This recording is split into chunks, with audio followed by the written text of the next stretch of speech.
term GTA clone go out of fashion. There used to be a time where every game where you could hijack cars and shoot pedestrians was called a GTA clone, but at some point we finally realised how unhelpful a term that actually is. Open world crime simulators are as worthy a genre as anything else, and the idea that every single one of them should have to be compared to GTA is incredibly reductive for talking about the specifics of what makes Mafia or Sleeping Dogs or Watch Dogs or even GTA itself unique and interesting. These are all very different games with very different artistic goals. To reduce them to clones of GTA that all they're good for is emulating the gold standard that is Grand Theft Auto, it's kind of insulting. And so it goes for Saints Row, the GTA clone that hated the label so much it literally went to space to try and escape it. Saints Row is one of the most confusing franchises in the entire industry. 7 games, several of which with multiple releases, all of which entirely different from the one before, except for a rigorous commitment to continuity that wants nothing to do with it. In 2023, what does Saints Row even mean anymore? Is it the franchise where you bury a guy alive for crashing a wake? Is it the franchise where you get into a gimp chariot race with a pimp who talks only in song? Is it the franchise where you shoot aliens in the Matrix with a gun that shoots dubstep? Is it a franchise about superheroes? Is it a franchise about going to hell? Is it a franchise about friendship? It's all of these things. And it's also none of these things. It's a mess is what it is, so let's escape back to a simpler time. The year is 2006. Baggy jeans were all the rage, a new console generation has just released, and a little game called Saints Row has just made its debut. When I was a kid, Saints Row was a go-to game for me and my brother. We would sit and play it for hours, swapping between our saves. I had the streets of Stillwater memorised, and there's still so many lines in this game that are just permanently stuck in my head because I just played the game that much. Now, obviously, we were far too young to be playing this game where you shoot hookers and someone drops the N-word every 5 minutes or so. But frankly, the things that I always saw as mature and adult when I was a kid are actually, going back to it as an adult, the most immature elements of the game. Saints Row may have an 18+ rating on the box, but in the actual playing of it, this is a game for angry, horny, 13-year-old boys. Like me. This game is exceptionally edgy. But beneath it all, it's actually a very interesting, very forward-thinking title that deserves a lot more credit than it gets. So, let's talk about opening a world. Let's talk about Saints Row. In Saints Row, you take on the role of a fully customizable, almost silent protagonist referred to only as the player, which is very clever, you see, because you're playing the game in real life, but also player is cool urban gangsta slang. After almost losing your life to street violence, you're saved by a guy called Julius, who invites you to solve the street violence problem with more street violence, and so the story of the Third Street Saints begins. Outside of the opening and ending missions, the story of Saints Row unfolds in a completely non-linear way. There are 3 separate campaigns to complete, one for each rival gang, and you can go about doing them in whichever order you want. Focus on one gang at a time or spread it all around, it's entirely up to you. That non-linearity is more complicated than you might think, and it contributes to a philosophy of design that is absolutely key to the way this game functions. Everything matters. Beyond the story, Saints Row has a wide variety of side activities to do. Street racing, hijacking cars, becoming a hitman, escorting drug dealers, stealing prostitutes from other pimps like their sheep. Forget I said that, nothing to see here, we're not talking about that yet, it's too early. The catch is, these aren't side activities in the traditional sense thanks to the respect system. In order to complete story missions in Saints Row, you need respect. Each level of respect grants access to one mission, and the primary way to gain respect is the side activities. You can go and do a ton of side activities right from the start and not have to worry about it again, but the intended mode of play is a cycle where you go off to do some side hustles between the main story missions. Fully completing a side activity will also provide some other bonus, like a permanent health upgrade or a shiny new car. Customization is also factored into this philosophy. You can complete the whole game wearing the default black t-shirt and jeans combo, but you'll gain bonus respect for wearing nicer clothes, and even more on top of that for wearing the gang's colour, purple. Even collectibles feature a direct reward. Tracking down all the tagging locations will give you extra stamina and eventually unlimited sprint. And tracking down all the CDs will unlock exclusive songs that were produced just for this game, incredibly. All of this pales in comparison to my favourite feature in the whole game, your extremely dated 2006 cell phone. Look at this thing. It brings back memories, doesn't it? But that's not why I love it. I love it because if you see any number out in the city,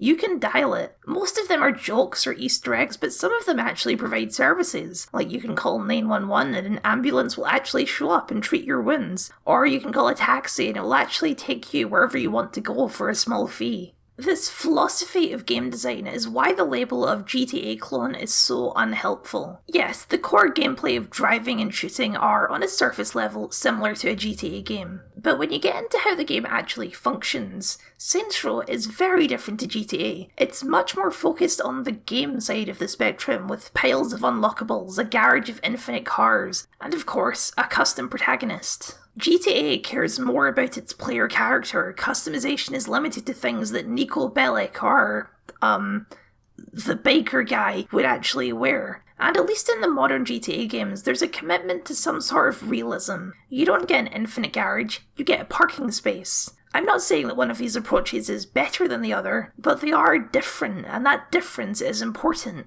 With that being said, this game is 15 years old, and it's really starting to show. The visuals, obviously, everything looks like a big coloured blob these days, and Thunderstorm stand out especially as looking just awful. But more importantly, the game itself has not aged gracefully, primarily because of some, absolutely baffling control decisions. I'm not sure how I'm going to show this visually, but I'll try my best. So, standard in almost any driving game is to use the triggers for accelerate and reverse, and that's standard for a reason. It makes sense. Triggers are the only part of a controller that you can actually control the speed of. Slam it down and you'll accelerate quickly, move it slow and you'll accelerate slowly. In Saints Row, the default acceleration in cars is A, because A for accelerate, I guess. A is a button. It has no haptic feedback. It's a simple on or off deal. You can go full blast, or you can not go. More importantly, because of the way hands work, it's very uncomfortable to hold the A button and move the camera at the same time, because those two actions are usually done with the thumb. Your thumb can't be in two places at once, so you end up in this weird claw-like position. The reason they did it this way, I assume, is because you're going to be doing a lot of shooting from cars in this game, so instead of acceleration, the trigger is tied to shooting, but trying to hold A, spin the camera to where the bad guys are, and shoot with the trigger at the same time is extremely hard and uncomfortable to do. So, what are the alternatives? Well, Saints Row is an old game, which means that setting your own bindings is off the table. We've got Scheme A, Scheme B, or Scheme C. The default is Scheme A, which is a bad option. With Scheme B, you can flip the options so the acceleration is on the trigger and shoot is on the A button, which is still not ideal, but it's definitely better. You're just going to have to deal with the muscle memory that says A is the handbrake and shoot a couple of rounds every time you take a fast corner. And then Scheme C is just the same as Scheme A, but with some other buttons messed around with. How did we ever live like this? It's not like this is a badly optimized console port or something. Saints Row was an Xbox exclusive. This is the only intended way to play. The obvious solution to this, which every other game in the series realised, is to put shoot on the bumper. That way you can easily shoot, drive and turn the camera with a dedicated finger to each. In a way that I cannot capture with just game footage, shooting and driving at the same time in this game is just terrible. Which is bad because half of the missions in the game were about car chases and drive-bys. Was this tangent too niche? I'm starting to suspect I've spent a little bit too much time talking about control schemes. It's not something I'd normally bring up, but trust me, when you're actually playing the game, it's all you can focus on. Maybe that's intentional.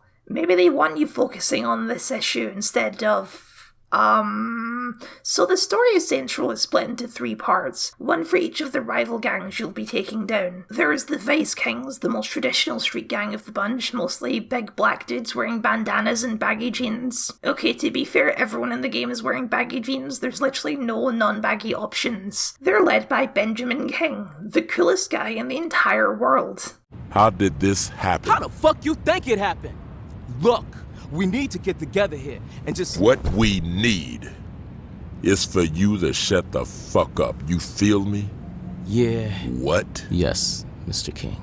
In case you can't tell, that's the late, great Michael Clark Duncan, because this game has an absolutely stacked cast.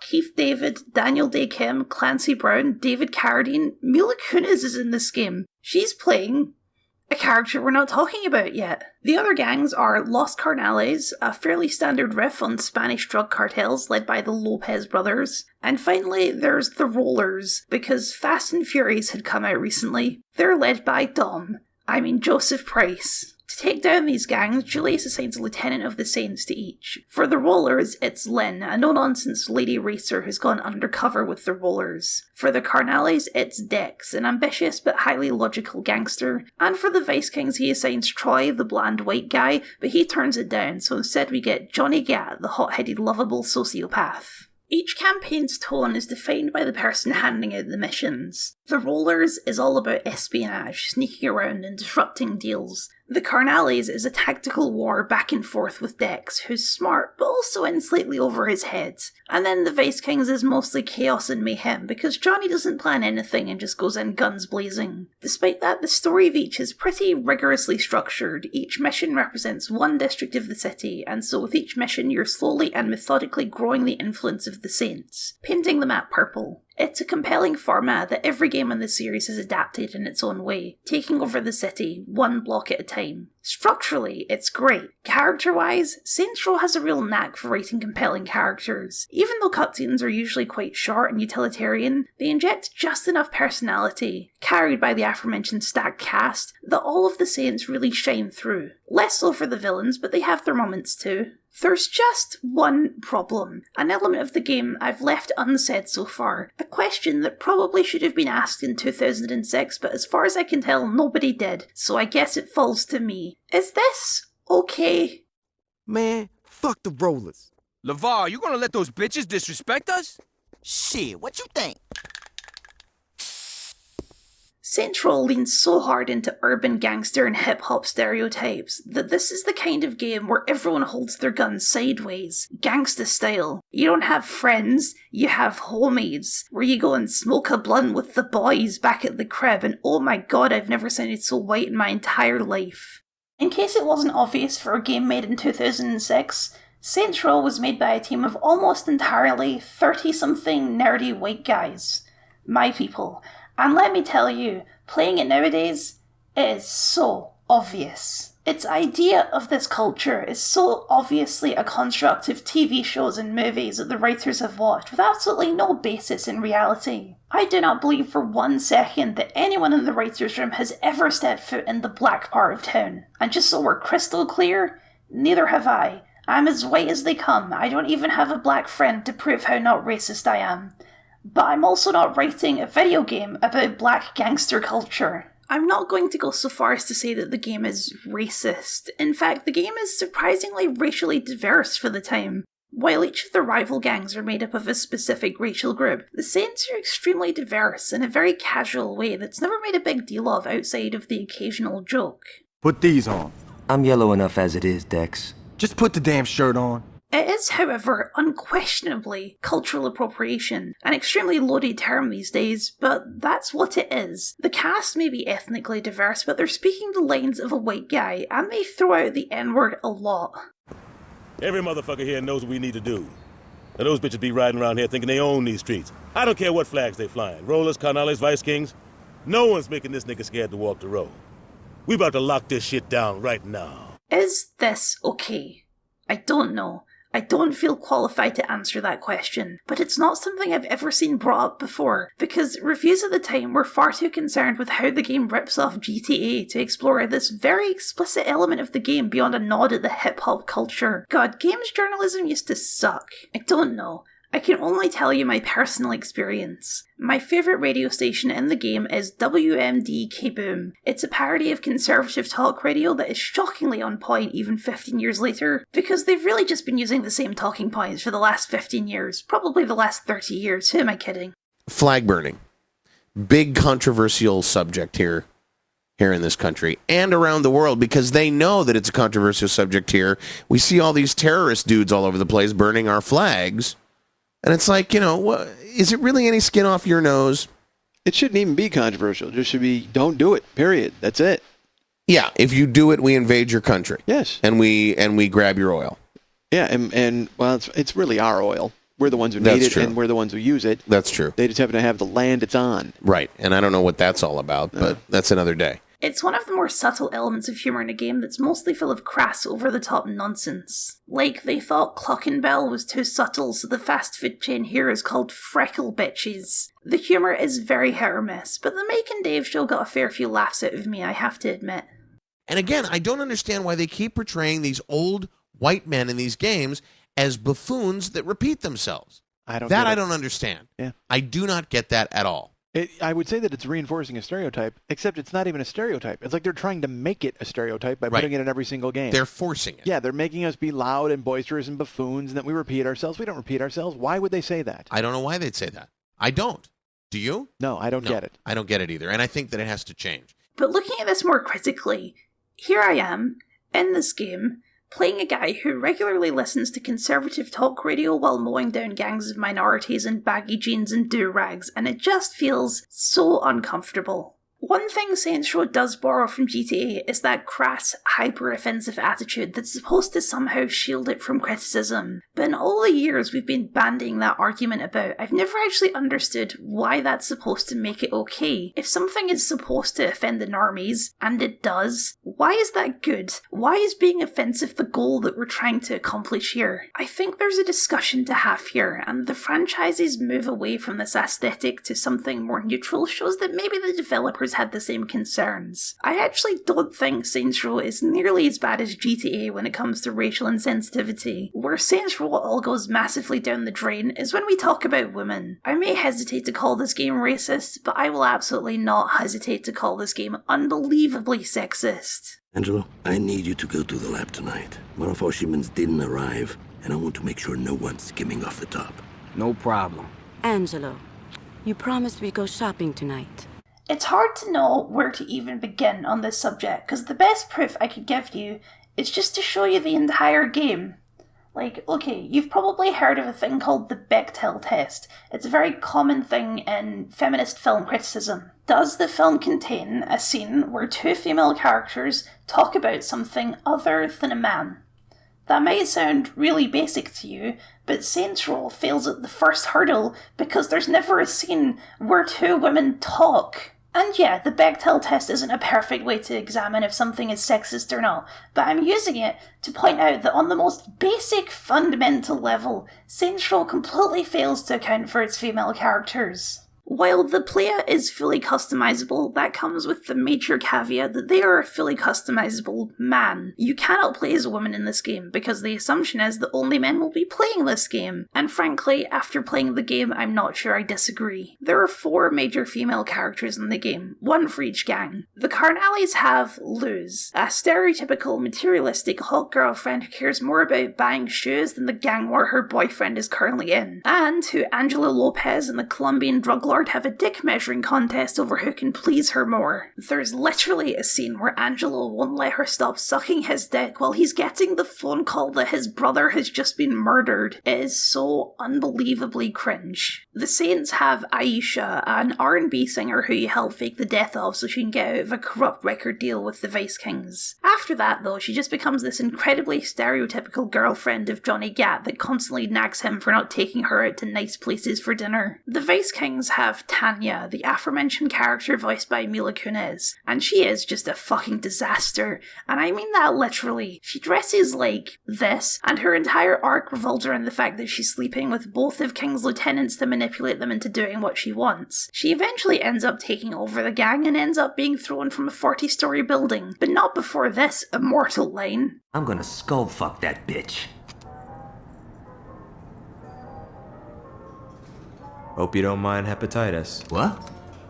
It's not just that the characters disrespect women. The entire Everything disrespects women, as proven by our last lady, Lynn, for the rollers. Lynn is in many ways the most disappointing of the bunch, because she's the only one with the potential to be more than a stereotype. She is a stereotype, she's a typical take-no-nonsense, get-it-done lady in the vein of basically every character Michelle Rodriguez has ever played. But that also means she's the only character who actually acknowledges how sexist everything is, and she has 2 separate scenes where she punches a guy in the face for making an inappropriate comment. I didn't think the rollers pimped hoes.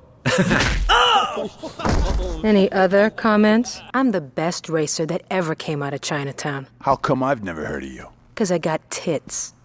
Is that what you call those? As part of her infiltration, she buddies up with Donnie, a soft boy mechanic who works for the rollers, and they actually have an interesting dynamic where even though she's a spy, she starts sticking up for him when creepy Uncle William picks on him. Of course, all of this is way too much agency and personality for women to have, so halfway through the roller story, she's captured, exploited, and unceremoniously killed. Look at you, all tied up pretty as a present. I think it's time to unwrap you. If they were going to do it like this, they could have at least committed to the bit and stuffed her in a fridge. Don't worry though, you can call up a voodoo place and have her brought back as a zombie, where you can oogle at her practically exposed zombie tits. This is how the game treats its named female characters. Let's talk for a second about the rest of the game, because yes, I mentioned the side mission where you kill pimps and steal their hookers, right? Well, somehow it's even worse than that. What's going on, bro? Julius called and said you might be stopping by. Look, you looking for a little something? Because if so, I can let Peggy over there give you a ride. Yeah, I didn't think so. Look, brother, I gotta be honest. I'm trying to get a business started here, but right now the only hoe I got is so fugly blind motherfuckers turn her down. Now, if you could bring me back some of them fine bitches who are turning tricks to other pimps, I'd be able to start seeing some real money. Yeah, of course we're adding body shaming to the list, that's not shocking, but that's also not even what I meant. I don't know what you want, but whatever it is, I ain't got it. Look around, hun, I think you'll notice a distinct lack of pussy. Some fucking pimps from out of town are trying to put me out of business. They took most of my stable, and now they're even asking me to go back hoeing for them. You believe that shit? Until you can go out there and bring my girls back, I can't help you. They took her stable?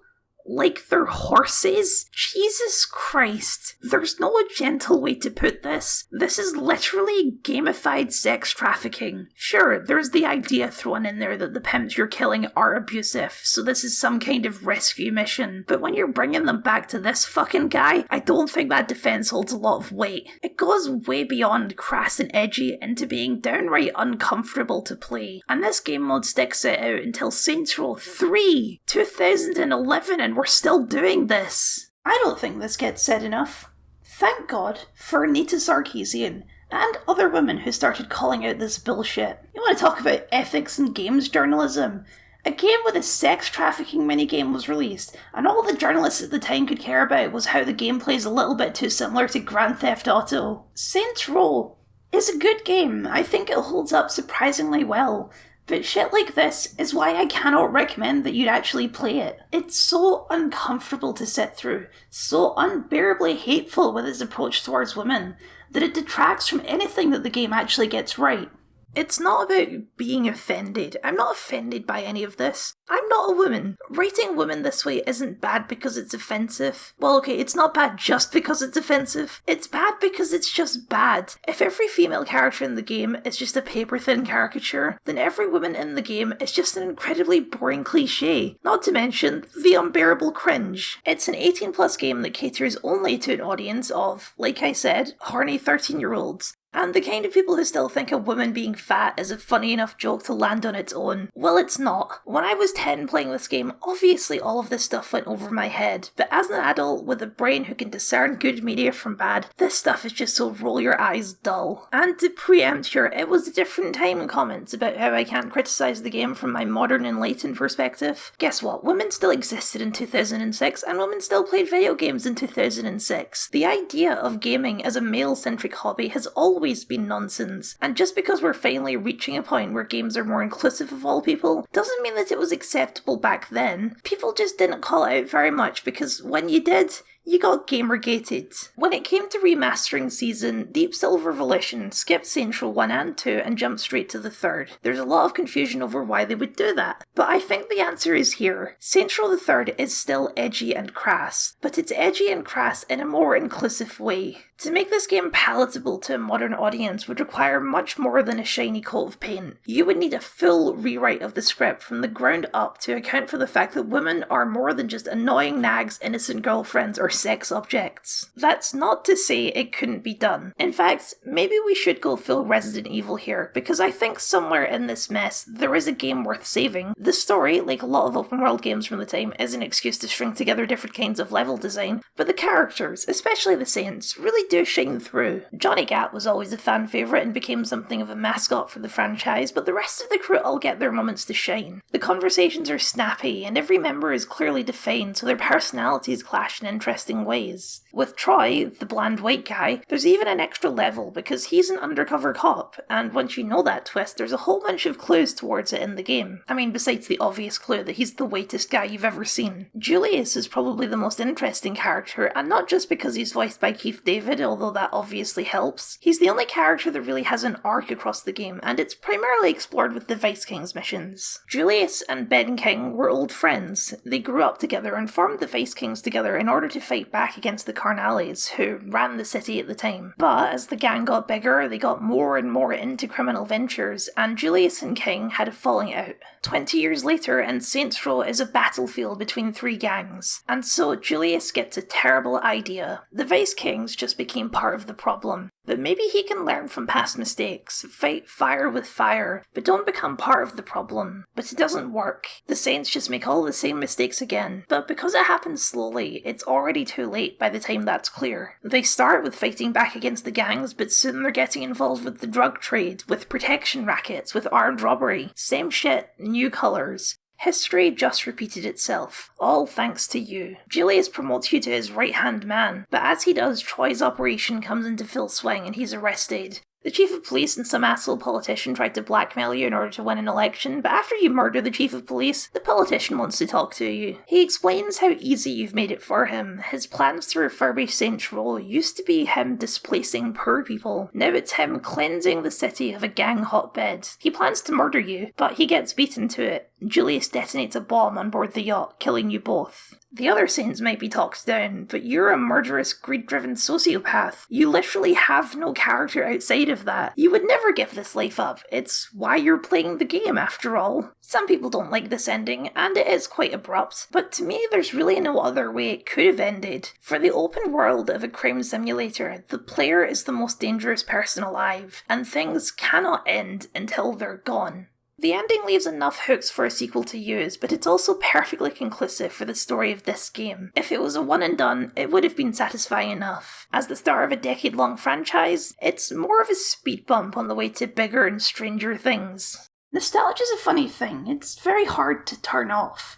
So even though I've been very harsh towards this game, I don't know if it's possible for me to ever view it without rose-tinted glasses. It'll forever be associated with good memories of me goofing around with my brother, of us spending hours and hours customizing cars and picking out silly outfits, of the sheer joy when we finally bet that last Carnales mission. I'm a different person from the kid in those memories. I've grown out of a lot of what Saints Row has to offer. And yet, I'm not willing to fully condemn it.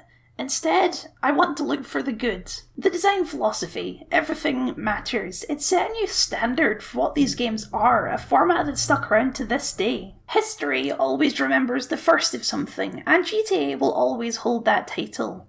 But just because something wasn't first doesn't mean it's not important, doesn't mean it doesn't impact the future. We can choose to remember Saints Row as a GTA clone cashing in on a trend, or we can choose to remember it as a full game on its own merits, with its own achievements, and its own problems. I choose the latter. You probably shouldn't play this game. It's crass, tasteless, and well past its sell-by date. But you should remember this game. It opened up the world to everything we have today. So I figured I'd cut the middleman and get right to the point. Yo, can you speed this shit up? I want to go to Freckle Bitches. What is the appeal of crime simulators? It's a question a lot of people have wondered about. It's kind of weird when you get right down to it. I don't agree with the idea that these games inspire violence or somehow convince people that robbing stores and running over pedestrians is good and fun. That's not how it works. But it is interesting that so many people, including myself, find joy in it anyway, doing things that I would never dare to do or even be capable of doing in real life. Why is this such a ubiquitous genre? If we aren't all secret sociopaths looking for a digital outlet for our depravity, which I don't think we are, then why? What is the appeal of playing as a violent, murderous sociopath? Saints Row 2 may just be the key to finding that answer, because it's one of the best, most representative games in the genre, while also having one of the most violent and sadistic heroes of all of them. I love Saints Row 2. It's by far my favourite Saints Row game and one of my top games of all time. And if you know me and my brand, that's kind of weird. I'm not a very edgy guy. I don't even drink alcohol. And I never like playing as bad guys. I've never been able to do a full Renegade run of Mass Effect because I just don't like being mean to people. This is a game where you play as an absolute cold-blooded maniac who's driven by nothing more than a lust for more and more power and money. Sounds like a bad guy. Sounds kind of mean. They are mean. So why do I like the game? I have spent actual years trying to figure this out. A few years ago, I made a video about the strange endings of Saints Row 3, and in that video, I joked about making a video about Saints Row 2 next. That had been my intention, but I stopped writing the script halfway through because I couldn't figure out the answer to this question. Playa, now evolved into the boss in this game, may just be one of the most, if not the most complex character in any open-world crime simulator, more complex even than some RPGs, and that makes them incredibly hard to analyse. But I'll try my best. Saints Row 2 is, more than anything else, a sequel. It's everything you want in a sequel. It's bigger, better, and pretty much the same game again, with one major exception. Your character speaks now. They speak a lot, and that is a change with much larger consequences than you can possibly imagine. So let's talk about Saints Row 2. Let's talk about perfecting a formula. It's been 5 years since the events of Saints Row, and a lot has changed. Way more than seems possible in 5 years, frankly, but it's fine. It turns out that the explosion on the yacht didn't kill you, but instead put you in a coma, and you've been slowly recovering in a prison infirmary since then. This is also how the game explains why you can look entirely different between games. Your face has been surgically recreated from scratch, although it doesn't explain how you can switch gender, because yes, you can play as a woman in this game, which I think technically speaking makes this the first game ever with a transgender protagonist, but let's just say I'm hesitant to give Saints Row 2 full credit on that one given the circumstances. It does make the joke about changing your hair much funnier if you do though. Hey, you look different. You do something with your hair? This is one of the things that makes Saints Row 2 really weird in the wider world of crime simulators though. It's a sequel that follows the same character in the same city. GTA, Mafia, and Watch Dogs are all games in the same genre, but all of their sequels pivot to a new character and a new setting between games. And there's obvious reasons to do that. Common wisdom says that players will get bored if you have the same city twice, that you'll get accused of laziness for not moving to a new setting. And generally, this is the genre of long stories, where a character's entire life will be shown in game, and really there's no reason to follow their story after the game is over. They may show up again in a future installment, but in a much diminished role. Their story is over. Not so for Saints Row 2. It's a choice that has a lot more power than you may expect because of how it allows the game to build on the previous one, and not just in the story and game mechanics, but in the actual open world itself. But we're not there yet. We're in an island prison. Within about 10 seconds of waking up, you meet a kid named Carlos, and with your newfound power of speech, mount an escape attempt from the prison, which ends with a machine gun-laden boat escape. It's a very different opening to Saints Row 1, significantly more action-packed, a trend that's going to continue throughout the whole game. Carlos explains the many changes that have happened since the first game. The Saints are gone, and 3 new gangs have taken over the city. Julius and Dex have disappeared, Johnny Gat is in jail, and Troy? Well, he's now the chief of police. Even more important, Saints Row itself is gone. Far from the downtrodden district it was before, it's now the most modern and glamorous part of the city, transformed by the Ultor Corporation into a corporate paradise of clean streets and glass towers. Everything you accomplished in the first game, reset. So, time to do it again. Only this time, you're not going to be the lackey. You're going to be the boss. In terms of gameplay and story progression, Saints Row 2 is exactly the same as Saints Row 1, though they did mercifully include a good driving scheme this time. The game is structured in exactly the same way, where after the prologue it splits into 3 different campaigns that can be played in any order. It has the same respect system, requiring that you play the side activities, and stays true to the everything matters philosophy of game design. Saints Row 2 is not a sequel of evolution. That'll come later. Saints Row 2 is a sequel of refinement. Every activity, every element of gameplay from the first game has been looked at, re-examined and improved. There's basic changes, you can aim down sights now and turn on cruise control in cars, but the bigger changes are to the side activities and the customization. Side activities in the first game were mandatory but could sometimes feel more like chores than fun. So this game implements a ton of small tweaks that massively improve the experience. Every activity has been shortened from 8 levels to 6, and the rewards have been doubled, from 1 reward on completion to a reward at half and full completion, and another reward when all instances of a side activity have been completed.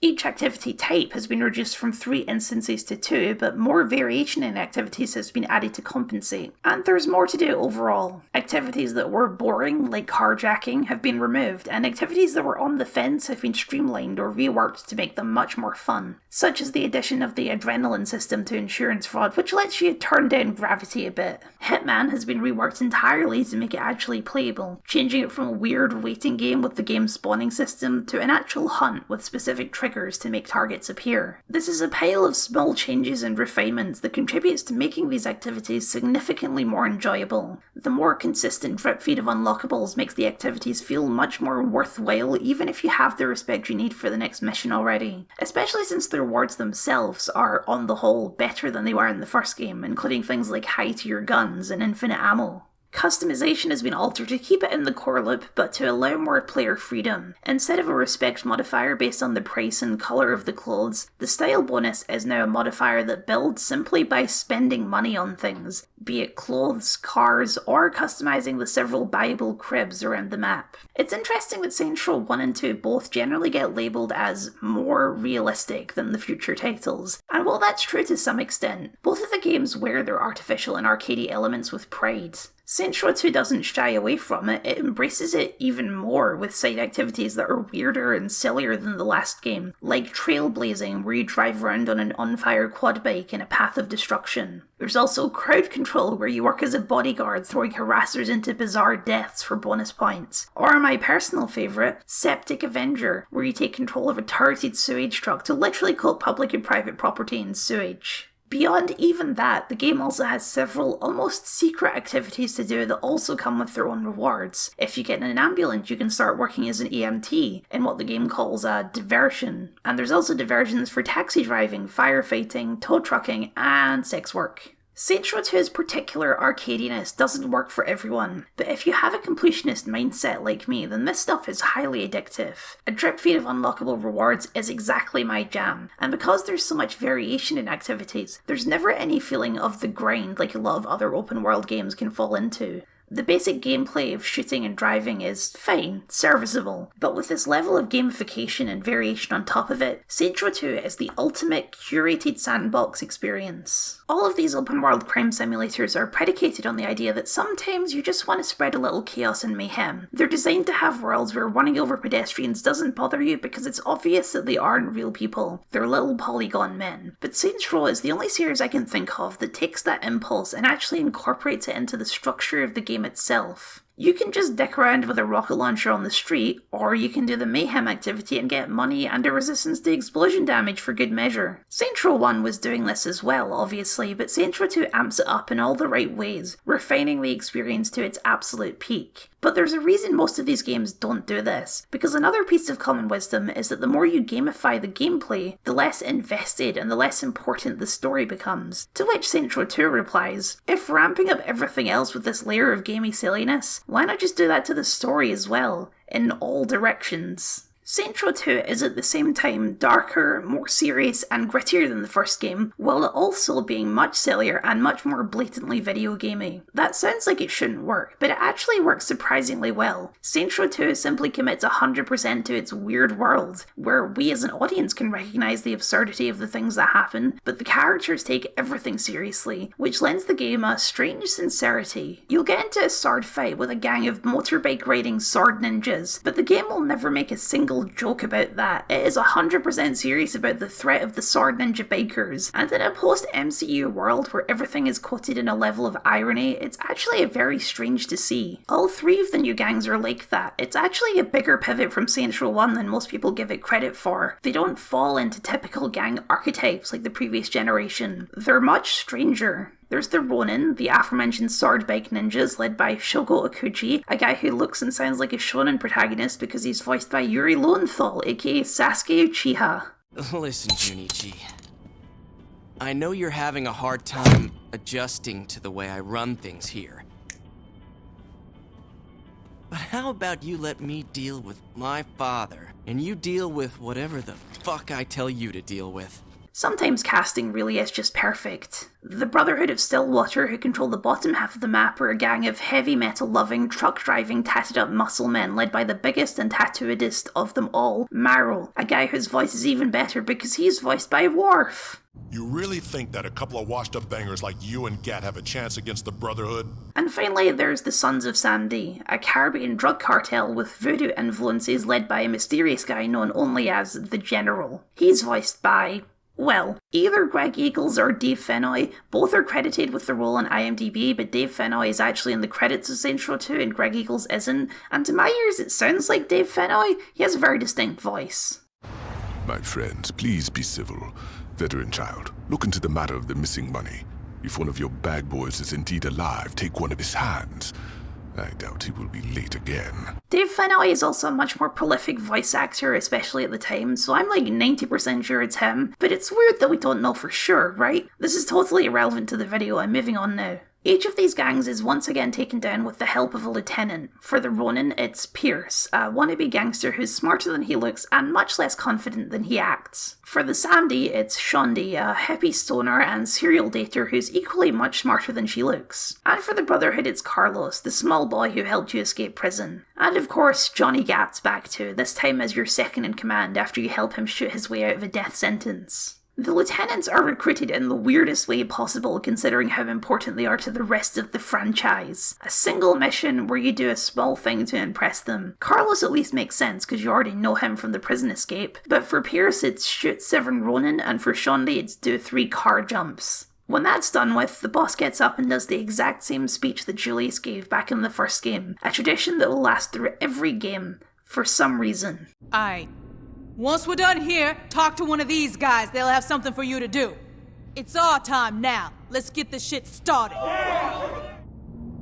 Unlike Saints Row 1, the content of these stories is less determined by the mission giver than they are by the gang you're fighting. And that's because the dynamic is different. These characters are no longer your boss. They're your advisors. The boss is the one who makes the call, and the boss is rather gung-ho when it comes to taking action. In essence, the entire game has been Johnny Gat-ized. Saints Row 1 was rooted in a very early 2000s gangsta and hip-hop aesthetic that dates the game to a very specific era. Saints Row 2 withdraws heavily from that culture to focus on a more generic action movie style aesthetic. In the first game, there were no non-baggy options. In the second game, the only baggy jeans are DLC, and everyone holds their gun up right now. It's a well-considered change. Backing away from that culture may give the game less personality in the wider game world, but it also gives it more general appeal. The Saints are still dressed in a typical street gang type way, but from this game onwards they are also customizable, allowing you to make the Saints as silly as the gangs you're fighting. It also means we're no longer straying into territory that the developers clearly don't actually know much about. Every mission is designed with a cool action movie moment in mind, be it raiding a casino, torching a drug farm with a helicopter machine gun, or escaping the police in a narrow and dark cave. It's this action movie focus that the franchise would keep going forward, but where most of the rest of the games aim for a blockbuster aesthetic, Saints Row 2 is aiming lower, more like those low-budget B-movies where they're a bit weirder and a bit rougher around the edges, where fighting ninjas was a common occurrence for some reason. Along with this cultural shift, the game has also shifted into to a slightly more inclusive, slightly less crass direction. There's some dodgy stereotyping going on with the rival gangs, particularly the Ronin's daddy issues, which fall into some well-trodden stereotypes about stern and disappointed Asian fathers. But for the most part, the game has a less deliberately offensive South Park vibe than the first game, especially when it comes to women. As previously mentioned, you can play as a woman now, which is a big improvement already. The player character is never explicitly gendered by the script, except by themselves and some ambient dialogue that's exclusive to the voice you pick. But that also means a female boss cannot fall into any stereotypes. They've been written from a neutral perspective. If you don't play as a woman, then Saints Row 2 technically has less women than the first game, with only 3 women as part of the main story. But while it has less women, it has more female characters. They've been given significantly more development that actually brings them up to par with their male counterparts, with the possible exception of Aisha, who's much the same as she was in the first game, even though she looks like Halle Berry now.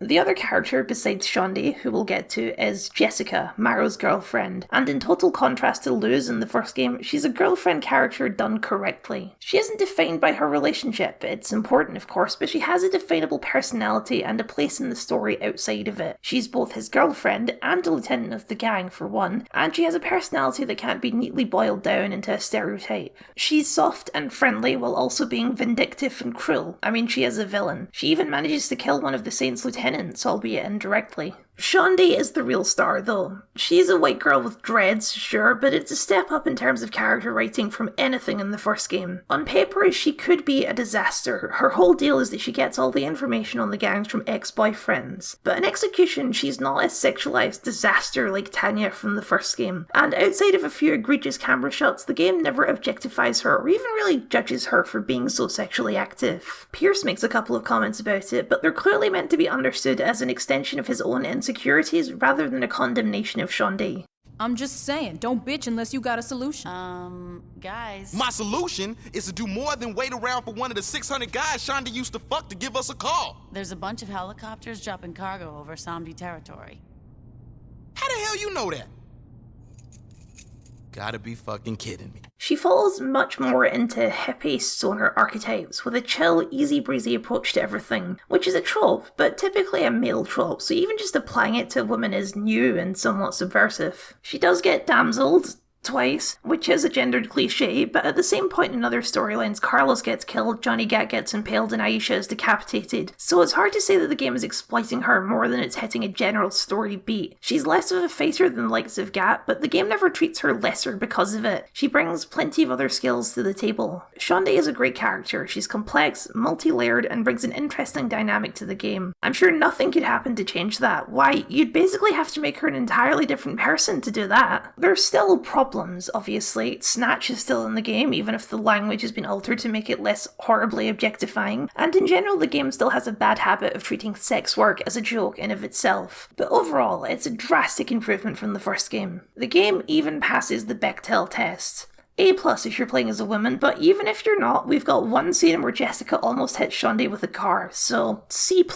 It's a passing grade. They even managed to partially redeem Luz. She comes back in the game as one of the drug traffickers, having been dumped by the drug lord for a younger woman, which means she actually does something other than obsess over men in shoes. There's actually several returning characters from the first game, often in very odd roles. Laura and Tobias, 2 of the drug traffickers from the first game, appear as part of the Samdi storyline. Mr. Wong, one of the hitman mission givers and an unlockable homie, comes back in the Ronin storyline, and Donnie, the softboy mechanic, is back working for the Brotherhood this time. It's representative of another trait of the franchise we'll be maintaining going forward: rigorous commitment to continuity. Everything, no matter how small and obscure, matters, and will probably be referenced again later. Some of these characters are better integrated than others, but each story unfolds in a similar way with different flavours for each gang. They reach a deadly escalation of back and forth between you and a rival gang. With the Brotherhood, that's at its most direct, with the boss in a personal rivalry with Maro. It actually starts off cordially. Maro wishes to enter a truce with the Saints and let them in on a deal at an 80-20 split. The boss takes that as an insult and everything escalates from there. You put radioactive waste in his tattoo ink, he murders one of your lieutenants. You murder his girlfriend, he leads an assault on your entire district, so on and so forth. The scene where Carlos dies may be one of the most iconic moments in the game, and it's a weird one. As a kid, when I first played this game, I remember it being an incredibly deep emotional moment. Replaying it now, it's a very atonal element within the rest of the game. Carlos isn't a super developed character since he dies really early in the game, but what you do know about him is that he's a good kid trying his best. In this completely wordless scene, he's been bloodied beyond recognition after being dragged face down behind a truck. The boss tries to get him loose, but it's not happening. So instead, they shoot him dead out of mercy. It's such a bleak story beat. As mentioned, Aisha dies at the same point in the Ronin story, but there the moment is played in a more action movie style. We don't even see the body, just a dramatic shot of some rose heads hitting the floor. Here, we really linger on the moment and every detail of it. It's the kind of moment that's quite hard to jump from straight into playing a few rounds of the fun cop show parody where you chainsaw guys in pirate costumes. But that's part of this game's weird world. Everything is extruded. The comedy and the tragedy. I've been struggling to figure out how I feel about this scene, and I think I've come down on thinking that it's a step too far. Saints Row 2 is a game built for many things, but I don't think it's built for a scene like this. Not in the game where you can call a voodoo place to get him brought back as a zombie right after it happens. The boss is not a character designed to hold this kind of emotional weight. Sure, it looks fine if your boss looks normal, the scene holds most of its intended emotion, but if you make your boss look like a Mr. Blobby Gajinka, then suddenly everything seems a bit ridiculous. The game is much better when it's doing the opposite, hitting exceptionally silly beats and treating them completely seriously. Like Mr. Sunshine, a lieutenant of the Sons of Samedi and a voodoo shaman who actually uses a voodoo doll to toss you around the room during his boss fight. This is silly, ridiculous even, but the game takes it 100% seriously, even when it becomes a slapstick moment where he just won't stay dead no matter how many bullets are put into him. No one makes a joke about that, they just come up with a practical solution. The whole game operates on B action movie logic. It doesn't have to make sense, it doesn't have to be explained, it just has to be awesome, and any good action set piece needs a good set. The true star of Saints Row 2 is Stillwater, which is one of the best open-world cities in game history. Not because it's realistic, it's easily one of the least realistic, but exactly because it's so artificial. It has more variety than any other city I've seen. Every single district feels completely unique in colour, architecture, vibe, and even the people and cars you see in it. Stillwater is nothing like Los Santos or Liberty City, where the city is supposed to be emulating a real city. Instead, it's like a condensed amalgamation of every American city, hitting all of the tropes and all of the beats it needs to give the impression of different classically American moments. The power of Stillwater isn't in the details, though there are plenty of secrets and Easter eggs to find. The power is in its ability to serve as an incredibly intricate playground and setting for everything you're doing. The world map is full of landmarks, and every single one of them will be used in a mission at one point or another. This pocket approach also makes navigation easy. You can get your bearings by just looking at the surrounding architecture, orienting yourself that way without even needing to look at the map.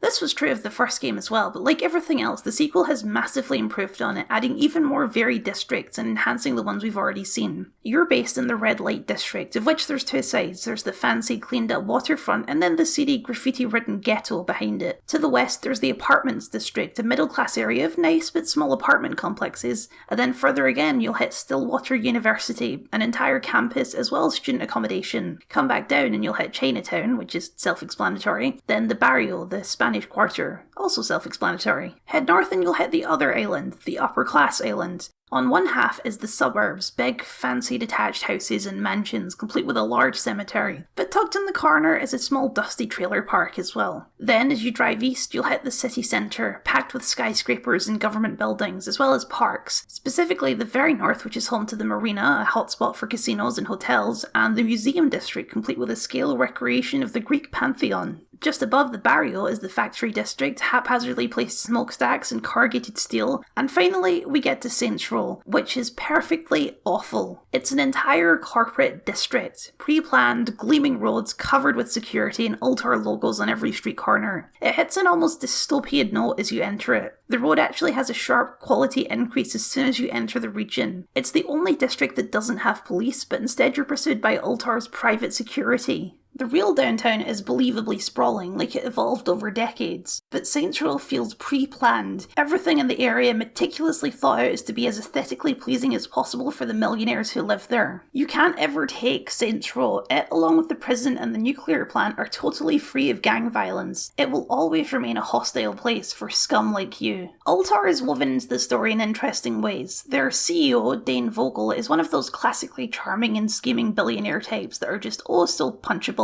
Ultor has connections with the Ronin, but when old Manakuji cuts those ties, Vogel sells them out to the Saints. Why? Unclear, but he's clearly working towards his own agenda. He also gets threatened by Maro to help some of his men escape prison, but turns the table next time with a small army of well-armed commandos. They represent a very different threat to any of the gangs. Bigger, vastly more powerful, and nebulous. Dane Vogel may be in charge, but it's a structured corporation. There are hundreds of people who could take his place. So of course, Ultor is the surprise final villain. After all three gangs have been defeated, Vogel gives a press conference where he reveals his plans. Use the gangs, meaning you, to destabilize Sunnyville, the region where your base is, and then pump money into the police and wipe them all out, paving the way to expand the Saints Row project, turning more of the city into a corporate paradise. So, before you have a chance to celebrate your victory, you and the rest of the Saints are ambushed by the corporate commandos. Over the course of the climactic missions, you'll end up raiding and destroying one of their secret underground laboratories and massacring a yacht full of their executives before finally ending the game by killing Vogel himself. It's an interesting note to end the game on. It's victorious, but also, obviously, temporary. Vogel will just as easily be replaced by some new ambitious guy in a suit who'll no doubt be up to more schemes. In fact, the newspaper clipping at the end of the mission even says as such. It sets up the potential for a very different sequel, with some very strange world building for a game about gang wars. Because here's the other strange fact about Ultor. They didn't originate in Saints Row, they're actually a carryover from another of Volition's franchises, a little series you might have heard of called Red Faction. It's the Ultor Corporation and the first Red Faction game who owns Mars, and Saints Row 2 actually does a surprising amount of world building to suggest that the Ultor in this game and the Ultor on Mars are in fact the same Ultor. Ultor is clearly way more than a regular corporation. They're a mega corporation, with their hands in everything. Saints Row is the very beginnings of a dystopian cyberpunk future where the planet is handed over to mega corporations, drained of its resources, and those rich enough to not care move to Mars to begin a new society. It's a bit of an irrelevant connection now given the direction that the franchise ended up in, but it's an undeniable part of this game nonetheless, and an angle that the DLC explores even more. The Saints can fight many things. They can even fight Ultor, but Ultor won't fall just because you kill the big boss. Speaking of big bosses, I think it's time we talk about the boss. Saints Row 2 and all of the mainline Saints Row games going forward have the strangest customization system I've ever seen. A while back when talking about Mass Effect and Femship, I made the totally accurate and extremely useful protagonist scale from Mafia to Fallout New Vegas. On the Mafia end are characters completely outside of your control. Tommy Angela's story and personality is pre-written. You cannot change it or shape it in any way, only play it out in the way that the game was intended. The courier from Fallout New Vegas is entirely yours. You decide how they look, what their skills are, and what words they speak, from the options provided anyway. Commander Shepard is somewhere in the middle. Their appearance is changeable and their personality can be shaped, but there are also fundamental truths about the character that cannot be altered. The boss, on the other hand, the boss is an outlier that breaks my perfect chart. The boss is fully customizable, even down to the way they walk, leaning towards New Vegas, but they have a completely predefined personality and a story that you cannot shape. Well, that's not entirely accurate. They have 6 personalities to choose from, each of which is distinct, almost a different character, but still the same at the same time. I don't know any other game that does this. The closest I can think of is something like Dragon Age Inquisition, which has 4 voices to choose from, but Inquisition is an RPG which still gives you a large amount of control over the Inquisitor's personality. If it were just different voices, that would be one thing. Cutscene dialogue is always the same, even if the delivery can give it a slightly different tone. Outside of the cutscenes though, voices have different lines, which can give the character an entirely different vibe altogether. Example, I normally play the game with male voice 1, because he sounds like this. Fuck off. Fuck off. Male voice 1 is an intensely serious and dour figure with a real malice to his tone. Here's an example from the mission where Shaundi has been kidnapped by a guy called Veteran Childs. It's hard to find good help these days. Oh shit. Yeah, I was surprised too. Fuck me. Spin your favourite record because when I find you, you're a dead man. Can't be fucking happening. Now you better believe it is, veteran child. This playthrough, I decided to go with one I hadn't played before, Female Voice 2, who's very different. She's still very intense, all of them are, but she's generally a lot more sarcastic and jokey around things instead of dangerous and threatening. You sure know how to show a girl a good time. Oh, shit. What do you say we go on a second date? Fuck me. Ooh, I got an idea. How about I meet you at your place? Can't be fucking happening. Meet you at On Track? Yeah, that sounds great. And just for fun, rule of threes. So, you're at On Track, huh? Oh, shit. I always thought it was kinda a shitty nightclub, but hey, who am I to judge? Fuck me. I want you to know that I'm coming for you, veteran child, and when I get there, I'm putting a bullet in your worthless skull. This can't be fucking happening. See you soon, sweetie. These aren't just different lines, they're different conversations that make the boss extremely nebulous to analyse. I could talk specifically about my boss, the one I played the game with, but that alienates everyone who didn't play the game with Female Voice 2. This approach completely blurs the lines between player creation and preset character. It's like an exclusive preset character just for you. The broad strokes are the same, the actions taken in the game are always the same, but the flavour can be quite different. I'm not trying to make this sound like a bad thing, it's a curiosity to be sure, and one that has some interesting benefits. You have that personal connection to your boss, but unlike a fully player-created character, they still have a defined personality that you still feel partial ownership of because you chose it. No matter what personality you pick, however, the boss is not a good person. The immutable facts are that they are a sociopathic killing machine driven by nothing more than a lust for power and pure avarice. Over the course of this game, you participate in a lot of very cruel things. Having Maro kill his own girlfriend, the aforementioned radioactive tattoo, burning another Brotherhood lieutenant's guitar hand so he can never work again, forcing Donnie to plant bombs on his gang's cars, the part where you torture a junkie for information, burying Shogo Akuji alive, making old man Akuji scream into a phone for you, and, oh yeah,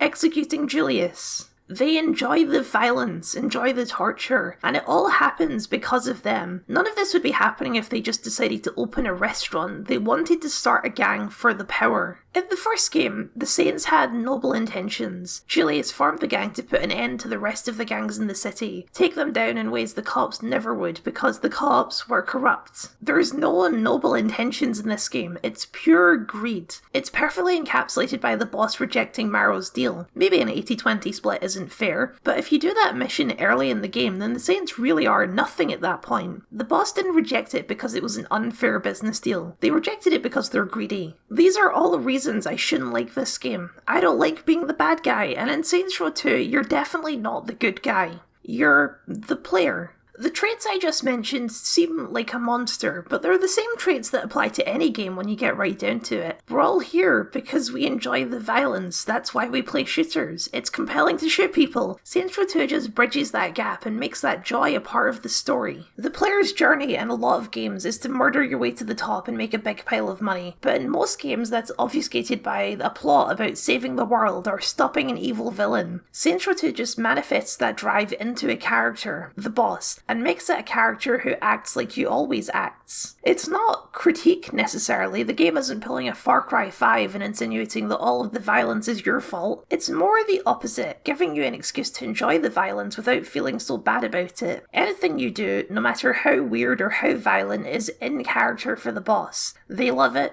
you love it, so there's no friction in the story between the two of you. I generally find pure just messing around really boring. That's why I don't last long in GTA Online. I like structure, I like things to do, and if that's the way you want to play it, then the boss will accommodate. When doing the activities this time around, a lot of the more ridiculous ones are shown to be the boss's idea. I understand the impulse to paint this enjoyment of violence as a warning sign. That's why most games would never make love of violence such a front and centre theme like this. But instead of regarding the fact that so many people do find enjoyment in a game like this with suspicion, I want to explore why it's so normal. Nobody views the pedestrians in Saints Row or GTA or Forza for that matter as real people. They're toys, action figures that have a little bit more motion than a normal figurine. I have a ton of Lego figures with guns, but I don't think you'd judge a kid for pretending that the little Lego battle droids are shooting the little Lego stormtroopers. Violence is fun, it's exhilarating, it's a thrill that hopefully most of us never actually have to face in real life. You would never mug someone in the street in real life, you'd certainly not find any joy in doing it if you were forced into that situation, but we make these games and we tell these stories because there's a certain thrill that comes from acting so against the norms of society. You aren't really breaking the rules when you commit crimes in Saints Row. The game fully facilitates your crime sprees, but the game successfully captures the rush of committing crimes. It's escapism, a more broad escapism than being a space marine or a race car driver, but escapism nonetheless. I don't think it's any weirder an impulse than a horror movie. Nobody really wants to be chased through narrow corridors by scary monsters, but it's an experience, something new, something different, something fundamentally fun. It's not that the story is unimportant to Saints Row 2, the story is the framework that facilitates this open freedom, gives it structure, and some especially cool moments that you couldn't recreate in a true sandbox. And it's very good at it, delivering some genuinely great moments of both spectacle and character. I haven't brought him up much in this video, but I love Pierce. He's equally as depthful as Shawnee and has some of the most human moments in the game, like fighting with the boss over what's on the radio, or his constant jealousy of Shawnee getting the credit for his ideas. Truly meaningless violence isn't that interesting. If Saints Row 2 was released with all of the guns and all of the shots but none of the missions, I don't think it would be regarded as such a classic. It would be an impressive sandbox that most people would bounce off rather quickly. A game like GTA has a nihilistic view towards its violence. Nothing matters. Do what you want. That pedestrian was probably going to die today anyway. Saints Row doesn't engage on that level because it's about smashing your action figures together and making slapstick comedy with the physics engine. It's blatantly artificial in all the right ways. I'm having a deep conversation about violence, but that's not the intended conversation about the game. For all the things that make the boss such a violent sociopath, the game also has moments of extreme levity. The Saints are a believable group. They bicker, they tease each other, they have great banter. The game may have some heavy moments, but the only real emotion it wants to provoke in you for any length of time is fun. A super important feature that I haven't even mentioned yet is that the entire game can be played in co-op. All of the missions and all of the activities are designed to accommodate 2 players, which is common in other genres but extremely uncommon in the open world crime simulator genre, and adds a whole other dimension to the game that I can't really get into. It stands as a shining example of the genre not because of its depth, it doesn't have a story anywhere near as intricate as something like Mafia 2, but because of its breadth. There's so much of it. Everything the designers could possibly think of and more was put into the game. No corner of the map is left unused. Which begs the question, what next? Where do you go from a game that already has so much? Here in the future we can see that there were 2 paths. Saints Row III is the one that went forward, but before we moved on to that, we got 2 little glimpses of what could have been. Hey, thanks for meeting me. I appreciate it. You kidding me? I'm not passing up a chance to hurt Ultor. What you got for me? I know about some things Ultor wants to keep buried. Honey, I got shit to do. I don't have time for poetics. Hey, who's being poetic? I'm talking about bodies. Well, why didn't you say so?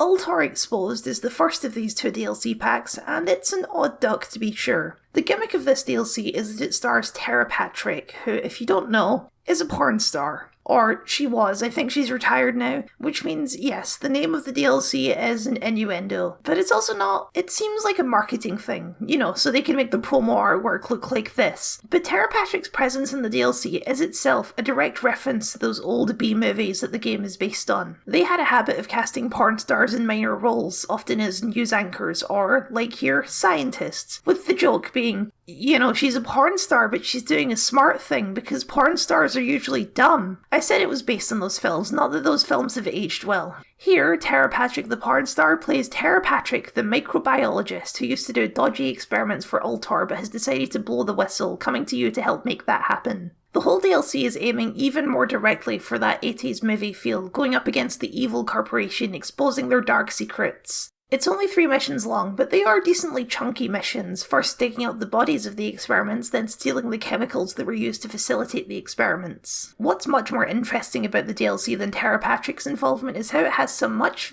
more direct ties to Red Faction. The experiments being done were to improve the lung capacity of miners for mysterious reasons. And even weirder, as you're escaping with the chemicals, Ultor comes after you with EDF scout cars ripped straight out of Red Faction Guerrilla. You even get to keep one as part of the DLC. It's utterly bizarre to see them like this, not just as an Easter egg, but as a full-on part of the DLC's story. They don't mesh with the aesthetic of the game at all. They're about 150 years too early, and they have a big Red Faction logo on the back window, just in case you missed the reference. Here's the big kicker though, this isn't just a random crossover, it's cross-promotion. This DLC came out 2 months before Red Faction Guerrilla. Here in the future this is just a strange novelty, but for those brief 2 months, this was a tease of the return of a franchise that hadn't seen a release since 2002. I don't know how successful that really was as a cross-promotion. I mean, I love Red Faction Guerrilla, but it's a very different game to this one, and I don't think a porn star is quite the right marketing direction for it.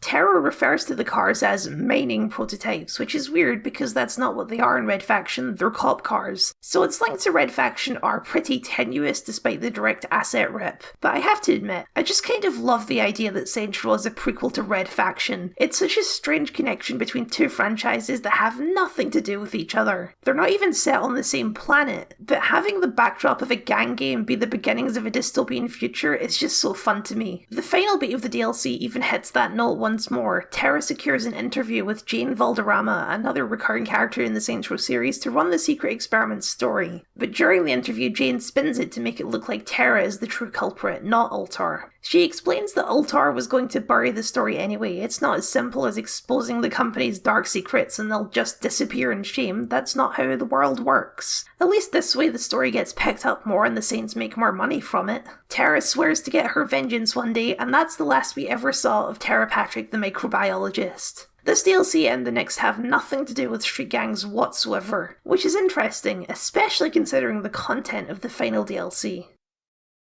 I wanted to talk to the leader of the Saints. I wanted some freckled bitches and a blowjob, but I've learned to deal with disappointment. What you need from the Saints? I need protection.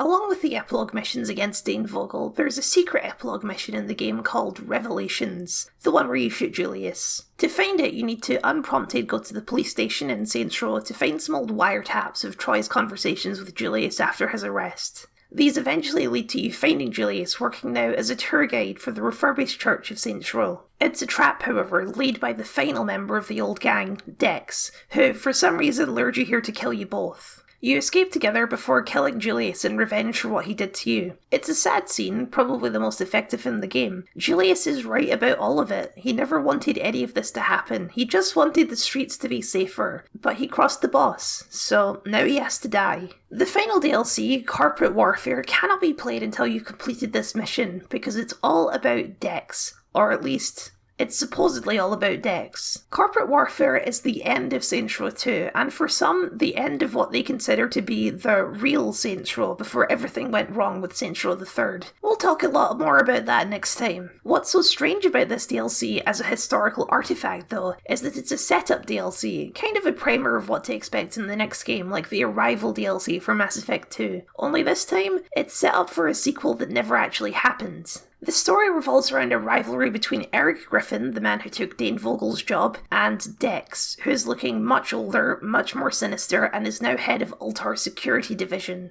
Dex is trying to have Griffin assassinated because he knows about Dex's illegal activities, using company resources for his own gain and so on and so forth. Honestly, it's all a bit vague, but he's doing bad stuff with company money and Griffin wants you to stop him. The boss doesn't care about Griffin, they just want revenge on Dex for trying to have them killed. First you foil his assassination plans, then you foil one of his schemes involving toxic waste, then the DLC kind of goes off the rails. Dex runs away after the end of Mission 2, and from Mission 3 you take up a sniper position in the marina to, in the words of the boss, kill his people, his friends, his soldiers, his favourite street magician, and despite that seeming like quite a serious vengeance, this mission is played for pure comedy. It features a mime car that spawns endless mimes. It's such a strange note to end the game on, and that's because it was clearly meant to set up things for Saints Row 3, establishing Dex as a villain, establishing Eric Griffin as a schemer clearly up to something. Dex even has an extremely on-the-nose line where he tells you that Eric isn't the man you think he is. This is a short story that was never meant to stand on its own, and yet, It has to. This is the last time we ever saw Eric Griffin, and Dex's next appearance, well, I wouldn't want to spoil it if you don't already know. What's weird is it seems to set up a game that's very, very different to Saints Row 2. A game about corporate espionage and worldwide intrigue. It's not like you could have a third game with 3 more gangs and just have Dex be the head of one of the gangs. That would be unsatisfying. I understand why this open thread irritates people, but I also totally get why they ignored it, because, honestly, I would have done the same. Dex was a great character in the first game, but he holds absolutely no weight as a villain. His motivations are paper thin, and he has barely any screen time. I would not be excited for a game of the boss versus Dex. I suppose if you really want to follow the Ultor branch of Saints Row 2 sequel possibilities, you've just got to play Red Faction. Because of course, the final line of Saints Row 2 is another Red Faction joke. The Stillwater branch won't have any more unpleasantness with the Saints, will we? Hey, as long as you don't come after me and mine, you can go to Mars for all I care. Red Faction Guerrilla isn't on my schedule, but at this rate, maybe it should be. I think corporate warfare is more interesting for what it represents, like a piece of forgotten game history, a potential what if. Actually playing it is a bit underwhelming. If this was the real end of Saints Row, I'd certainly be upset about that too. Saints Row 2 is an excellent game, a true titan among the crime simulator genre, but it's also, with the exception of corporate warfare, an exceptionally finished game. The things that make it great are also what makes it so hard to follow up on. Once you're at the top of Murder Money Mountain, where do you go next? Running a successful gang doesn't exactly have the same drama as starting from the bottom. There's a compelling argument that the story of Saints Row 2 should have ended with Saints Row 2, that these characters should have been ditched, no matter how likeable they are, in favour of a new cast and a new city, climbing up the mountain once more. That didn't happen. At least not until 2022, a full decade and a bit later. What did happen was much, much weirder than anyone could have predicted back in 2009. But that's a story for another day. I expected more pushback from this game like I had with Saints Row 1, but no, this game holds up perfectly. It is a true classic, so thanks Mum for buying it all those years ago, even though you didn't want to and you swore you would never do it again. Totally worth it. So what do we do now? This is our city. We do whatever the fuck we want to do.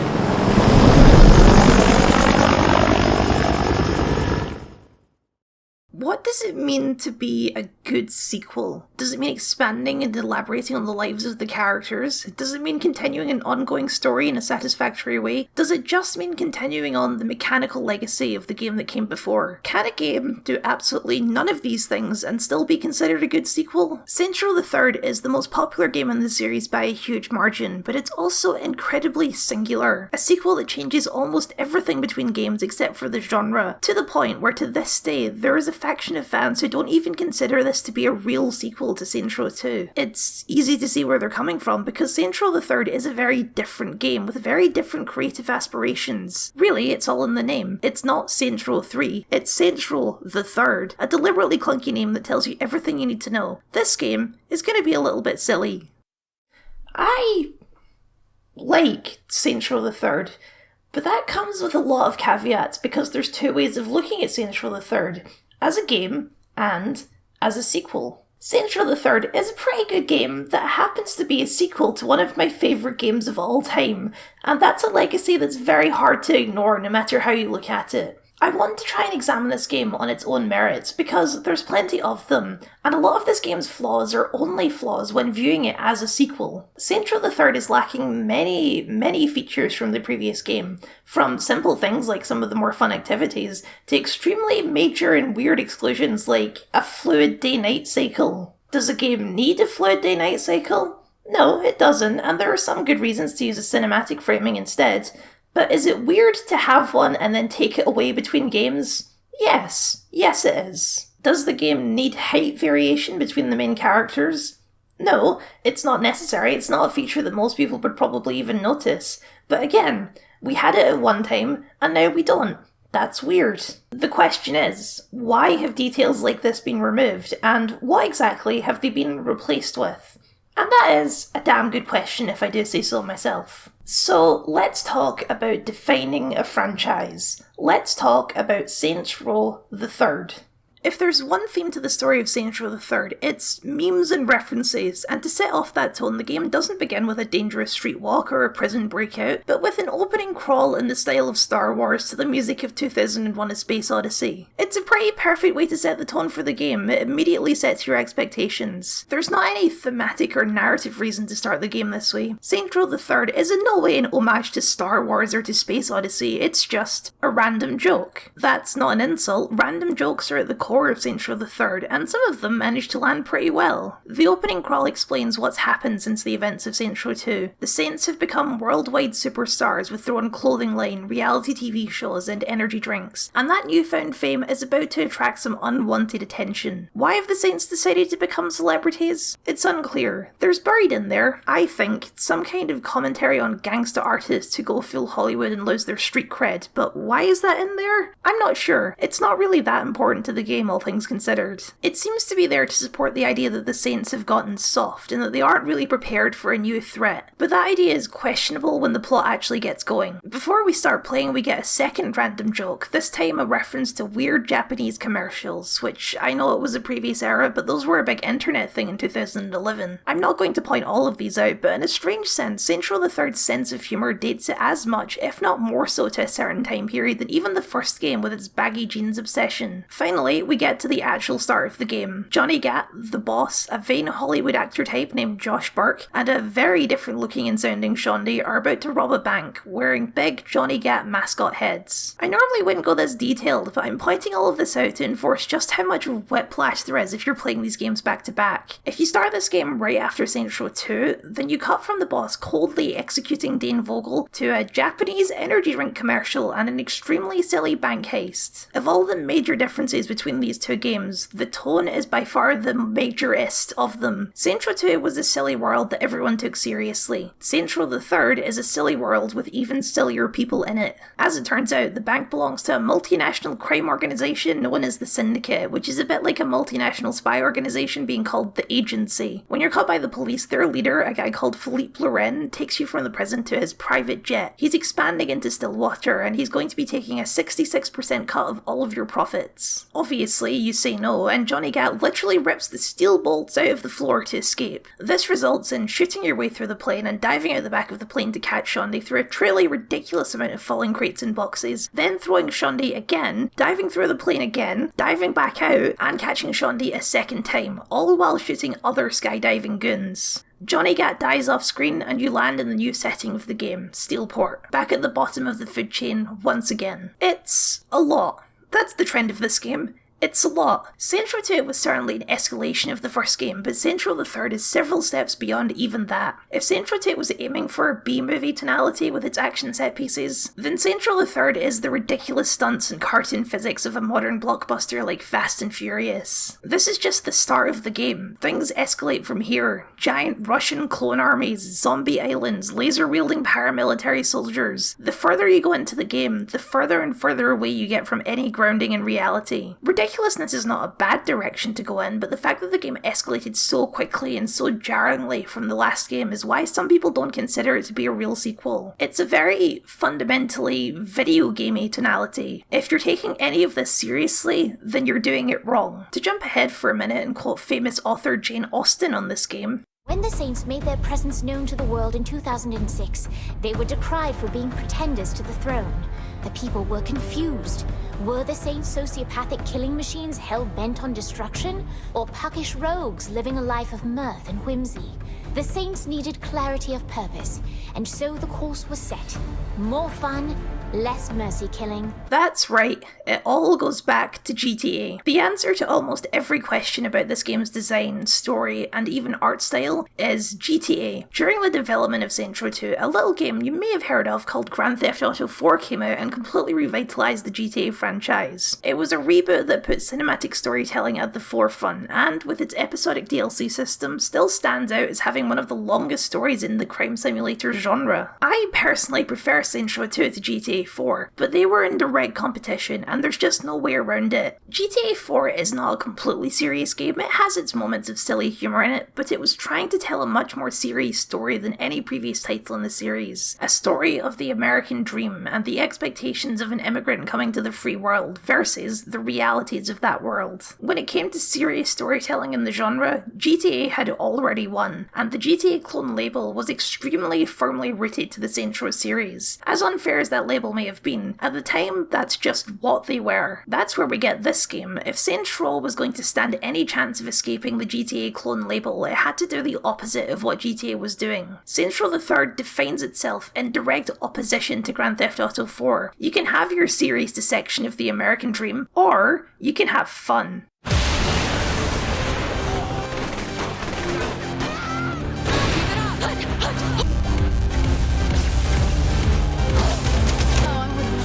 Taking the tank, Kenzie. Really? Do you know me? Of course we're taking the tank. This is so fucking cool. Burt fucking Reynolds? Come on, boy, faster! Who else would keep this town running? Oh, why do I do this? You'll have to get going. What the fuck is that thing? Something angry. Very angry. Yeah, no offense, but you're kind of ridiculous. The game's most iconic weapon is also the most symbolic of the game itself. This is the Penetrator. It's a giant pink dildo that you use like a baseball bat. This is extremely crass, a little bit tasteless, but also just so stupid that you can't possibly try and have a serious conversation about it. For obvious reasons, Saints Row III is an 18+, but to an even greater extent than even the first game, it has the tonality of a horny 13-year-old boy. However, where Saints Row 1 was an edgy 13-year-old with its constant N-word usage and tasteless restaurant names, Saints Row III is a lot more goofy with its approach to all of this. You never get the impression that it's including these elements with the intention of offending someone. You're not supposed to look at the gimp-drawn chariot shootout and think about how this is maybe an unhealthy representation of sex work, because it's just not a representation of sex work at all. It's made-up fantasy nonsense. It's not clever humour, it's exceptionally stupid humour, where the joke is just seeing what the most ridiculous thing they can actually put in the game is. This is where my personal issues start to come in, because on its own, this is a perfectly fine angle for the game to take, and from a marketing perspective, going all in on the stupid fun crime simulator is the correct thing to do. But this is just not my style of humour. Does the game get a couple chuckles out of me? Yes, it does. I'm not too big to admit that, but almost always when it does, it's the smaller character moments and not the wider nonsense of the actual script and the game world. Comedy is one of the most subjective forms of entertainment, and by far the one that ages the fastest. I think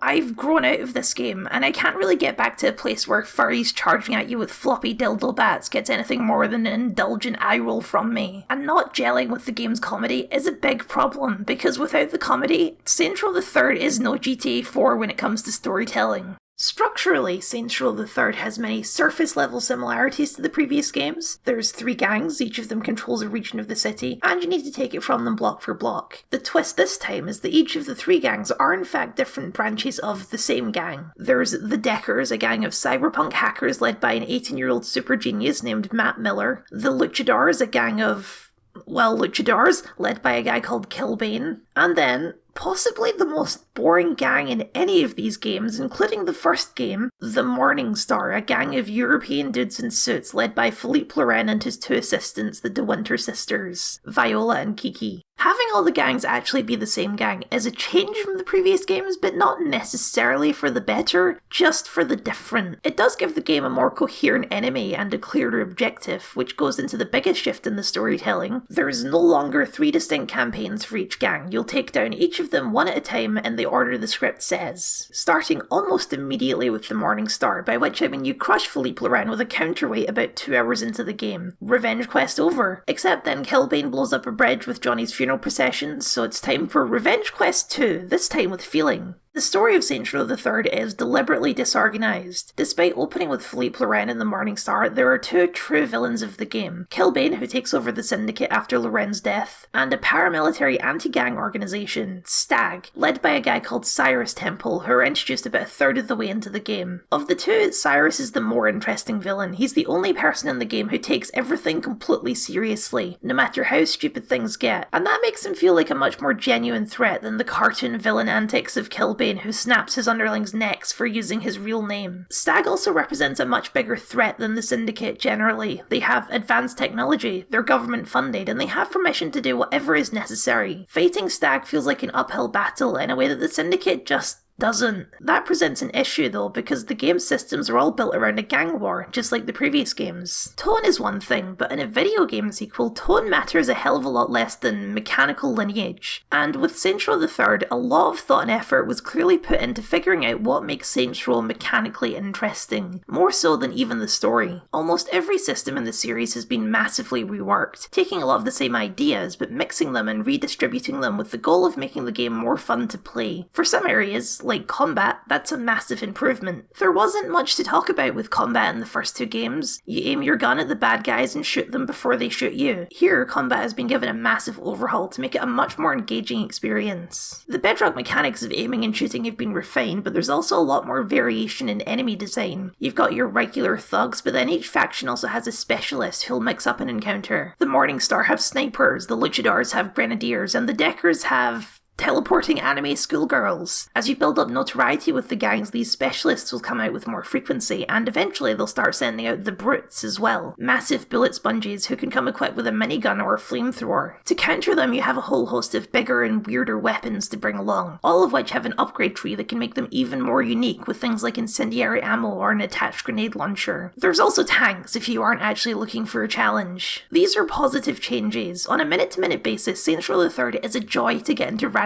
firefights with. The bigger and stranger changes, however, are systemic. Side activities and the respect system are both back, though they've both been massively reworked into very different systems. Respect is no longer needed to complete main story missions. Instead, it's a leveling system tied to a long list of purchasable upgrades. Everything from extra ammo and health to the types of guns your homies are using. The side activities are more directly integrated into the main story, with a new city takeover system that replaces the old idea of one neighborhood per mission. Every insurance fraud, mayhem, or store-bought will now take over a small block of the city, and every block owned will generate you a small amount of passive income every hour. Some of these are better integrated than others. I have no idea how driving around the city with a tiger is contributing to your war against the Syndicate, but that's the general idea. Every side activity is a contribution towards the fight. That has some strange side effects on the story because it means that taking over the city is now a side activity. It's no longer a big story moment when you take down a gang, because taking down the boss of the gang doesn't actually finish them off. Whatever random activity you do last is what finishes them off. Making the side activities more important to the story comes at the weird expense of making the actual gang war part of the game less important to the story. It becomes more of a traditional open world checklisting sort of experience. This remix also means there's less side activities overall. Instead of 6 levels of each activity, there's easy, medium, and hard, spread across the map and tied to their specific block. And because of the new respect leveling system, the rewards for doing these activities have been drastically reduced. There are still rewards, but they're almost entirely cosmetic and monetary. You still unlock the same things, just with the upgrade system middleman, which does provide the player more choice, technically, but it's also a slightly less compelling way to do it. Even though you're getting the same things as the previous games, the way you're getting them, buying them off a list instead of winning them as a reward, feels less impactful. One of the craziest things you can buy in the upgrades is City Takeover, in which you can auto-complete an entire district of the city automatically, skipping any of the gameplay you'd have to do to get there. I honestly don't know why they would include this. It's a play less game button. All of this to say, Saints Row III is a smaller game than either of the previous games, and it feels like a smaller game. Everything has been massively streamlined from previous entries to make for a more cinematic and more exciting experience. I like the old approach better, if that wasn't clear already, but that's exactly the problem I have talking about this game. These are not bad systems systems. They're fine, they function, they offer tons of player freedom, which is exactly the intention. They're only a negative in comparison to the way that Saints Row 2 handled things. A big point of criticism between the games is the changes to customization. Instead of having a layered clothing system of jackets, overshirts and undershirts, the game simply has tops and bottoms, which offers less fine-tuning in your outfit, but there's also a ton of options to balance that out. This is a great customization system for any open world game, except a sequel to Saints Row 2. Saints Row III leans heavily on caricature, with giant muscles and a bib slider that goes to infinity. This effect is lessened by the remaster, which, especially the faces, goes in a more realistic direction, but the game still has very cartoony proportions, which is especially noticeable in the way that hair is all modelled to flop around in big clumps. This is a fine art style to go for, and it fits the game well, but it's nothing like Saints Row 2, which was going for mostly realistic proportions. It's just a different game. Different enough to attract a new, bigger audience, but not so completely different that the comparisons are unwarranted, which, as a fan of the second game and as someone trying to give a fair critique in retrospective, leaves me in a tight spot. Most people started on Saints Row III. This is what the franchise is to them, with its cartoonish stylings and crass over-the-top humour. And it's not like the first two games didn't have that. They weren't going for serious. It's more like this game was about 4 steps ahead of where that escalation would naturally go. Saints Row 1 was a standard street gang story with some crass, edgy jokes thrown around the open world for flavour. Saints Row 2 was a weirder gang story with bike ninjas and voodoo shamans that took all of its video game weirdness completely seriously. Saints Row III's plot, in comparison, really doesn't matter at all, and none of the characters, especially the boss, take it seriously. It's blatantly a way to string together cool action sequences or interesting game design challenges and arenas. The Saints are theoretically in this for revenge, but you know, and the game knows, that you're both really here for fun, and so fun is what it strives to deliver. Infiltrating and then blowing up an aircraft carrier while having plastic surgery done to look like the commander, entering cyberspace to do a battle with an anime edgelord dragon, fighting off wrestlers with a chainsaw in front of a live audience, turning one of the game's islands into a zombie apocalypse just for fun. None of this is supposed to provoke any deep emotions. There's no character growth or arcs. Everyone ends the game in pretty much exactly the same place they started it.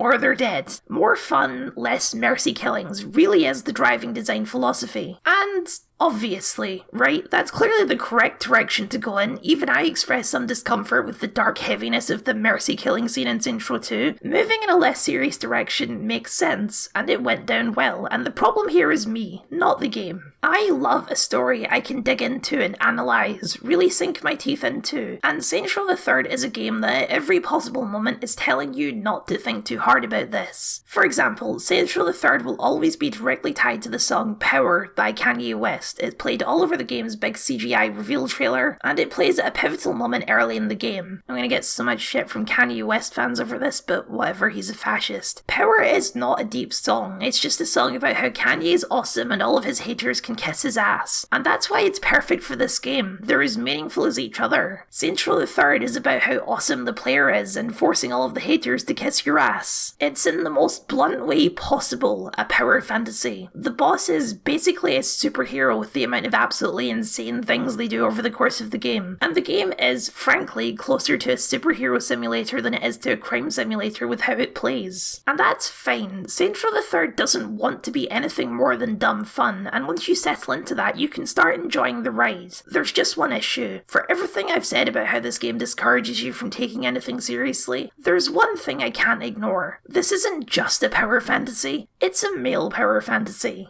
Saints Row III was released in late 2011, which puts it right at the tail end of the pre-Gamergate era, when the entire industry had to have a look at itself and the culture it had been creating. The very next year, Anita Sarkeesian put out her infamous Kickstarter for her show, Tropes vs. Women in Video Games, which at the time was a disaster, obviously, but I think may go down as one of the most important pieces of game media in history. More for what it represents than what it says. Honestly, it's kind of boring to actually watch. It's important for the backlash because it laid bare the massive problem of sexism both within the games industry and amongst a terrifyingly large majority of gamers. I was in high school at the time it was going around, and I don't even remember how I learned the name Anita Sarkeesian. I just knew she was a bad person. She was a hypocrite, a thief. She was trying to destroy the games industry with some perverted version of feminism. It wasn't until years later that I actually learned who she was and what she had actually done that was so vile, and to modern ears, the thing she said says are so obvious that tropes versus women in video games seems almost redundant. Doesn't everyone just get why this is bad?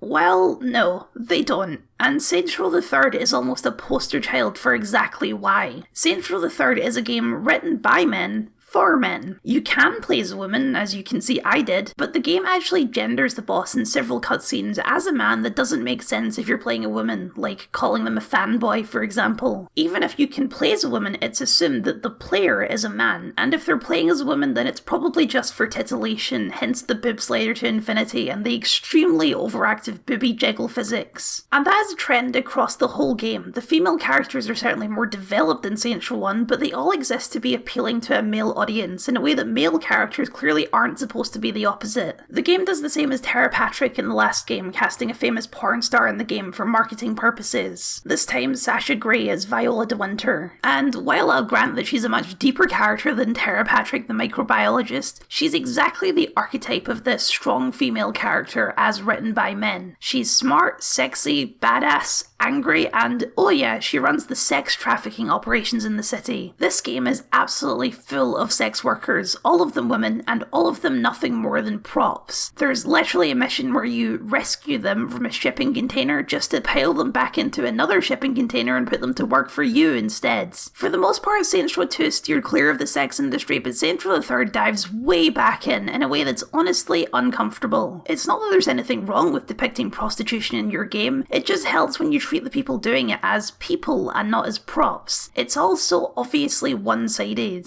Female sexuality in the game is all over the place. It's even incorporated into the design of the open world itself with sexy women lampposts, which may just be the most on-the-nose thing I've ever seen. While male sexuality is always presented as a joke, the pink floppy dildo bats, or Zemo strung up on that gimp chariot we mentioned before. In fact, that's even more uncomfortable because he was in that position against his will, and it really seems like he spent the last few years being raped repeatedly in a dungeon, but the game just sort of blazes right past that because Zemos is a sex pest anyway, so it's fine. It's all just for the lols. There's another mission where Zemo sells the boss as a sex slave at an auction to infiltrate the BDSM club, and the player wakes up totally naked and drugged. This is supposed to be funny, but if you're playing as a female boss especially, it's just really, really not. This kind of thing doesn't come from a place of malice, it comes from a place of ignorance. Being drugged and stripped while you break prostitutes out of dark cages is the kind of experience you can only find funny if you don't fully process that this is a real thing that a horrifying amount of women have actually had to go through. I'm not saying that no women could have fun with this game, but it certainly wasn't made for them. Let's consider the two other major female characters in the game. Kinsey Kensington seems like she should be the exception. She's a nerdy former CIA hacker whose design is deliberately unsexualized. Of the three female leads, she has the most to do and generally has the best lines. Yet at every single turn, the game goes to great lengths to make her sexuality a point of interest anyway. Literally, one of the first things she says in the game is what her BDSM safe word is. Just so you know that even if she doesn't look typically sexual, she's into kinky sex stuff. She's still there to cater to a male audience, in some ways even more so. She's the kind of girl that the target audience thinks they could actually score with. She's there for the dudes who are more into hashtag gamer girls. But the most disappointing by far is Shaundi. Shaundi is so different to how she was in Saints Row 2 that she's basically an entirely different character. In fact, that's made literal in Saints Row 4. The change in voice actor is part of it, but it's her personality that's completely changed. She's gone from a live and let live hippie stoner type to a high-strung, angry badass. She's basically the same as Viola de Winter, but slightly less interesting. It's the same issue as Viola, where strong female character means sexy, badass, and angry. She's so angry all of the time. The game uncritically associates femininity with weakness constantly. Burke's right.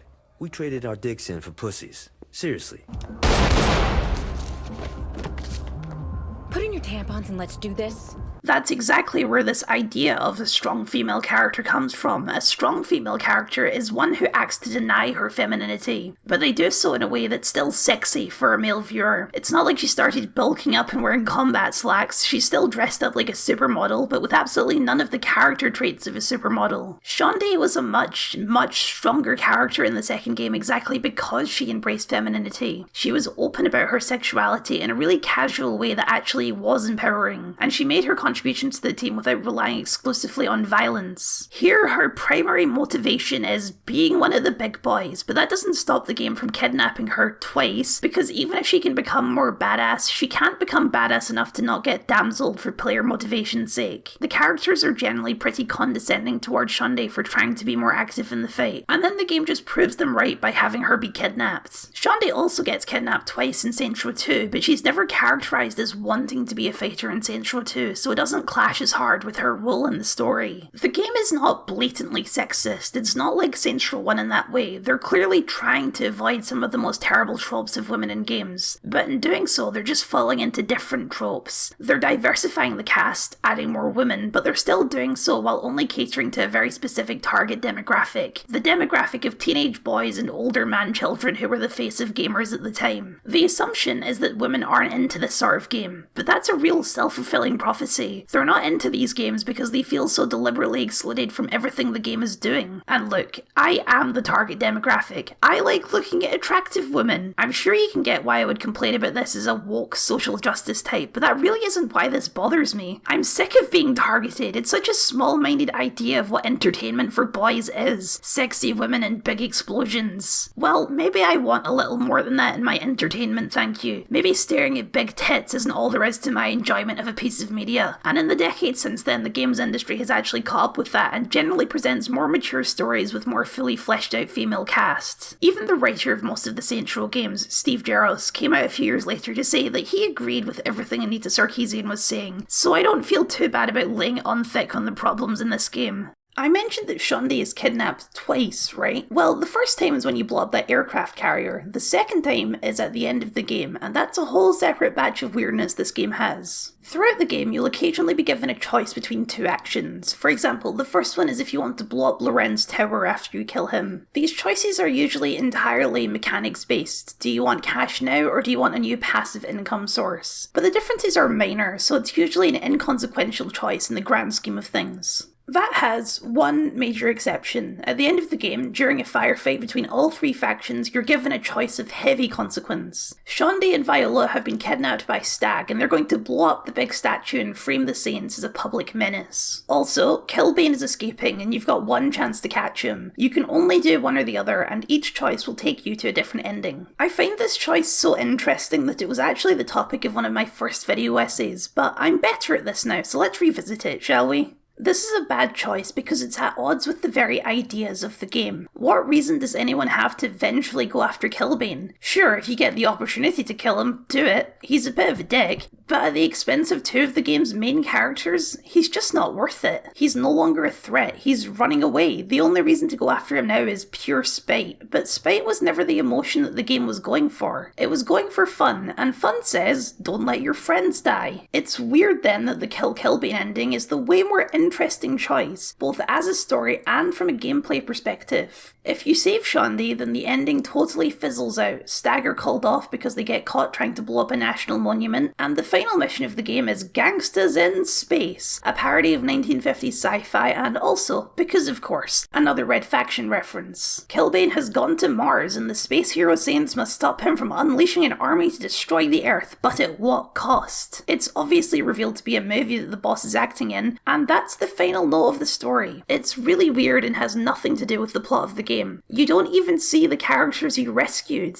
If, on the other hand, you go after Killbane, then there's a quiet scene where the boss thinks on the decision. It's honestly pretty good, one of the only tonally quiet and dark moments in the whole game. Because Stag's plan works, they finally get permission to bring in the Daedalus, something Cyrus has been asking permission to use for the whole game, and it turns out it's a giant helicarrier with mounted machine guns that starts raining down fire on the city. You fly up and plant bombs all over it, ending with a fight against Cyrus. It's a way better ending for the game, a big dramatic escalation of everything that's happened so far, and the peak of the action set piece design. It's just also the ending where you let 3 people die for basically no reason. Having multiple endings is a fun idea, but really I don't understand why this game needed a multiple choice ending other than the novelty of having one. Oh, It's because GTA 4 had multiple endings, isn't it? That's always the answer. Just because you can have multiple endings to a game doesn't mean you should. And while I've been pretty insistent that the plot of this game doesn't really matter, if there's one consistent theme, it's camaraderie. Saints Row III puts in a lot of time to make the Saints feel like a big, weird friend group, and so the ending where you forsake that friendship in favour of revenge makes absolutely no sense, even if it is the better ending mechanically. Because the moments of Saints Row III that really stick with me, that I genuinely, uncritically enjoy, are the small character moments. I like the cast in Saints Row 2, but I love them in Saints Row III. Yes, the way the women are written is annoying a lot of the time, but when a personality shines through, it is endearing. The Saints have been massively expanded in this game with all different shapes and sizes of people who all bounce off each other in interesting ways. A feature I love is when you take them out in the open world, they'll have little conversations with each other, which gives you some insight into their relationships, and makes it properly feel like they all know each other, not just you. There's the big Russian KGB agent Oleg, Zimos the elder statesman of pimps with a voice synthesizer that makes him always talk in song. Kinsey is the smartest person in the room and constantly annoyed about it. Angel, Kilbane's former partner, who's also a crazy extreme sports type voiced by Hulk Hogan for some reason. Viola is the turncoat nobody's sure they can trust. And of course, Pierce and Shaundi as the old friends you can always rely on. The boss has been softened a lot between games into someone you can actually believe would have friends. Female voice one is always my favourite because it's Laura Bailey, and she plays the role in a bereaved mum sort of way, affectionately calling everyone sweetie. My favourite moment in the game isn't even in a cutscene or a shootout or an action set piece. Early on, when you're just doing the tutorial missions and familiarising yourself with the new setting, the boss and Pierce start singing along to the radio. Neither of them are particularly in tune, but they're having an absolute blast, laughing and giggling about it, and it just feels really genuine.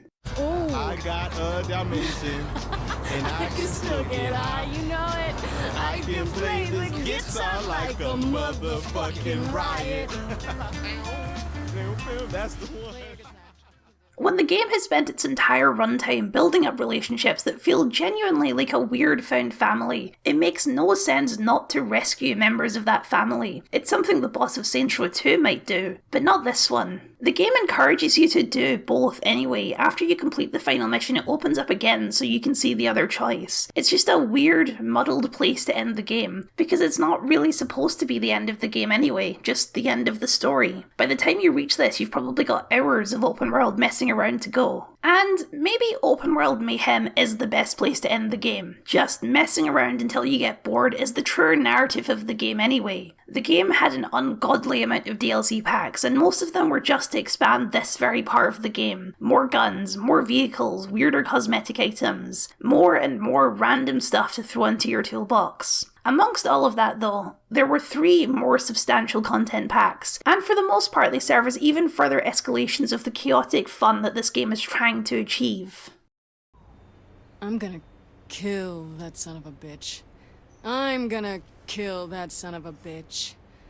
I'm gonna kill that son of a bitch. Oh, that's weird.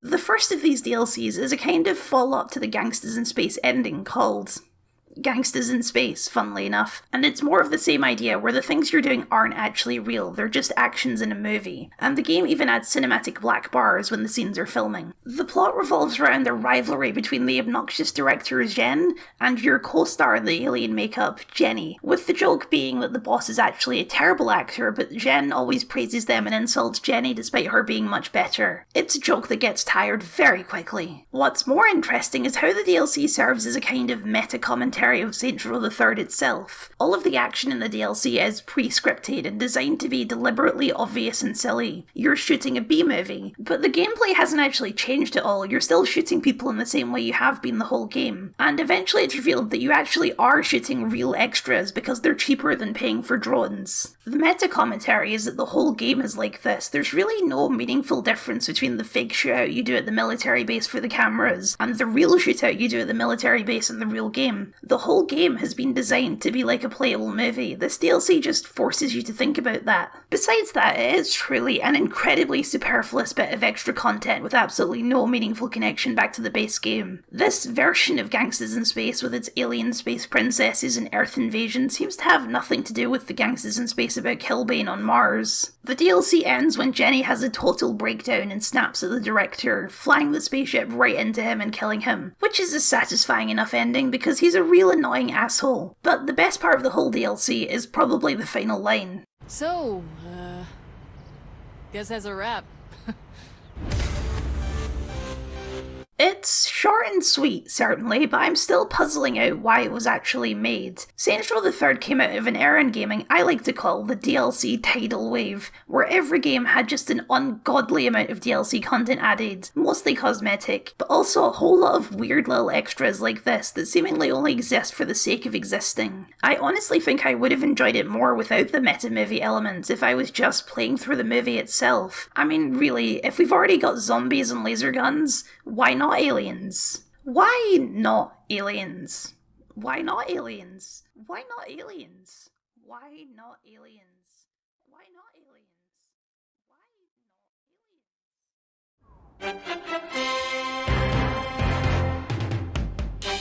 Hello, sports fans, and welcome to the craziest, wildest, bloodiest extravaganza outside of Juarez, GenkiBowl VII. The second major DLC pack doesn't actually add any new missions, but instead adds a pile of extra side activities all themed around a returning character from the base game, Professor Genki. Professor Genki's super ethical reality climax is another one of those haha, isn't Japan so funny and weird things in the base game, where it's this hyper-violent game show that uses all this weird cutesy language while you're doing it. Genki himself is a large Cheshire cat looking guy wearing a lab coat. Overall, Saints Row III avoids most criticisms about racism or cultural appropriation by just making the game more white generally. All of the villains are white, all but one of the new saints are white. That causes a bit of weirdness when all of the luchadors in the game are beefy white guys and not, you know, Mexicans, but that's a lot less uncomfortable than whatever the hell is going on with Professor Genki here. I can't sit here and tell you that Japanese game shows aren't weird to my Western eyes, but Genki's whole deal seems to borrow the aesthetics, energy, and graphics from that kind of show without any real examination of if it's okay to include other cultures' entertainment purely because you think it's funny and weird. It's not offensive, that's not what I'm trying to argue. Just like with the depictions of women in the game, it doesn't come from a place of malice, but of ignorance. It's the impression of Japanese reality television from people who clearly only actually know about it from watching the highlight reels on YouTube.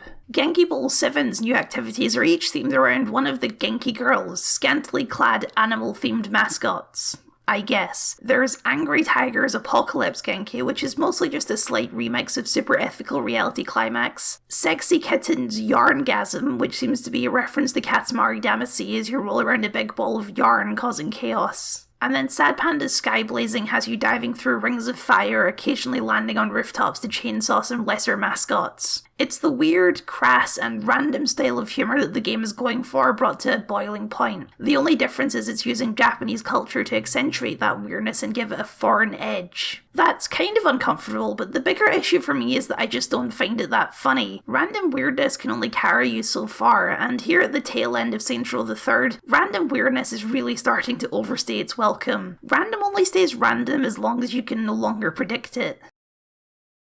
It was a dark and stormy night. The heavens wept as I defiled Mother Nature. Johnny, we're about to jump! Right on. I'll see you in still. Johnny? They failed you, Johnny. But I never will. I'm your #1 fan. The final DLC is also the perfect place to end this video because it's so highly representative of the direction of the franchise going forward. It's called The Trouble with Clones. After his death in the base game, a kid named Jimmy set out to clone Gat and bring him back to life. He was successful, but the clone was angry and confused and also gigantic and ran off, so it's up to you, Jimmy, and Pierce to get Gat back home. I didn't talk much about Johnny Gat's death because really there's not lots to say. It happens very early in the game, in a strange way that's kind of supposed to keep you wondering if he's actually dead, which it's revealed by the end of the game that he probably is, until they reverse that in the next game. Gat is the last real holdover from the first game, and so symbolically I'm actually fine with killing him off. I like Johnny, he's fun, but he's also pretty much the same character as the boss. They serve a kind of dual function as being the ultimate badass. And in a game this dedicated to making the player the biggest badass in the room, Johnny Gat just doesn't fit. This DLC's approach to Gat honestly reminds me more than anything else of Sir Hammerlock's Big Game Hunt, the third DLC of Borderlands 2. That's also a story of a nerdy weirdo trying to bring back a famous character from the base game as increasingly weird clones. And it's also symbolic of each series' approach to that character going forward. For better or worse, Johnny Gat is the face of Saints Row, more so than the boss because he's a clearly defined character, and that's why they couldn't leave him dead.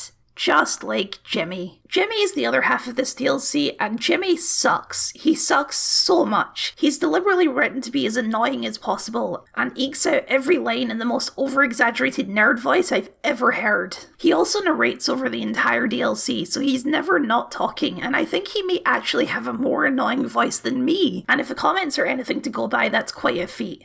Having arrived just in time to save the king from certain death, the three set out on a chase to the metropolis of Steelport in search of their clone twin. Amazed by the device built for such a purpose, they asked for an explanation on how it works. Jimmy is the embodiment of a kind of aggressive self-nerd hatred. Sure, player, the game says, you're an awkward nerd looking at big boobs on your Xbox 360, but you're not this fucking guy. You're not this much of a loser. The whole thing plays out as a kind of Frankenstein parody. Jimmy even makes up a clone of Aisha to try and calm Big Johnny down, but then she gets blown up. The last mission is the most interesting though, because it gives you superpowers. Jimmy irradiated a can of Saints Flow energy drink and you get super speed, super punches, and the ability to throw fireballs. I already said the gameplay's more like a superhero game, so why not just make it official? It's probably the most fun part of any of the 3 DLCs. A little bit clunky, sure, but still a ton of fun. You can see, exactly right here, where the idea of Saints Row 4 began. The game ends in a classic superhero setting. Johnny and Pierce are trapped on the bridge and you have to fight off the military to save them, ending with the new Johnny joining the Saints once again. Jimmy tells us how the Saints and their new allies will have to always be wary of new dangers, and ends us on a question mark. But thankfully, this is the last time we ever have to see Jimmy again. No question about that. Saints Row III is far from my ideal game. It's doing a lot of things, and not all of them work for me. But I respect it. It took a brand that had been thoroughly tarnished by an unfair label and carved out a place for itself that's truly unique on the gaming landscape. There's truly no other game like Saints Row III, not even in the rest of the Saints Row series. We're also, and I'm sure you know this, teetering on the edge of an abyss, aren't we? We both know what comes next, and sure, there have been some signs that things could go in a stranger direction, but how exactly do we go from gang wars to the president fighting aliens in the Matrix? Well, I guess we'll just have to wait and see, won't we? Not bad. You could be a weatherman or some shit. I may have laid it on a little thick. You did just create a city-state. Good point. Hey, that reminds me. This place is gonna need a new mayor. How do you feel about public office? It's a horrible idea. I'm in. Then let's get to work. If you've been following the series, you've probably noticed by now that I like to open these videos with a question. It's a cheap writing trick, but I think it's an effective way to get your hooks into a viewer and get them thinking about the subjects you're going to be covering in the video. I want to open this one with a question too. I just need to fill some time until the YouTube robots stop listening. Okay, just about... What the fuck is this game? Saints Row 4 has got to be one of the strangest games to ever get a AAA release. 7 years after a little street crime game, we have a game in the same series and the same continuity where you, the President of the United States, get abducted by aliens, put in the Matrix and get superpowers. How could anyone possibly think this was a good idea? And as expected, Saints Row 4 has gone down as the death point of the Saints Row series, the point where it all went wrong.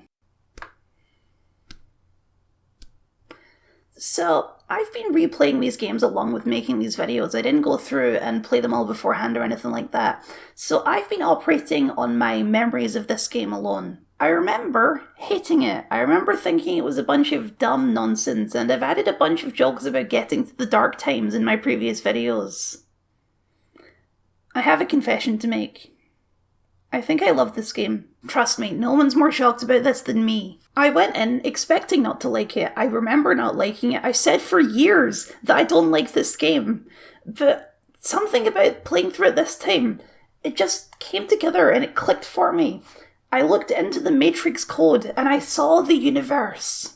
Saints Row 4 is an exceptionally dumb game, but it's exceptionally clever in its dumbness, and it comes together to make something that is extraordinarily fun, and I would even argue better than Saints Row the Third. Oh boy, Kyle's controversial corner is back, baby. It's been too long. So let's ask the real question to start this video.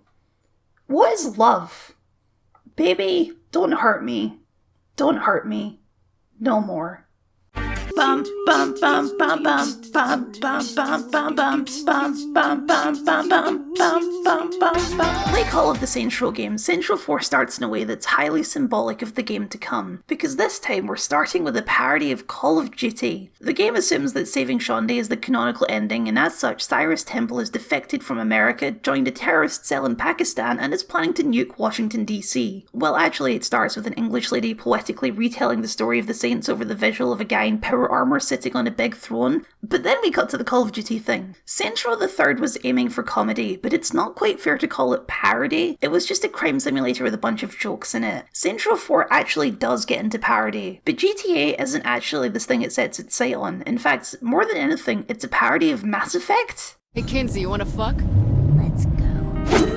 But there's a long list of things that this game is going to take a swing at. Mass Effect, Call of Duty, The Matrix, They Live, Metal Gear, Streets of Rage, 1950s sitcoms, Saints Row itself, and the concept of America. But we start with tactical gear, espionage, and sneaking up on Arabic terrorist dudes to knife them in the back. If you're searching for any kind of political angle on that, don't. This game is clearly including this stuff only as an allusion to the way that modern war shooters like Call of Duty handle these things. Everything from the guns you're shooting to the setup of the story to the layout of the mission is designed to make fun of Call of Duty's self-serious approach to all of this. Cyrus Temple fits right into that typical Call of Duty antagonist role, where some white special forces dude is secretly behind everything because he hates America, like General Shepard or Rourke or another one probably. It's been a while since I played Call of Duty. Aesthetically, we're so far away from anything the series has done before that the first time through it's almost insane to think that this is even the same game series. And spoilers, that's going to be true for the whole game. If you're looking for Saints Row the crime simulator, that's out the window. On a second run through though, you can start to appreciate what they're doing with this game and why they chose to move so far away from the previous games. Why open the game with a Call of Duty parody? Well, because it's funny, that's why. By leaning on parody and absurdism instead of crassness and edginess, Saints Row 4's humour has aged much more gracefully than Saints Row the Third. The game is a comedy first, and everything else second. Saints Row the Third was aiming for fun, but Saints Row 4 is just trying to make you laugh, and it's pretty good at it too. Parody is very common in other forms of media, but parody games, especially big budget parody games, are very rare, and in 2013, almost unheard of. In 2013, and largely to this day, Call of Duty is the face of AAA gaming, and there were many developers who tried to cash in on the modern warfare trend, Resident Evil V being a famous example. And there's plenty to make fun of in this trend, tropes and mission design that was becoming stale in 2013, let alone now. Taking aim at Call of Duty first is a statement of intention. This game is a parody of AAA gaming itself, and yet, it's still a sequel to Saints Row the Third. We're still after the same guy with the same cast. Shaundi and Pierce are along for the ride, and even in this wildly different setting, they're exactly the same as they were in the last game. A change in genre has not changed them as characters. You also meet up with a new character, an MI6 agent named Asha Odekar, who serves to contrast with the Saints. This modern warfare stuff is her world, and the Saints don't fit in it. The mission itself has almost nothing to do with the rest of the game. Its role in the story is almost entirely atmosphere building. Even in a situation as serious as this, we're taking nothing seriously. Cyrus launches the nuke and the boss jumps aboard, tearing out panels as the crew says their heartfelt goodbyes. Well, we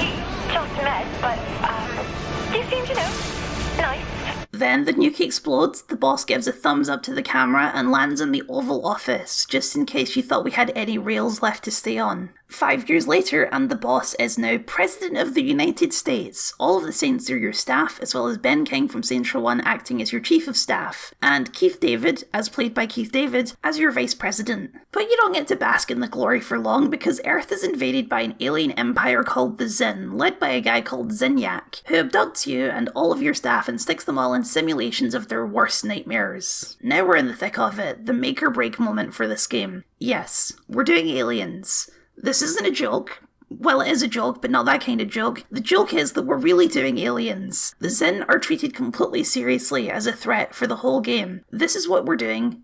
Can you deal with that? It's very rare for a franchise to change genre like this, and this game only came out 2 years after Saints Row III. The whiplash between these games was too much for a lot of people, including myself. I thought this game was bad for years, and maybe so wildly changing things between games is bad. I don't know the answer to that. If we examine Saints Row 4 on its own merits, however, then the Zin are an excellent villain, and Zinyak may just be the best antagonist in the whole series. All of the previous games have a roster of villains, but by focusing on just one, Zinyak has much more presence in the game than any previous antagonist. He's not a complex villain, he's a megalomaniacal intergalactic conqueror with a god complex and a love of quoting Shakespeare. But that's all this story needs, a charismatic bad guy to punch in the face. The Zin are a genuine, unrelenting threat. You're always going to be the underdog against them. They have advanced technology and an endless army of loyal soldiers. You're just the same group of misfits you've always been, and that's one of the game's biggest, strangest strengths. Some have argued that Saints Row 4 is so different that it should have just been a different game, a new IP, but what makes all this weirdness work so well is that you still have a grounding to reality in the characters around you. You know these people, and they're the same they've always been. Seeing what happens when you take these characters from a street-level crime simulator to a sci-fi action parody is kind of fascinating. They can all acknowledge that things have gotten a little bit weird, but they're still living in this world and they're going to take the problem seriously. Why is this the right group to save humanity?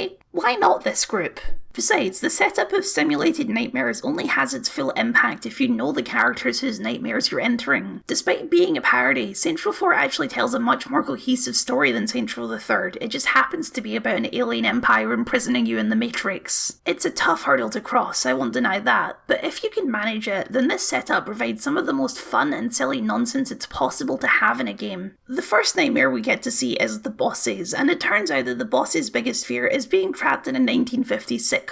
Obnoxiously cheery music plays and every line of dialogue is punctuated with a laugh track. The boss as a character has once again been changed, though this time it's more a change in framing than personality. Saints Row III was dedicated to making the player, and by extension the boss, the biggest badass in the world. Everything you did was supposed to be understood as awesome. Here in this game, you're no longer the ultimate badass. You're still a badass, but not the only badass in the room. And as such, the game is much more comfortable with letting the boss be the butt of jokes.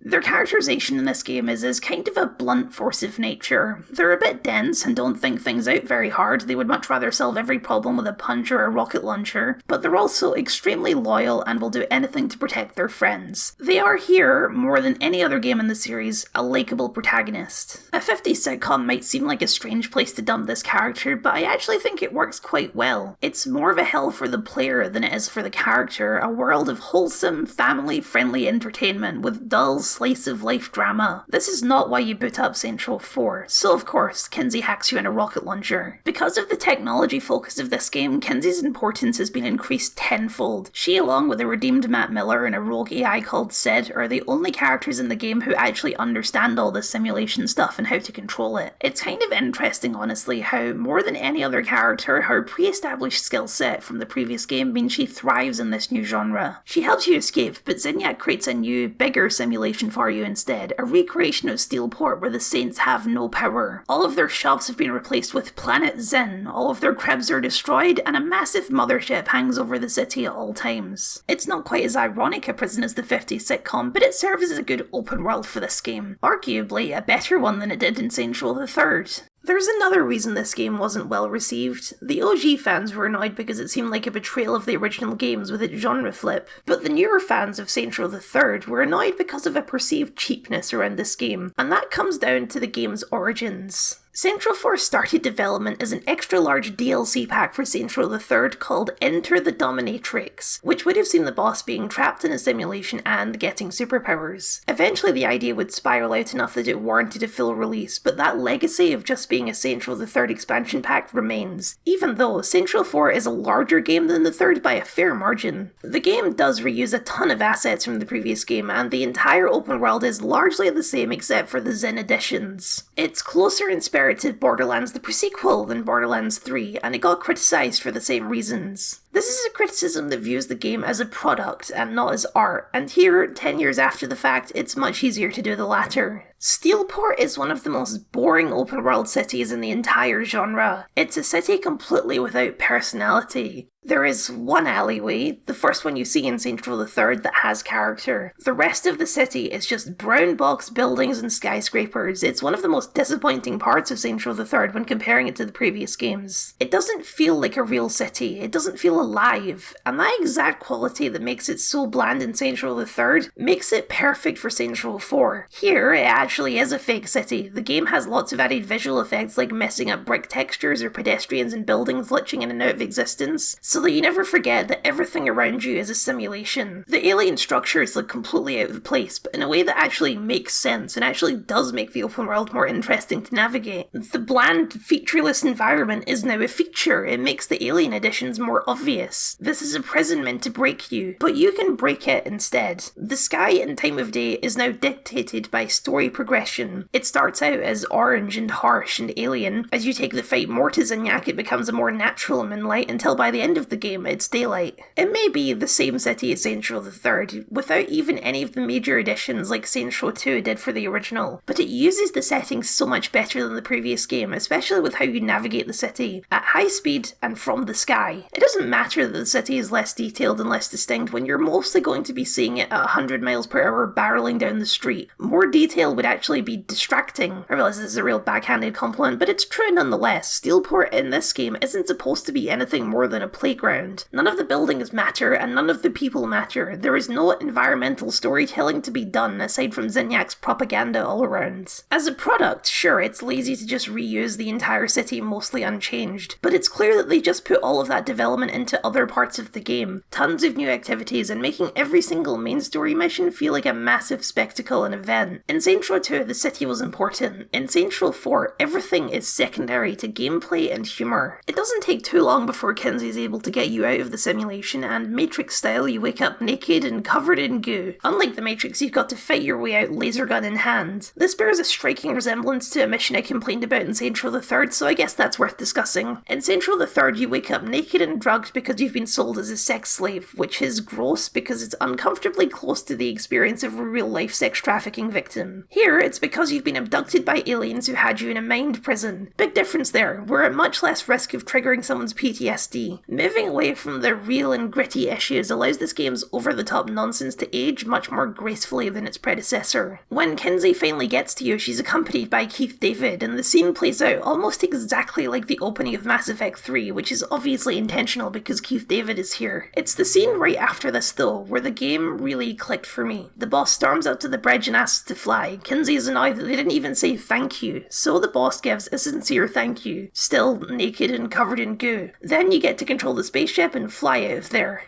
Kinsey, does this thing have a radio? Radio signals bounce around space for... Wait.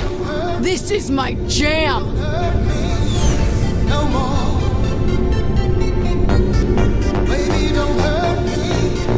Don't hurt me. No more. A year before Guardians of the Galaxy, Saints Row 4 was perfectly capturing the vibe of that movie. When we got a Guardians of the Galaxy video game, they basically recreated the scene in its entirety. They just used Iran instead. The mix of genuine emotion, stupid, kind of immature humour, ridiculous visuals, and classic pop music all came together for me, and the game just clicked. I get it. I understand why they did this. I've seen a crime simulator before. GTA 5 came out the same year as this game, and Watch Dogs less than a year year later, I've never seen a game that does what Saints Row 4 does. The way it commits to every creative decision 100%, pushing absurdity as far as you can possibly push it, while still, somehow, managing to land some genuine emotional beats. The game shouldn't work, and for a lot of people it doesn't work, but if you can pick up what Saints Row 4 is putting down, there's nothing quite like it. And then this happens.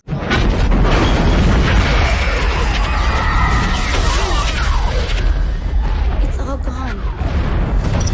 Well, I'd say this was a productive day. You're a fucking monster. Oh, don't act surprised. I told you this would happen.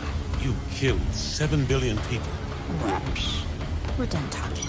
So much for Saints Row being a prequel to Red Faction. There are a rare few pieces of media that literally blow up the earth on screen, but Saints Row 4 joins that list. It takes a lot of guts as a writer to destroy Earth in the first acts of your story, and it takes a lot of skill to have that land as a genuine emotional beat in a parody comedy game. It completely changes the course of the narrative. It's not about saving Earth. Earth is gone. This is purely about revenge. And despite it all, that fits Saints Row a little better. The first time I played this game, I had no idea this was coming. Even as weird and silly as Saints Row 4 is, it's just not the kind of thing you expect to see. And I hated it. I thought it was so dumb. What are the stakes? You've already lost. How can I be expected to care about anything when the Earth is literally blowing up? Now I see that that's kind of the point. With the Earth gone, there's no rush. Everything you do is player driven. The story can be as slow as it wants because the player is the active element in the story, not Zinyak. You're taking the fight to him, always on the offense. And when the minute-to-minute gameplay is this good, you've got plenty of reasons to take your time. Here's a basic fact for you. Having superpowers is fun. That could be enough to make this game work, but Saints Row 4 puts in the work to make these superpowers feel fluid and functional while still offering a decent level of challenge and engagement to the combat if you're looking for it. The game builds on the solid bedrock mechanics of Saints Row III and creates something that's truly spectacular. The traversal powers are the ones you're going to be using the most often. You've got super speed, a super jump, and an unlockable glide, so you can't actually fly, but you can glide across most of the map if you gain enough height. It feels excellent. I don't think I've ever seen a game that does super speed as well as Saints Row 4 does, and the active travel is gamified in of itself with the addition of clusters all over the map. These blue glowy orbs which you can use to purchase upgrades for your powers. It's an idea ripped straight from Crackdown, but it worked there and it works here for the same reason. Because it's mechanically based on the same system as Saints Row III, you can drive cars and fly planes, but outside of a few mission objectives you'd be silly to ever actually do it. Running and jumping is faster and significantly more fun. The very active moving around the map in Saints Row 4 is a breeze. So what about the combat? The basic shooting rhythms are the same, but your grenades have been replaced by a radial menu of 4 distinct superpowers. You have a basic ice blast that can freeze enemies, you have telekinesis to pick up people, cars and objects and throw them around, a stomp that pushes enemies away, and then an aura which causes you to erupt in flames and set bullets on fire. These are all fun, but what makes it better is that each power has its own separate cooldown timer, which means you can mix and match your powers for greater results. Freeze a group of enemies and then stomp them to instantly shatter them all at once. Each power also has 3 different elemental types that can be unlocked for even greater and weirder variation, like a version of the stomp that shrinks everyone it hits into tiny versions of themselves that you can squish by walking over. You have all the same classes of guns available, but with a bunch of extremely weird and creative variants made possible because of the simulated nature of the world, like the inflator ray that makes people's heads expand and then explode, or the black hole launcher that launches black holes, or, of course, the dubstep gun.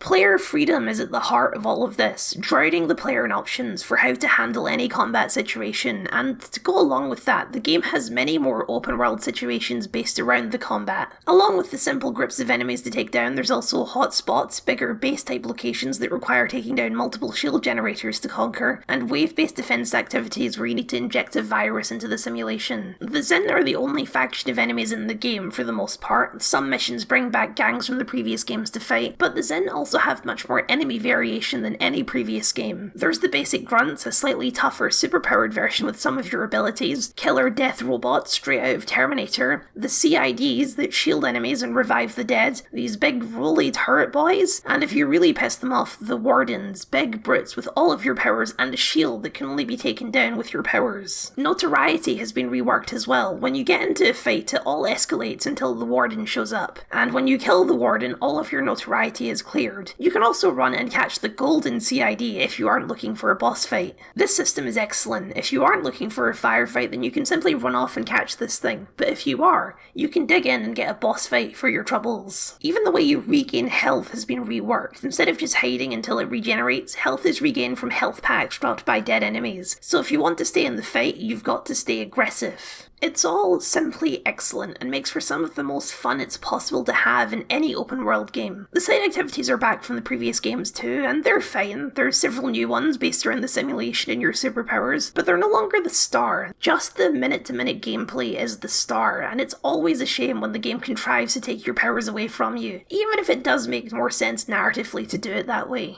Each of your friends is trapped in their own personal nightmare simulation, and since your powers only work in your own simulation, you'll have to play by the rules of whichever simulation you're in. The nightmare simulations are worth it though, because each one of them is an entirely separate experience, blending different visuals, level design, and in a couple of instances, gameplay itself. The first person you rescue is Matt Miller, as his experience is going to be required with all the hacking you need to do, and his simulation starts as a flashback to his own cyberspace back in Saints Row III. When you find him himself, he's trapped in his own worst nightmare, a text-based adventure game. Shondi's next, and her simulation is the most actually horrific of the bunch, going all in on surreal visuals. Her nightmare is the day Johnny died on the plane, and you find her mourning over his body, only for it to come alive as a zombie and for her to stab it to death repeatedly. Then her mind fractures, and you end up in a different nightmare, the club back in Saints Row 2, where she's being held hostage by a veteran child. The game acknowledges the difference between Shondi and Saints Row 2 and the third by just making that difference literal. There's two Shondis now, and they don't really like each other. Ash's simulation is the one that could be the least interesting since she's a new character, but the game makes it fun anyway by having the whole thing be a parody of Metal Gear and Splinter Cell and other stealth spy games, with mechanics where you have to shoot out lights before you kill the guards for absolutely no reason, and the villain of the simulation is you with an eye patch and an evil goatee. Pierce's simulation, on the other hand, is just exceptionally silly. He's being attacked by a swarm of angry Saints Flow cans and a massive angry can named Paul, who you fight by taking control of a statue. Ben King's simulation is a flashback to Saints Row 1, back to the old church and the Vice Kings, reliving the day that the Vice Kings betrayed him. You actually walk down the street in a little recreation of the beginning of the first game. Even out here in space, with the Earth a speck of dust, we're still maintaining that rigorous commitment to continuity. The final friend to rescue is the big reveal. Johnny Gat didn't die in Saints Row III after all. He was kidnapped by Zinyak, and he's been trapped in his hell for years because Zinyak viewed him as the biggest threat. His hell is the strangest by far, a full-on recreation of Streets of Rage, where he relives the day that Aisha is killed, always unable to save her. It's not a little moment either, it's a full-on section with 2 screens and 2 boss fights. The variation in these simulations is seriously impressive, and your first time through, you really have no idea what to expect when you walk into them. They're so playful, not just with the visuals, but with the game itself, including meta-humor about games as a medium. There's even one more nightmare later in the game, when Keith David is put back in his, and his nightmare is the most on the nose, because it's being stuck in an eternal fight scene with Roddy Piper in the movie They Live. The signposts around the simulation were already a clear reference to They Live, but just actually going into the movie makes it all the more funny. Keith David's whole place in the game is a joke, obviously, because he's voiced Julius in the first 2 games, which all of the characters point out, but then Julius also shows up in the game, voiced by Keith David, and they have a chat with each other.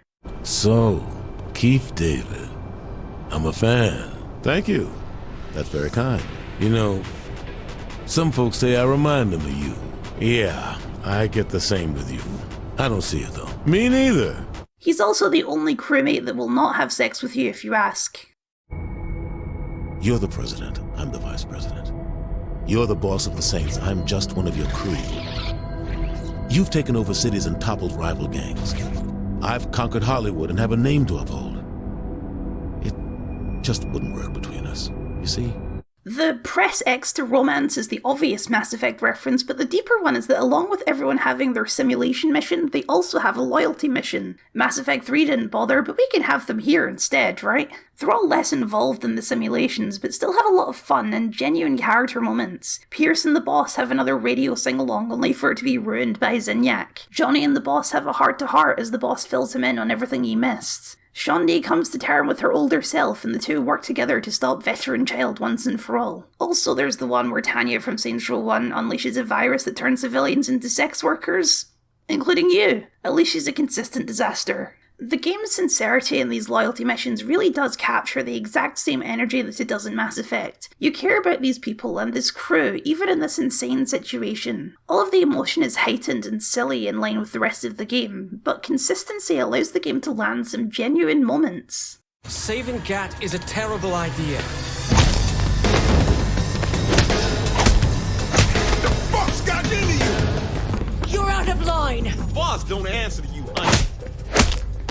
Bitch, you lucky we're standing in front of Keith David or... Stop it! He's right, okay? It's a terrible idea. In order to save Johnny, we have to tap directly from our ship into his mind, and that means Zinyak's going to know exactly where we are. You're asking Matt and I to paint a target on humanity's last chance so that you can go rescue someone we've never even met. And what's even stupider is that we're going along with it. That guy you just beat the shit out of is risking everything to save your friend. And you want to know why? Because we can't save ours anymore. Oleg is dead. Viola is dead. Earth is dead. So how about you stop being a fucking asshole and say thank you for giving us the hope you'll never have?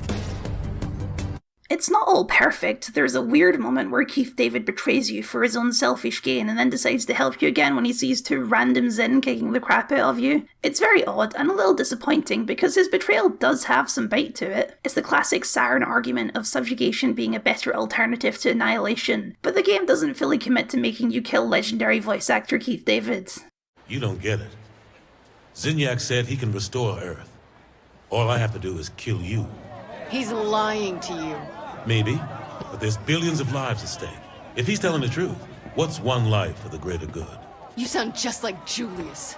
He was right. He doesn't actually have any place in the story after his betrayal, so this is more likely because of how he's woven into the side activities. Central 4's city takeover mechanics work exactly the same as the third. Every activity in Store-Bought takes over one block of the simulation. However, lessons have been learned from the third, and these systems have been mixed around to make them feel slightly more rewarding. The upgrade app is still there and offers the exact same upgrades like extra health and ammo. However, other unlockables have been added to compensate, all of which are tied to quests. The game has a somewhat strange side quest system that more or less offers a loose framework for going through all of these side activities with the promise of a reward at the end. The narrative content of these quests is minimal, but the rewards are usually worth it, because these quests are how you unlock new elements for your superpowers and some of the weirder and more interesting weapons. There's about the same amount of activities as there was in Central the Third, but now they've been designed around a medal system of bronze, silver and gold based on how well you do the activity, with bonus rewards, usually power upgrades for getting all silvers and all golds in one instance of an activity. There are lots of series staple activities that have been cut, like drug trafficking, because they just wouldn't make sense in the setting. Instead, they've been replaced by a lot of activities revolving around your superpowers, like using telekinesis to shoot specific targets through rings, or an endless runner minigame. These activities are fully cemented as side activities now, and within the game you can never fully get the Zin out of the simulation, else you'd have no one to fight. But as time filler content, there are certainly worse ways to fill an afternoon than wrecking a fake town with telekinetic wrecking balls. We're not done with Mass Effect yet though, because the final mission in the game uses the same squad selection mechanics as the suicide mission in Mass Effect 2, and securing your loyalty with the crew even grants a slightly different ending. The ending doesn't have any surprises in mind, it's just a climax of everything that's happened so far. First you destabilize the simulation, which causes power malfunctions across the mothership, then you attack the ship itself in the real world, along the way finding some convenient power armor that gives you all of your superpowers in the real world just in time for the confrontation with Zinyak himself. Ending with you decapitating and de-spining him, Predator style, and by de facto becoming the new Emperor. When you start the game by becoming President, how do you top that? God Emperor of the universe, that's how.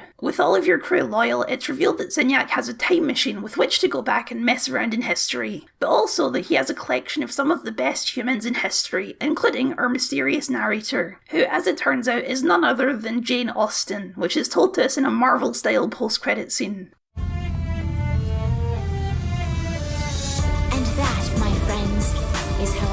almost met the Saints. Saints Row 4 is designed to be the last game in the series, and ending by becoming God Emperor is certainly a way to make that clear, if blowing up the planet didn't make that clear already. As an ending to this game, it works perfectly. As an ending to the Saints Row series, it's bizarre, obviously, but we crossed bizarre a while back. It's not a mystery why this game is so polarizing. It's one of the strangest games to ever get made, but in going back to it, I think this game may have just been ahead of its time. Yes, it's big and dumb and stupid a lot of the time, the story can be nitpicked into oblivion, but the game knows that, and whenever you think something is dumb, the game is just as likely to make a joke about it. There are 100 ways this game could have gone horribly wrong, but instead it all coalesces into something that really does work, if you can accept it for what it is. And in a fascinating bit of meta-storytelling, the developers even gave us an example of what Saints Row 4 could have been if it was handled in a much worse way. So, what exactly is Enter the Dominatrix? Oh man, are we really digging that up?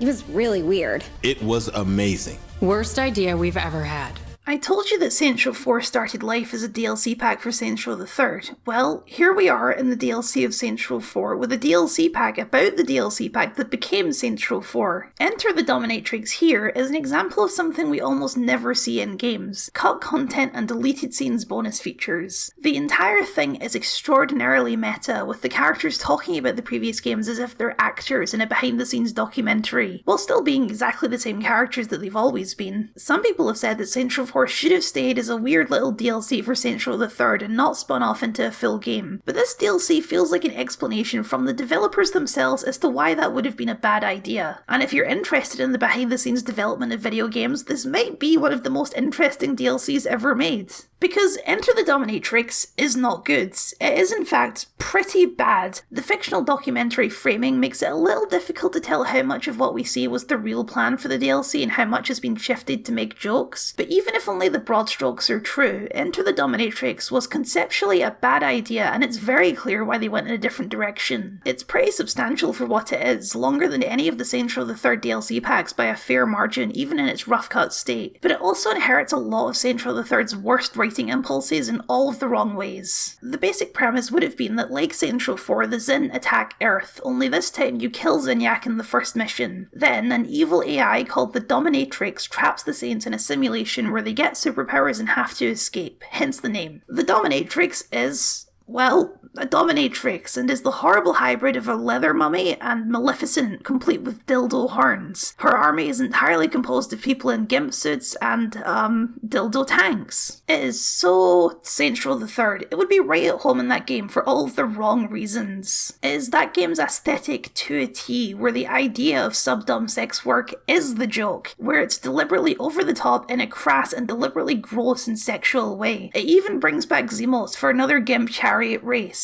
Because of course it does. It is a perfect example of what makes Saints Row 4's comedy work so much better than Saints Row III. Here in Enter the Dominatrix, the joke is running around catching furries and throwing them in cages, or that the sports commentators are doing so over a gimp chariot race, where in Saints Row 4, the joke is that the commentators are being forced against their will to keep commentating on a sport even though Earth is gone and they hate their lives now. I can't help but be impressed by this contestant, Zach.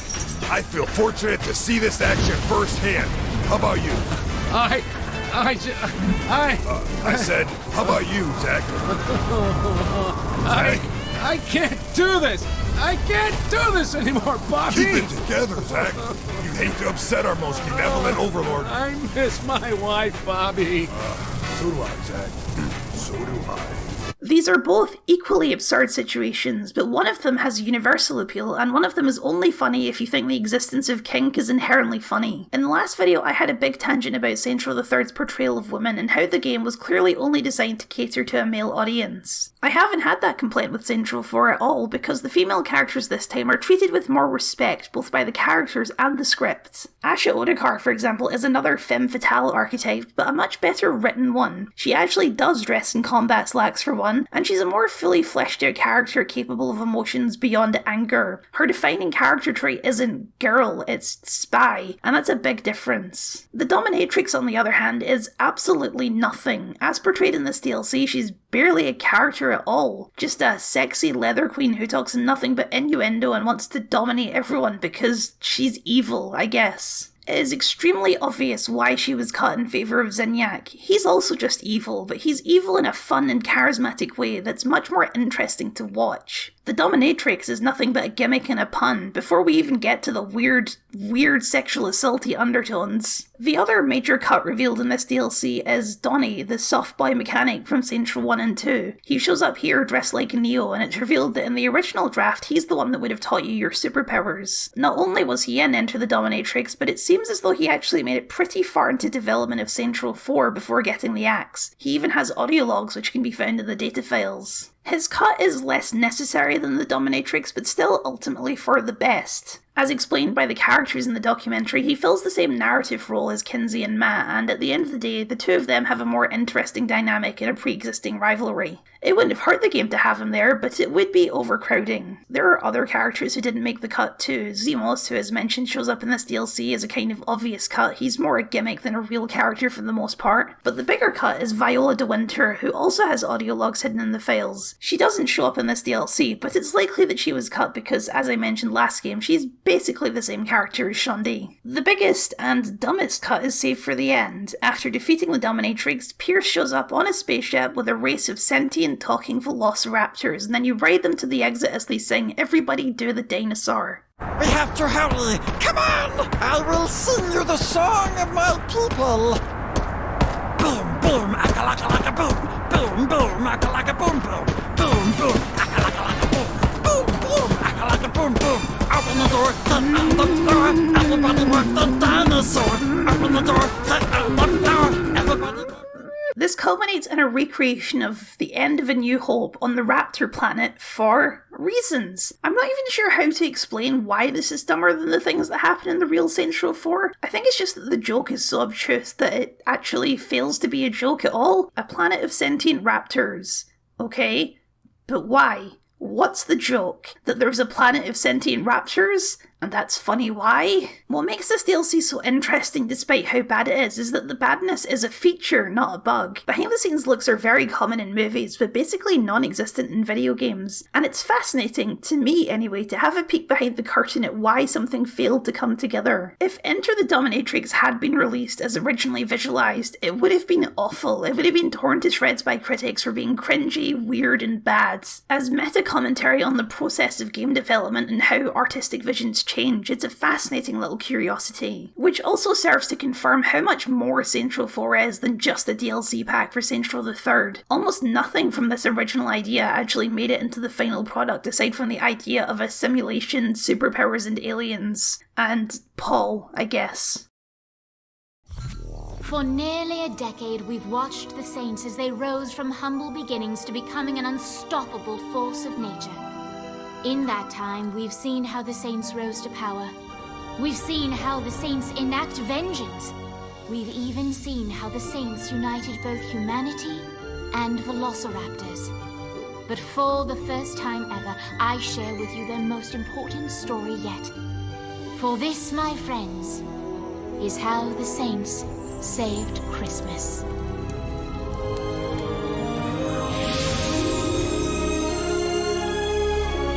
So, I like to tie these videos in a nice bow at the end, figure out some way to link the final DLC with the themes and the design priorities of the base game, but well, it's a Christmas DLC. It's a good Christmas DLC, I like it quite a bit, but it's a strange way to end our discussion of Saints Row 4, especially as I make this at the end of May. Ironically enough, there would have been a third DLC to wrap up our discussion of this game in a much more cohesive way, but it also got big enough that the developers figured it warranted its own release, so I guess we can properly conclude this discussion next time. For now, let's try and muster up some Christmas cheer. How the Saints Save Christmas is about preventing the end of the universe because an evil version of Santa takes over the future and enslaves the whole galaxy. A version of Shaundi comes from the future to explain this and help save the real Santa so that that future never happens. Yes, it's basically the same as Futurama with a bit of Terminator thrown in there, but what makes this DLC work is how completely sincere it is about the whole Christmas thing. In a classic Christmas movie setup, the boss hates Christmas, they don't understand it and they think it's pointless, and over the course of the DLC they have to learn what makes Christmas magical. But this is still was Saints Row 4, so that magic involves shooting a lot of evil gingerbread men. In terms of production, this is probably the most impressive DLC pack of any of the games so far. You actually go to the North Pole, and it's kind of incredible. It's this delightful little Christmas town with the decapitated heads of Santa's reindeer decorating the courtyard. One of them even has a shiny red nose and a delightfully horrible touch. How do you go to the North Pole with the Earth having been blown up?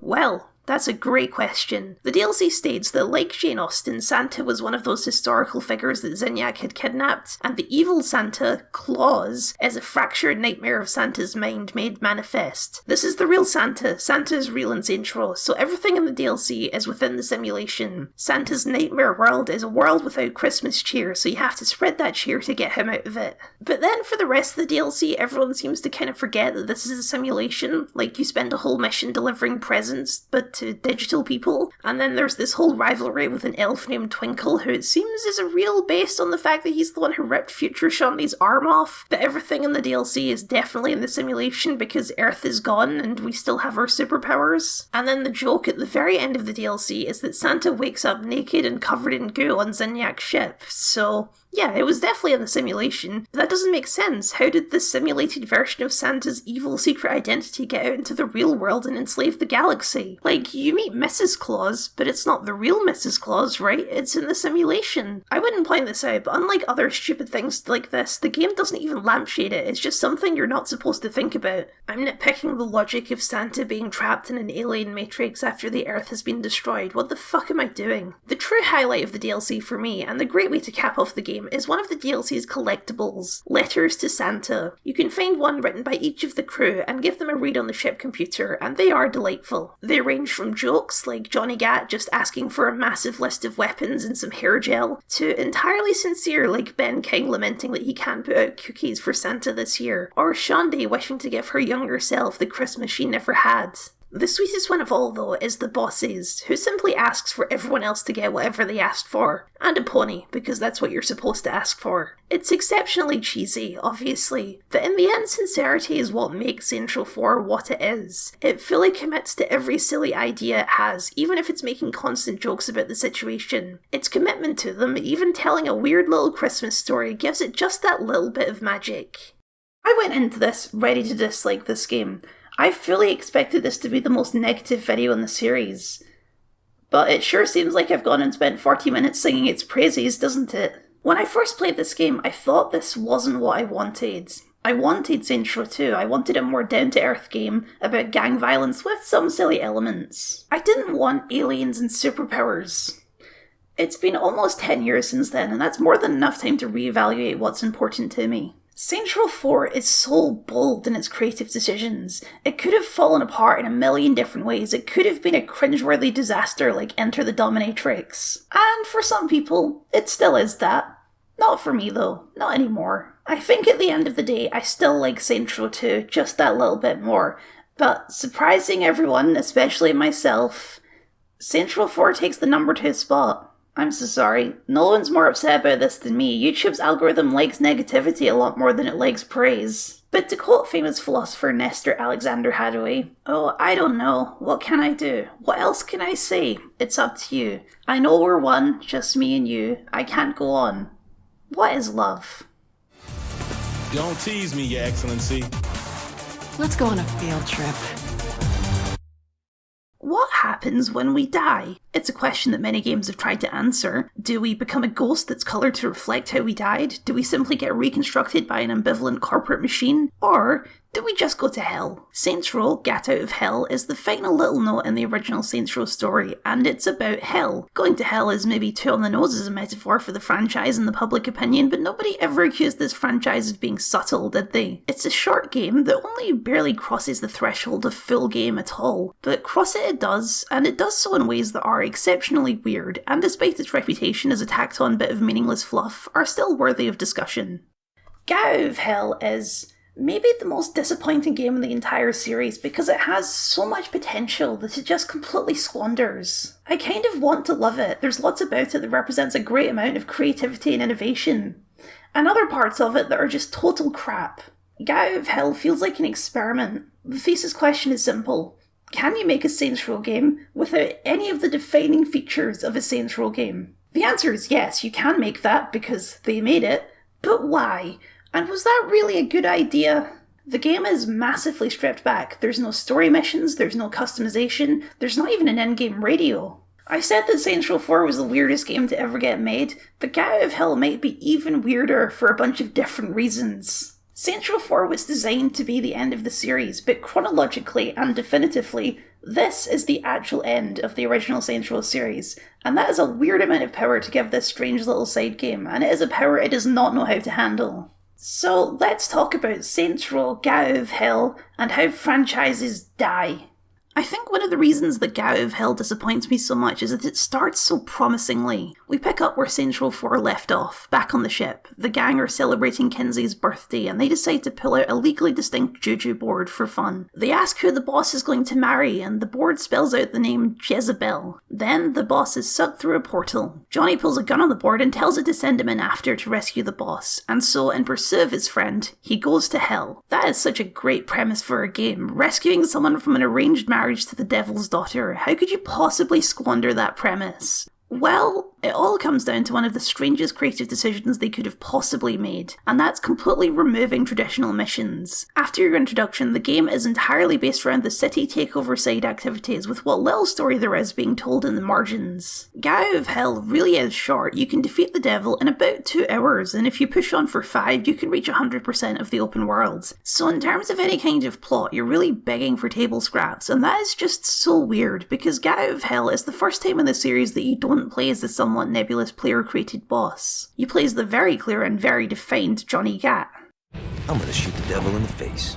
I think you might be skipping some details. No, I said in the face. Johnny Gat is one of the strangest elements of the whole Saints Row franchise, a fan-favourite character from the first game whose attitude makes him more and more suited to the world the weirder it gets. In the first game, his violent tendencies got him shot in the leg, in the second they got him stabbed, and in the third they got him killed. But by the fourth game, he's secured his legacy as the most dangerous man on the planet, more so than even the boss. Which is strange, but does make sense from here in the real world. The boss is player created, but Johnny is a defined character, and so he's a character that's much easier for people to rally around. His return from the dead was a heavy feature of the marketing for Saints Row 4, and again here, the big selling point of this game to Saints Row fans is that we would finally be playing as Johnny Gat himself. Not playing as a custom character is a big deal. The custom protagonist is core to the identity of Saints Row. It was the thing that made it distinct from GTA back in the original game's marketing. In fact, the game even borrows your boss from Saints Row 4 with some clever safe scanning. I generally prefer predefined characters because it can give the game more narrative focus, but that's where Get Out of Hell is so confusing, because it picks the game with a solid protagonist to be the one with almost no story. It matters not at all for most of the game that you're playing as Johnny Gat, so much so that you don't even need to play as Johnny Gat. Kinsey also comes along to serve as the player 2 character, and you can switch to her at any time. Why Kinsey? She's the second most popular character, I guess, but she has even less place being here than Johnny. So much less that several times she's just completely left out of what little cutscenes there are. It's called Get Out of Hell, but it's not in any meaningful way about Johnny Gat, because it's not meaningfully about anything. It's just the loosest of frameworks to get you into the open world for more of the same game loop as Saints Row 4. And that's where the bizarre contradiction of Get Out of Hell really lives, because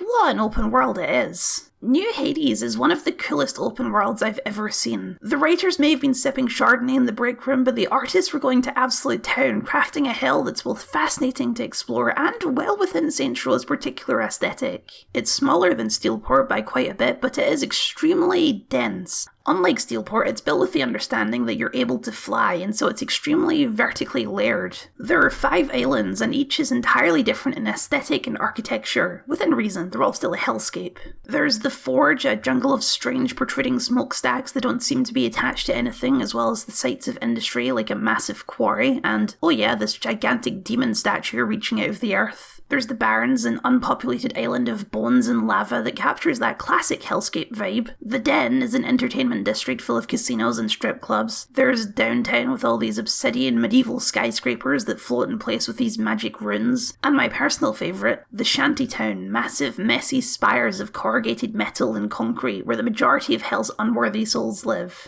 Every district has multiple layers to it. They're street level, of course, but also multiple levels of rooftops that join in different ways. The massive shanty spires are hollow with platforms at multiple levels and long chain-link bridges to make them more interesting to scale and explore. And each island also has an underground section, which here in Shantytown is just where even more unfortunate souls live packed in. Saints Row's hell is the hell of a 90s metal band album cover, with big red muscle demons covered in spikes and wielding shotgun crossbows. All of the pedestrians are just emaciated husks whose very existence is suffering, and every car on the road is a rusted out wreck that looks as though it's already died itself. It's just incredible. There's no other piece of media that's captured a city in hell quite like Gatto of Hell does. The game may honestly be worth the price of admission just to see it. Like Saints Row 4, it's absolutely jam-packed with collectibles and things to do, including audio logs that fill in some of the backstory, or more accurately tell any kind of story at all about some of the people helping you down here in hell. The most important of these people, and the one who gets the most screen time, is Dane Vogel, the villain of Saints Row 2. After his death, he opened up Ultor in hell and has become one of the most powerful people down here. But he's not looking for a fight. He hates the devil as much as anyone else, so he gives Johnny, and Kinsey, I guess, Lucifer's Halo, an artifact which gives you most of the same powers from Saints Row 4 with a more supernatural flourish. Each district has its own friend to find. For the Barons, it's the fearsome pirate Blackbeard. For the Den, it's Shakespeare, who apparently sold his soul to the devil for his fame and fortune in life. For Shantytown, it's Vlad the Impaler, and finally for Downtown, it's the reunited De Winter Sisters. Listing out the characters like that is really all I can tell you, because like I've said many times now, there is no story. There's backstory, like how Shakespeare used to work as Satan's spy master until he was caught having a tryst with his daughter, but in terms of the modern day plot, there's just nothing to it. There's a storybook cutscene when you meet them, a storybook cutscene when you completely take over the district, and a completely storyless loyalty mission that's only there to string you through some of the open world gameplay. I'm not sure why they even bothered with that, because it's not like you need a guide through the content. Gatto of Hell is so tightly packed that you're never more than 20 seconds from the next activity to do. And that's where the game shines anyway. The core gameplay loop is the same as Saints Row 4 with some tweaks for the setting. Probably the most important being that you have wings now, which means you can fly, not just glide.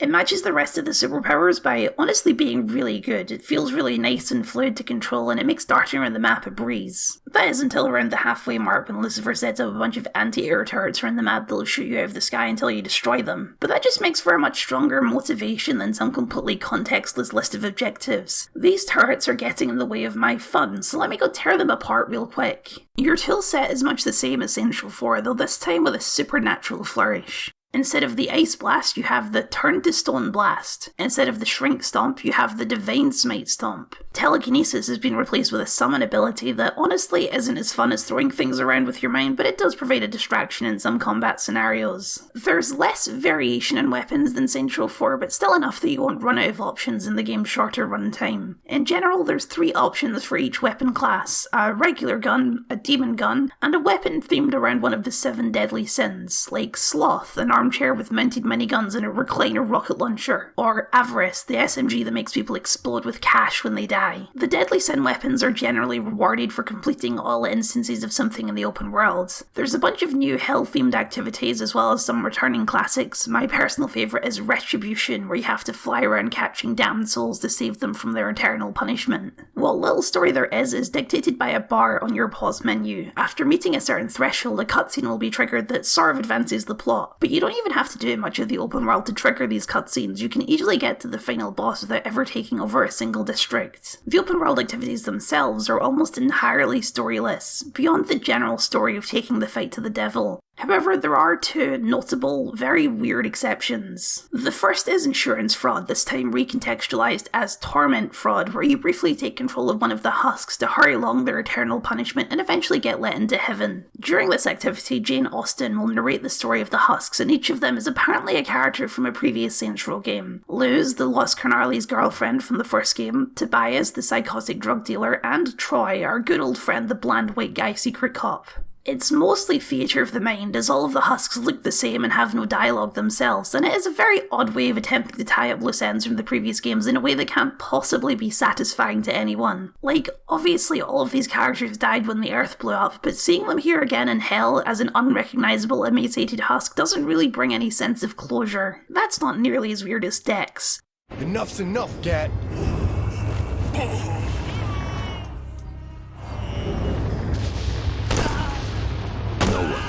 Saints. Dex, Saint-turned-corrupt Ultor exec, returns here in Hell as a random respawning enemy who you kill over and over again. And that's it. It's so weird. If you don't care about Dex or know who he is, it's a completely random activity. And if you do know who he is, then this couldn't possibly ever be the payoff you were looking for. He's also just an emaciated husk, only at least they gave him his signature visor. It's pretty clear that they didn't care about continuing Dex's story, and I'm personally fine with that. It was never that interesting of a hook to me. But if that's the case, then why even bother with this? It honestly feels like some kind of mean-spirited joke on the people who didn't like the franchise's shift in direction. It's all just such a waste of hell. I mean, it's hell. Any character who's ever died in the series should be down here, and they could have been integrated in the story in a fun and interesting way. What if, instead of being a random side objective, Dex was one of Lucifer's top guys, maybe even his new spy master after betraying Shakespeare? Some of the previous villains from the series, like Shogo Ikuji, could show up again for a fun round 2, and oh, I'm just describing Central 4. Central 4 already did the bringing back dead characters thing, so I guess they felt that doing it here again would be somehow not as good. But it's hell! This is literally the place where people go when they die. And they do in fact show up, but only in the very last storybook cutscene for 100% city takeover. It's baffling. Instead, what we get is an extremely simple story told extremely simply. The devil has kidnapped the boss to marry his daughter so that they'll lead his armies on a march against heaven to kill God. Jezebel doesn't want to marry the boss, so she runs away to help Johnny. She sneaks him back into the palace. The devil proclaims that Johnny is in fact who she should marry instead, and then you fight the devil and he releases you all from hell. There's some fun moments, like the second cutscene is entirely presented as a musical for some reason, but there's just nothing to it. It has none of the creative spark and energy that Central 4 had. Without brainwashing, the devil's plan doesn't make any sense. If neither the boss nor Johnny want to marry his daughter and march on hell, what's he gonna do? There's another story idea. Maybe the boss is possessed and you've got to fight your own player character. Anything, literally anything, would be better than nothing. There's a fourth wall breaking joke in there about Johnny questioning the writers on why something is taking so long, and they explain that without a traditional mission structure, this is the best way to progress the story. But Johnny doesn't get to ask the obvious follow-up question: why isn't there a traditional mission structure then? The weird lack of any structure doesn't work. It's weird, bad, and bland, which is such a disappointment when the setting is so good. The open world is full of landmarks and interesting locations, like Centerpole. The Devil's Law Enforcement has a headquarters building downtown, but it's just there. You don't ever raid it or infiltrate or blow it up or anything. It's not even in any of the side activities. It's a gorgeous piece of level design and a great pun that's just sat there doing nothing. What a waste. After beating the devil, Johnny is invited to talk to God, who's voiced by Nathan Fillion, a decision I do approve of, and he offers Johnny 5 choices that lead to 5 different endings. He can go back to heaven to be reunited with Aisha, he can declare himself the new king of hell, he can go back to the spaceship and find a new homeworld for humanity, he can have God rebuild the earth and reboot the Central series, or he can ask God for all of the knowledge in the universe. I know that last one might sound like the joke option, but the truth is, all of them are the joke option, each less than a minute long and entirely unsatisfying. I guess if you have to pick one, you should pick the reboot one, since that leads us more nicely into the next game, but a decision so broad lays bare how barren the game's story is. I say they're joke options, but really the joke is on you for expecting anything concrete. These endings aren't particularly funny, or interesting, or in-depth. How could they be when they're only 40 seconds long? It's just such a wet fart to end the series on. There's a lot of people who say that Get Out of Hell was always doomed, that Central 4 went too big and there was no way that you could possibly follow it up. But I disagree. Get Out of Hell is full of potential to be just as weird and creative as Central 4 was. It just doesn't live up to any of that potential. It needed to be so much more or not at all. I want to love this game. Trust me, I love being a contrarian. But I just can't. It's a game that promises so much and delivers on almost none of it. Some people might dispute me even calling it a game at all, and that's somewhat fair, but I think it does enough to distinguish itself from Central 4 to justify that at least. It's not quite accurate to say that Get Out of Hell killed Central. Central was dying anyway, there was no intention to release a game after this. But Get Out of Hell did leave everyone on a sour note. Its messy structure and lack of any coherent conclusion hangs like an open book on the legacy of the series. It's a weird, nebulous place to leave these characters. Though not as weird as where the next game leaves them, but that's a story for another day. Central may have died, but who says you can't milk a dead cow? Cows probably go to hell, those smug bastards. But in short, how do franchises die? When the people making them stop caring about them. kinda pretty, isn't it? Yeah, it kinda is. Do you miss your friends? Nah, I know they'll be down here in no time. Okay, I have a genuine question for you this time. Do you know what this game is? Have you ever even heard of it? I'm not the only one doing a Saints Row series retrospective here on YouTube, but as far as I've seen, I'm the only one talking about Agents of Mayhem. And why? This is the next game by Volition. It has 4 returning characters from Saints Row, it's absolutely covered in purple fleur-de-lises, and it's an open world game where you shoot people and drive around. This is a Saints Row game, right? This game exists, right? It came out, people played it, I'm pretty sure. I mean, where else did I get this footage from? What happened here? How did a AAA game release only to have less relevance than a middling indie game? What is Agents of Mayhem, and what the hell happened to it? Agents of Mayhem should be in marketing textbooks as the perfect example of exactly what not to do. It's been 6 years since its launch, and I would say that most people I talk to genuinely don't believe that this is a real game, thinking it's some sort of bonus mode or extra thing. But no, this is the longest game in the Saints Row franchise. To demonstrate what I mean, this is the launch trailer for Agents of Mayhem on the Agents of Mayhem YouTube channel. It has about 132,000 views. This is the teaser trailer for the Day 1 DLC featuring Johnny Gat. It has 3.7 million views. It is the most viewed video on the channel by an ungodly margin. I don't think there's any other game out there where the DLC has this many more views than the game trailer itself. In a way, this is an understandable problem. Agents of Mayhem is a very complicated game to try and sell. It's hero-based, like Overwatch or Battleborn, but it's not a hero shooter, it's not even a multiplayer game. It's also set in a parallel universe to the Saints Row series, with the premise being that this is a universe where the Saints never existed.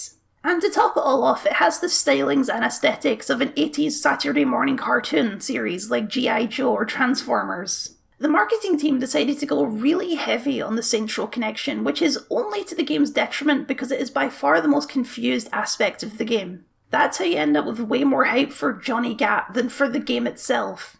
It also doesn't help that the game had a notoriously buggy launch, effectively damning it to obscurity for all time. But that's all in the past now. Agents of Mayhem is dead. The servers are offline. Volition has no plans to revive the Agents of Mayhem brand anytime soon. So all we're left with is this strange little game forgotten to history. Does it deserve that fate, or is there something worth remembering here? Let's talk about Agents of Mayhem, one of the most interesting games you've never played.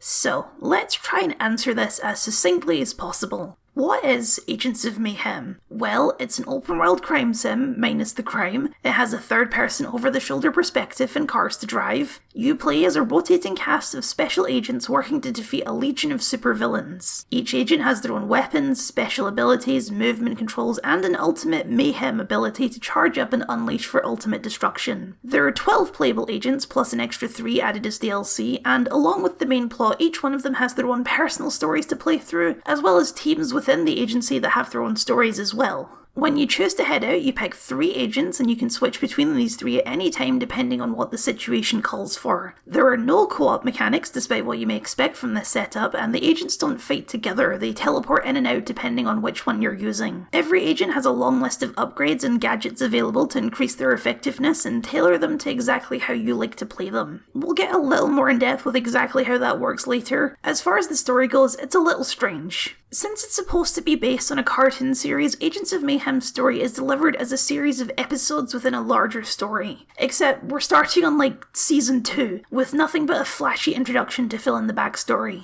There's an evil legion of supervillains called, well, Legion, and they've effectively taken the world hostage. Standing against them are the Agents of Mayhem, led by a mysterious lady called Persephone Brimstone, who used to be part of Legion before forming the agents to stand against them. The setup for this episode is that one of the ranking members of Legion, head of the Ministry of Pride, Dr. Babylon, has been spotted in Seoul, South Korea, and 3 agents are going in to investigate: Fortune, Hardtack, and Hollywood, and that's where we pick up the story. See what I mean about this game being kind of conceptually complicated? The serial cartoon thing is an interesting idea. Although Agents of Mayhem doesn't execute on the idea as well as it could. Ironically, the game may have massively benefited from having an actual cartoon show as a companion, because as is, it sort of feels like the spin-off game to a cartoon that doesn't exist. It really does capture the vibe and aesthetic of those old shows where every character is unique and has just enough backstory that you may want to buy an action figure. The game's cutscenes are all done in this 2D animated style that honestly looks pretty good.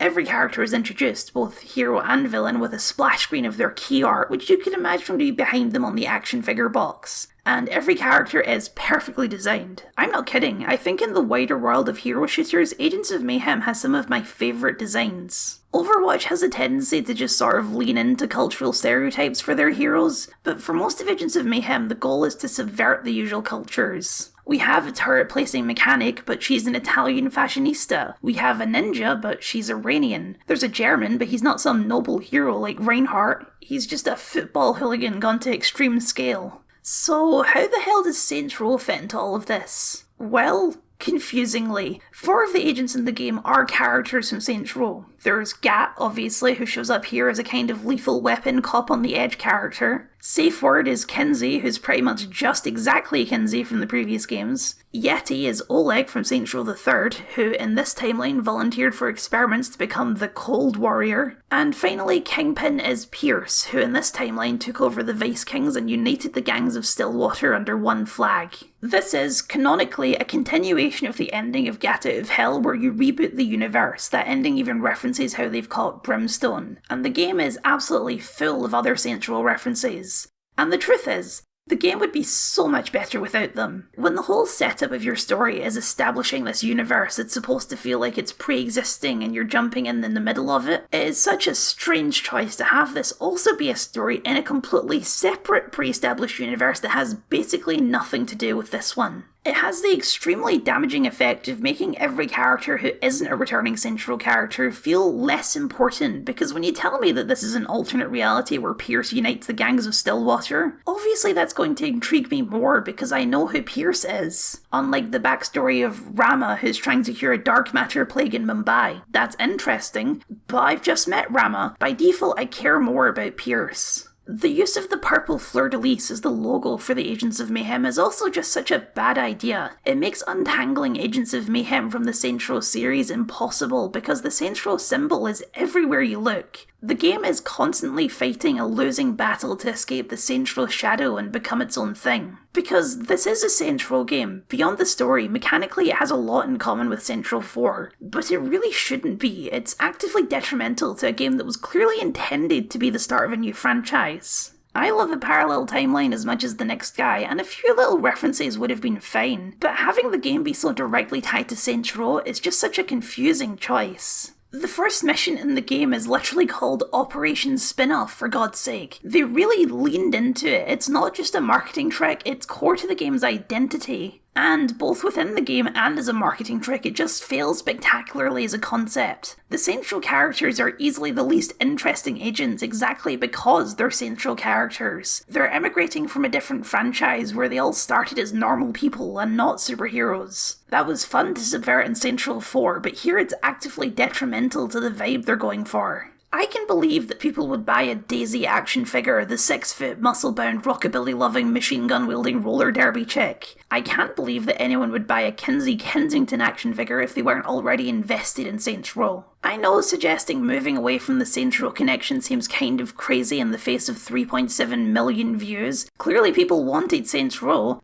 but that's a problem of their own making. You didn't have to make Hollywood, the face of the game, look exactly like the boss on the cover of the 3rd and 4, but you sure did, and now you reap what you sow. Agents of Mayhem is at its best when it's being Agents of Mayhem, not when it's trying to be a weird sister of Saints Row that doesn't get invited to family dinners anymore. That's not to say it's some hidden masterpiece. Agents of Mayhem has a very throwing crap at the wall feel to it. Some of it sticks, a lot of it doesn't. The idea of a rotating cast of playable characters in a single player game is an interesting concept that not many other games have explored, but when you're just getting started it can be a bit overwhelming because this is a game that absolutely drowns you in numbers. The actual combat itself is fun enough. There's lots of different types of enemies, movement is fast and fluid, and everything is balanced so you're always a little overpowered and taking on lots of enemies at once. But things can get a little bit dicey when we get into the numbers. For starters, there's the basics. Numbers pop out of enemies when you shoot them to tell you how much damage you're doing, and as you level up, the numbers go up. It's important to know right away that every agent levels up individually, so it encourages you to keep switching things up and make sure everyone stays on par. There's also a typical rock, paper, scissors style to things where enemies will sometimes have shields or armor that certain characters will do bonus damage to depending on their traits. Also, there's a bunch of status effects that can be applied to you or to enemies that the game never really does a good job of explaining, like Empower, which means you do extra damage, or Fortify, which means you take less damage, or some enemies have the ability to disable your gun for a few seconds, during which you're supposed to switch to a different agent and keep fighting.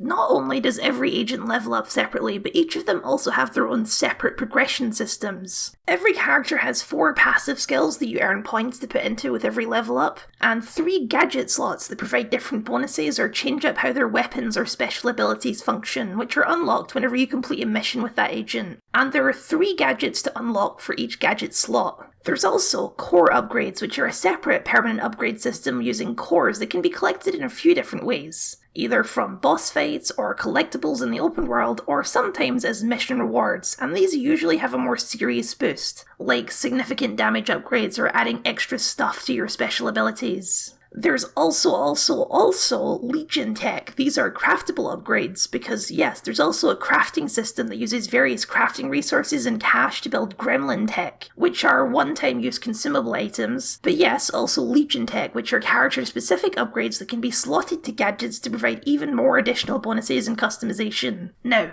all of this is a little confusing, but manageable if we were just talking about a single protagonist. But times all of these numbers by 15, and it's very easy to completely drown in the amount of menus and customization and numbers you're going to be messing around with. And I didn't even mention the scaling difficulty options that you choose whenever you deploy, which mess around with these numbers even more. Thankfully, the clothing you unlock is purely cosmetic and not even more things to think about. It's a lot coming from a leveling system like Saints Row 4 where you just buy upgrades from a list. This is a numbers game even Destiny would be jealous of, and while I appreciate how personalised you can make each agent to your own playstyle, it really does offer a ton of player freedom. Cutting one of these progression trees would probably make the game a lot more approachable to someone picking it up for the first time. What brings all of this together in a truly bizarre souffle is the format. When I describe all of these systems and how you choose agents before deploying, even the whole setup of a squad of superheroes taking on a squad of supervillains, you're probably picturing in your head a worldwide affair, right? One mission you're in Moscow, the next you're in Tokyo, and so on and so forth. But no, this is an open world game and every single mission in the story takes place in Seoul, South Korea. The single location is a strange choice for the gameplay they're going for, but it is a truly baffling choice from a story perspective. I mean, first off, why Seoul? Unlike Stillwater or Steelport, Seoul is a real city that exists in the real world. I don't know anything about Seoul, so I can't tell you how accurate this game's version of Seoul is, but I'm assuming not very given all the curved skyscrapers and glass tunnel sky rails. It's supposed to be a sort of city of the future utopia where everything is automated, every car on the road is electric, everything is shiny and polished and futuristic, and on that front it's a roaring success. Agents of Mayhem's Seoul is gorgeous, and combined with the game's heavily stylized art, it is a very pretty backdrop for your action. But it's also really small. It feels about as large as New Hades and Get Out of Hell, and that game was only 5 hours long. This one is 20 hours long, and while it's nice to look at for a while, it doesn't take too long before you get pretty sick of visiting the same 10 landmarks in every single mission. The first time I played, I kept waiting for the moment where the second open world would unlock. I mean, with this one so small, I figured, okay, maybe there's going to be like 3 mini open worlds, and the story will take us to London or Mumbai or just anywhere, really. Being trapped in a small walled-off section of Seoul just doesn't feel right. But no, the whole game is in Seoul. It's even referenced in the theme song.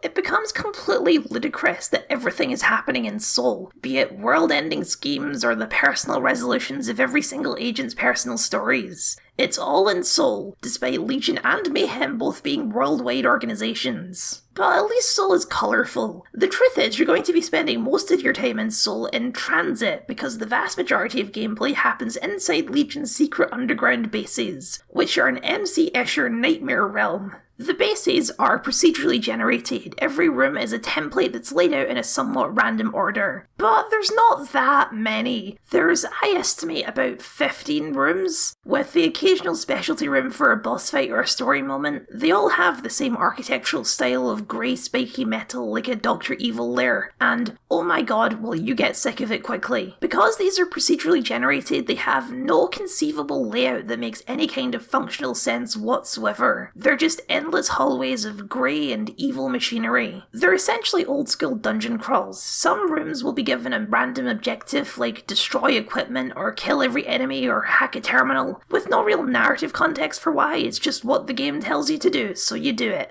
Now this would be fine if this was like a side activity, and it is. There is a worldwide campaign, but it's just a passive thing where you send agents out to do some investigations. Occasionally, however, they'll stumble across a Legion lair and you go to raid it, and it's one of these procedurally generated dungeons. However, they're also used constantly in the main story, and you will begin to dread these words. You'll need to enter a Legion lair and destroy it. That vehicle's GPS was set for some underground lab. They're in a bunch of underground locations around the city. He is directing the traffic to an underground location elsewhere in the city. I tracked down where these vehicles were headed. It appears to be a secret Legion lair. I don't hate this idea. In fact, I think if you cut the open world entirely and flesh the system out with about 100 times more variation, then it might actually be a better game. But as it is, it just feels like ultimate padding, and more importantly, it feels cheap. Like an idea that was half-baked but they still shove in there constantly to make the game much longer than it would have been otherwise. Imagine if instead of the same drab grey hallways you were raiding luxury mansions and volcano lairs and space stations and so on. They could still be procedurally generated, but they would at least be a change of scenery that helps distract from that. Instead, you're constantly driving around this gorgeous futuristic metropolis to dive into a cave network of bland grey hallways. It's truly baffling. There are some things to do in the open world besides missions, but they're very much side activities. Legion has various schemes around town, like deploying super weapons that you need to shut down for some extra rewards. However, nothing you do in the open world has a real sense of permanence to it. Even the Legion outposts you can take over will eventually be reclaimed by Legion. That makes it feel more like a war, sure, but it also makes any sense of progression from doing the open world activities kind of meaningless. So, is this game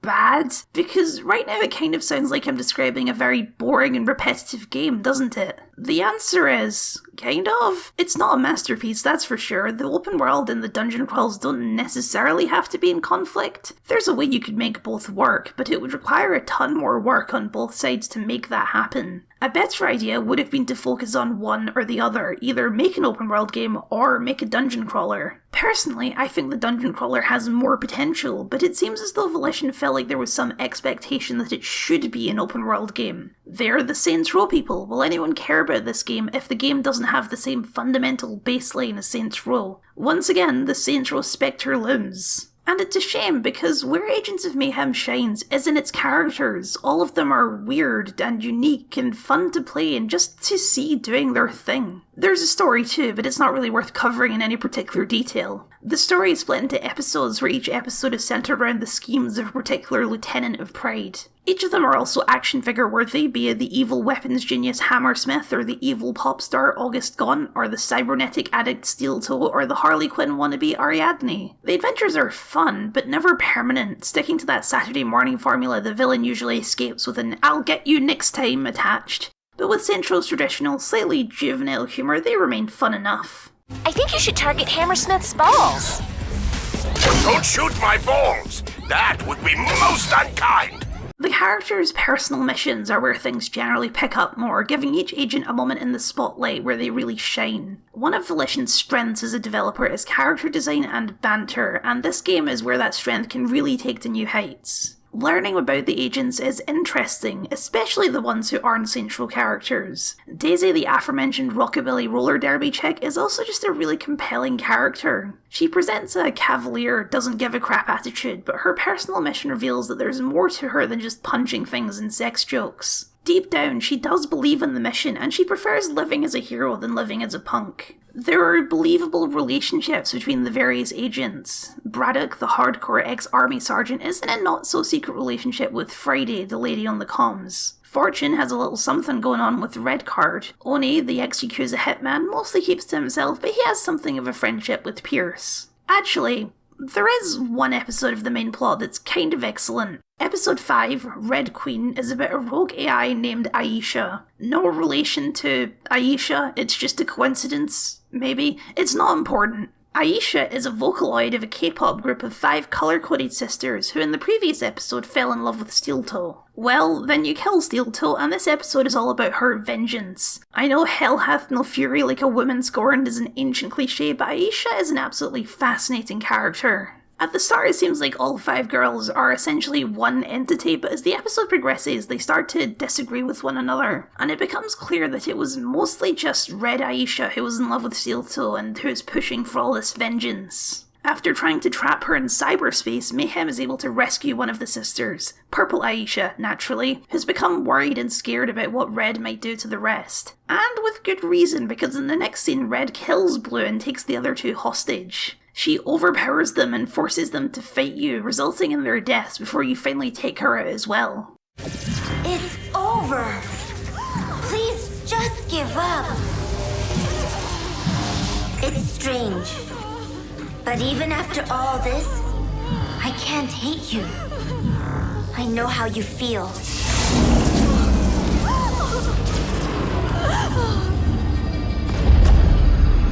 You should rest now. I love you, Sungjin.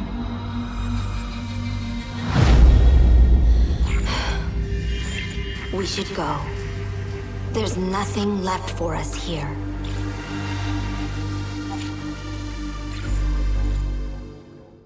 If Agents of Mayhem was a cartoon series, this is the episode people would still be talking about. It's kind of amazing, and this is like 10 hours into the game. It truly comes out of nowhere. It's this somber and genuinely affecting scene about this really interesting character. The only character, mind you, that actually makes sense to be in South Korea. And then, it's just over, and we move on to the Harley Quinn wannabe for episode 6. We never see Purple Aisha again. She doesn't join the team, she doesn't turn evil, she doesn't do anything. She's just gone. The problem is that this is the beginning of a franchise that never happened. A lot of these stories have no resolutions. The resolutions were supposed to come later, but they never did. What happened to Purple Aisha? Who knows? Who is Lazarus' mysterious creator? We'll never know. What happened to Jules' father? We'll never know. Will Hardtack ever get revenge for his fallen brothers in arms? Nope. The lack of a solid beginning and the lack of a solid conclusion make for a very strange standalone package. Maybe that's the best way to describe Agents of Mayhem all around. It's a very strange package. Not only is it a game designed to start a franchise, but it's a game that's designed to support long-term investment. There are frameworks in place for long-term DLC support and updates. In fact, according to the Agents of Mayhem wiki, Purple Aisha was planned to be added as another DLC agent. I mean, their source is a link to a Discord channel that no longer exists, but I'm willing to believe it. The world map dungeons can be grinded forever, the level cap for every hero is well beyond what you'd ever reach just by doing the story by a good margin. It's a game designed as a time sink. All of it abandoned forever. The server shut down, achievements unobtainable, storylines forever cancelled. Because it's not an online game like Destiny, you can still play even though the servers are shut down. But with the online elements gone, playing the game really does capture the feeling of walking around a graveyard. It's melancholy. Agents of Mayhem is not a masterpiece. I'm not even sure I'd recommend you should play it. But Agents of Mayhem is art, as much as any game is art, symbolic of a time and an era of gaming that for all but the most successful ended in total disaster. Agents of Mayhem is the kind of game that could, in retrospect, gain a kind of cult classic following. It doesn't have that, but it could. It has that feeling. It's a AAA studio trying a bunch of weird stuff out, merging different genres and universes to make this thing. The thing isn't very cohesive, but there's still something to it, something that you just can't quite ignore. If I could hit a button and switch us into the Agents of Mayhem timeline, a world where Agents of Mayhem really took off and became the next big thing, I think I'd hit that button. I think with time and reflection, this game really could have become something special.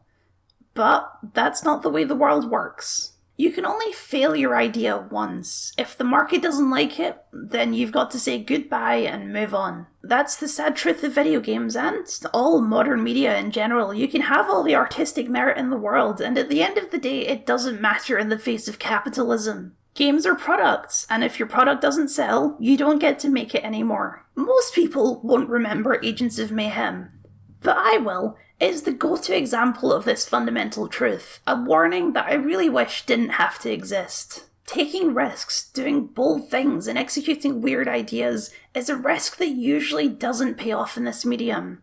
It can't pay off, that's how we get masterpieces, but for the most part we end up with Agents of Mayhems. Interesting, but flawed games that most people don't even know exist. So, is Agents of Mayhem worth your time?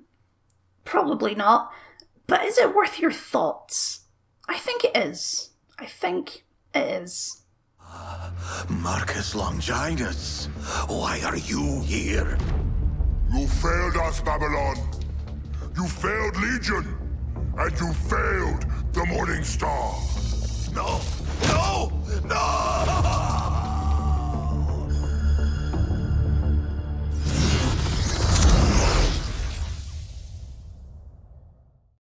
Every so often, the internet decides that something is bad.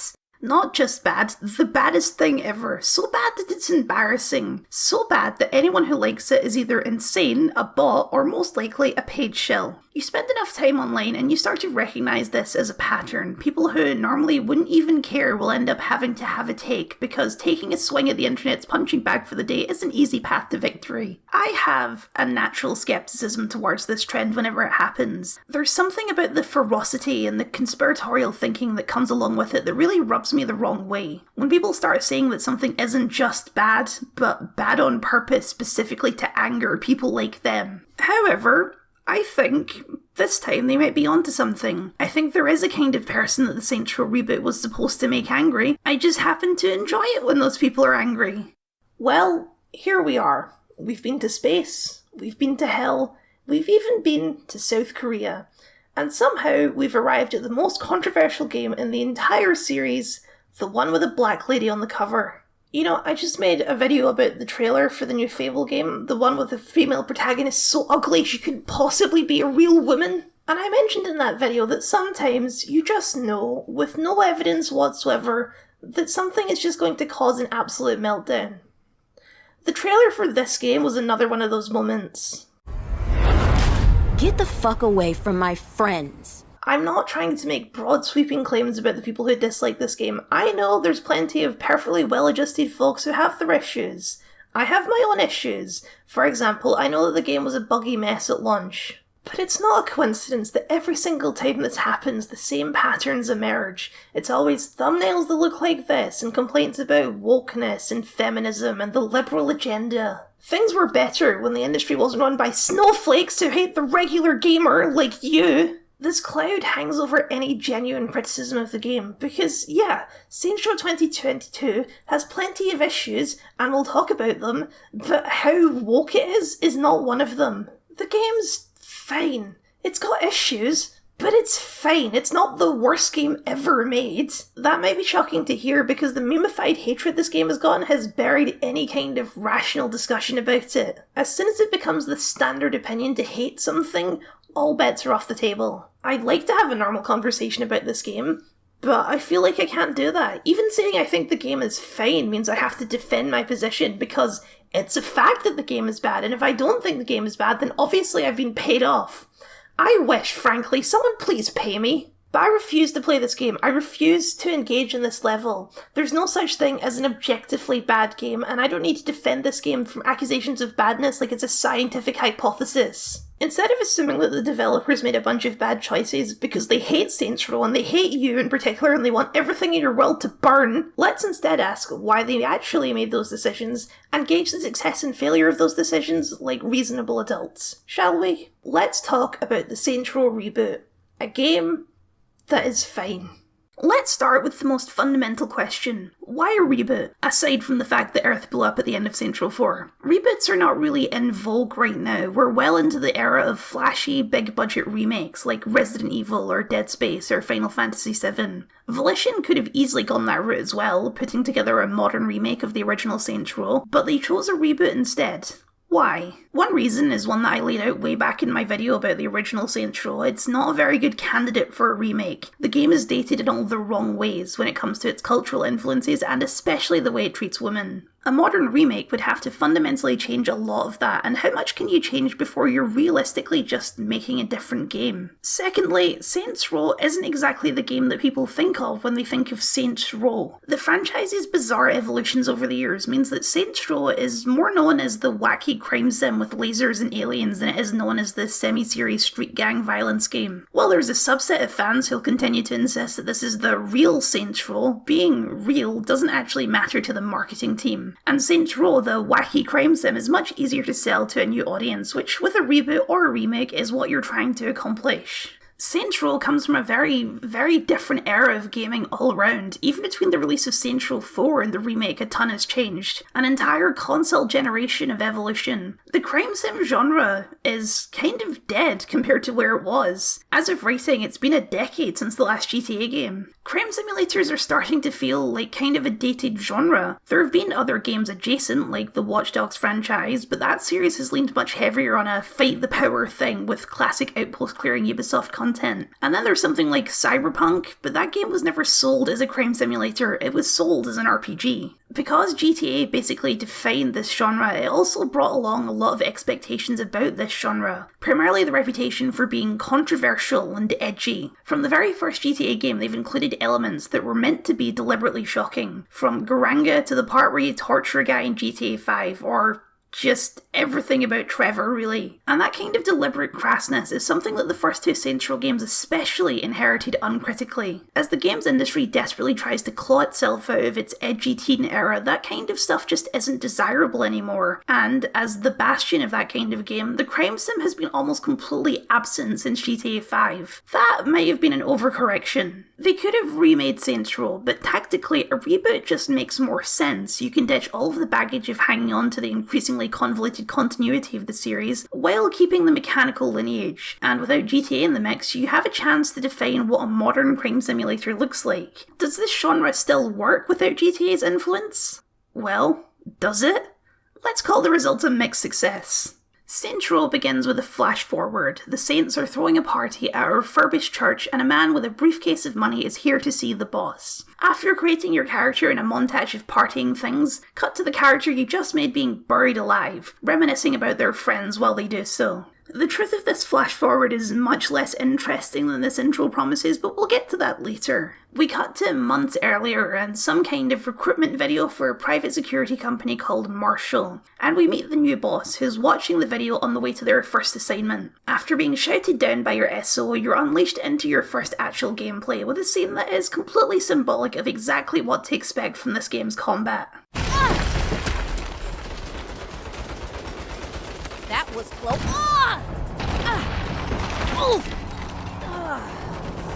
As I'm sure I've said 100 times now, humour is one of the most subjective forms of art. A joke either lands for you, or it doesn't. And this one doesn't. I just personally have no care for slapstick. But the point of this gag is to establish immediately that we're throwing realism out of the window. If you can survive being pinballed between 4 different explosions, then you know that the combat isn't exactly going to be based on realism. Once you get past the pinball though, the reboot has one of the stronger openings in the series, charging through this old western town in search of someone called the Nawali. Marshall, like Stag, have advanced weaponry and technology, and the contrast between the dusty desert town and the white and blue Marshall uniforms is is quite striking. This intro also firmly establishes the new boss, and that's where we probably get our biggest departure from the previous games. In all of the previous games, the boss is an adult. In this game, the boss is a kid. Not literally, they're somewhere in their early 20s, but they feel so much younger than the boss of the previous games, and that's something you can either gel with or really, really not. Because along with that change, the entire vibe of the story changes. It's moved from a story about adults to a story about kids, with all that entails. The game, more than anything else, is about the power of friendship.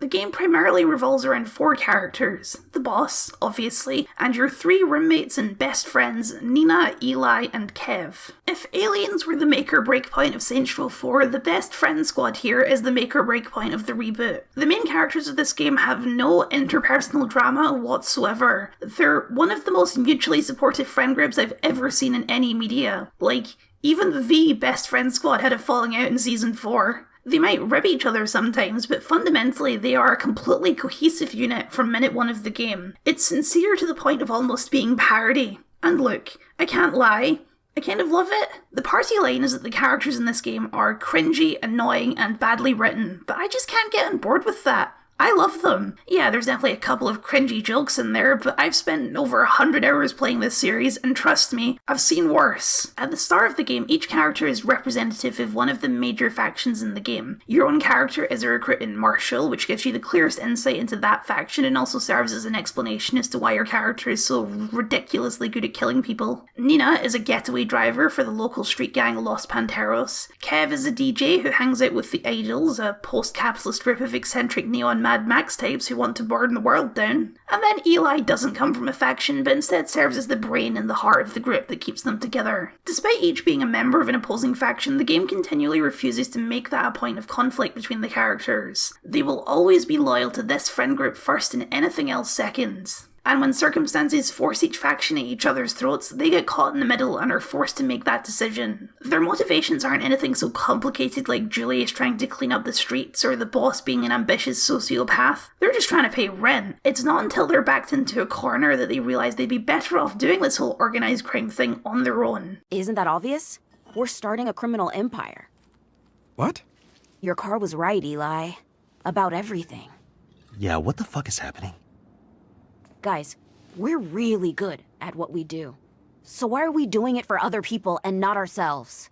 I personally think this is genius. It goes back to the very core appeal of crime simulators. Like all games, there's an element of escapism, sure, but more importantly, they're about freedom. In the original Saints Row game, that was freedom from the law, freedom to do as you please, wherever you want. In the reboot, it's freedom from the system. It's an escape from the daily grind of living paycheck to paycheck, and that's an escape that resonates with me a lot more. The marketing subtitle, which I bet will one day become the actual subtitle for the game for branding purposes, is self-made, and it's a slogan that works on multiple levels. As a reboot, it's a signifier that the game is doing its own thing. It isn't going to rely much on the previous entries in the franchise. But it's also the fundamental structure of the story and the game mechanics. Everything you do in the game past the introduction, you do for you, but the dynamic is totally different from Saints Row 2. The boss of that game was motivated by greed and a lust for power. The boss in this game is motivated by ambition and mutual friendship. Is that a betrayal of Saints Row? Isn't Saints Row supposed to be a little bit more edgy than resorting to the power of friendship? That's kiddie shit. Sure, if you're looking exclusively at the first 2 games, but coming all the way through this series, this is a pretty natural evolution. I mean, Gat of Hell was about Johnny Gat going to hell to save his best friend. This isn't new material for the series. The original games used arcadiness and silliness to distinguish themselves from GTA's realism. Now we're using sincerity as a counter to GTA's cynicism.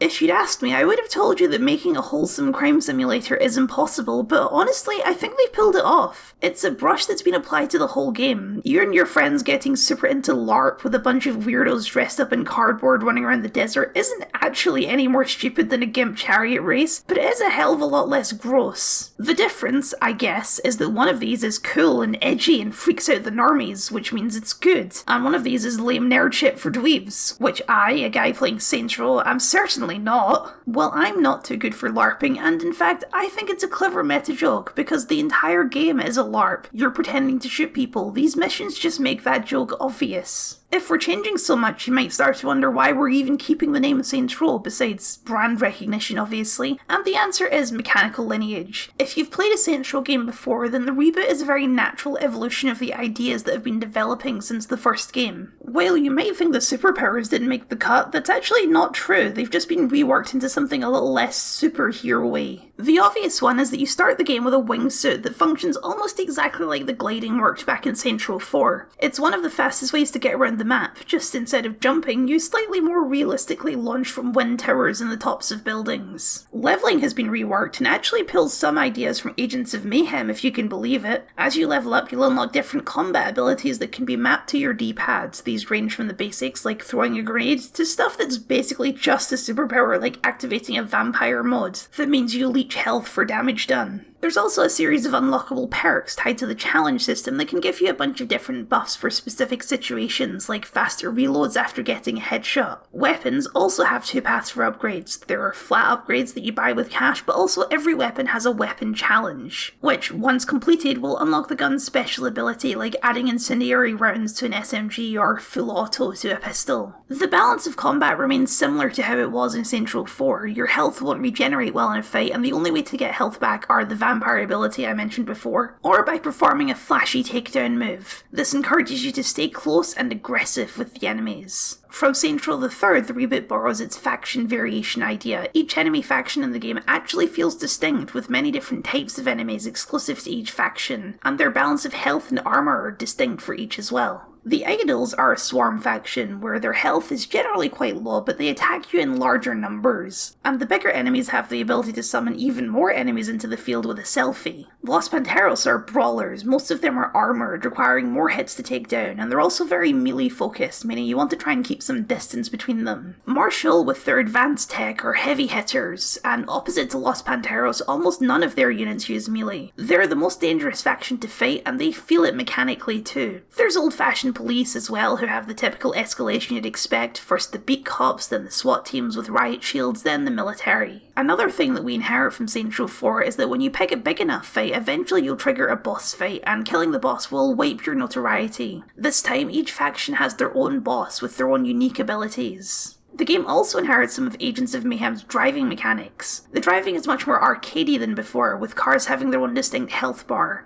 You have a dedicated button for sideswiping, and in general, if you hit a car at full speed, it's likely going to blow up.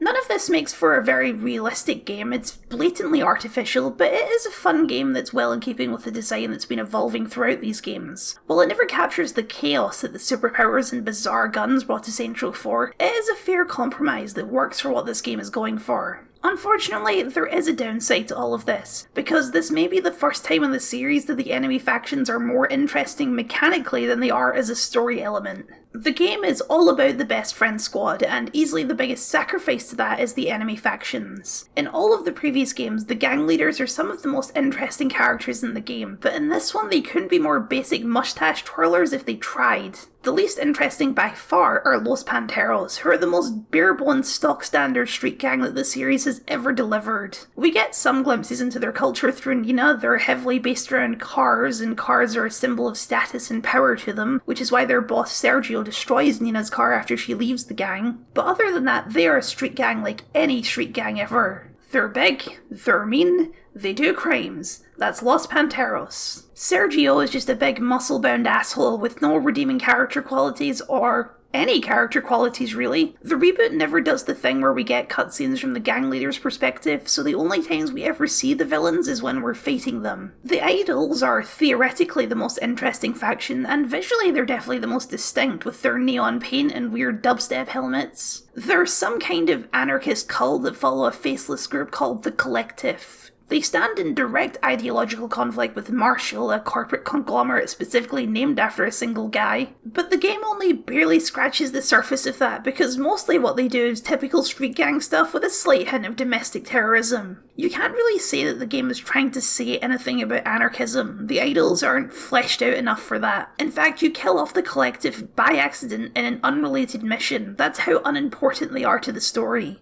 Since the boss starts the game working for Marshall, they're the only faction that we actually catch a glimpse of from the inside. But what we see is exactly what you'd expect. Atticus Marshall is so cliche as a big evil corporate CEO that he literally has a mustache to twirl. It's kind of not even fair to call these factions villains, not like Killbane or any of the previous faction leaders. It's more like they're just obstacles and annoyances on your way to becoming the kings of Santo Aliso.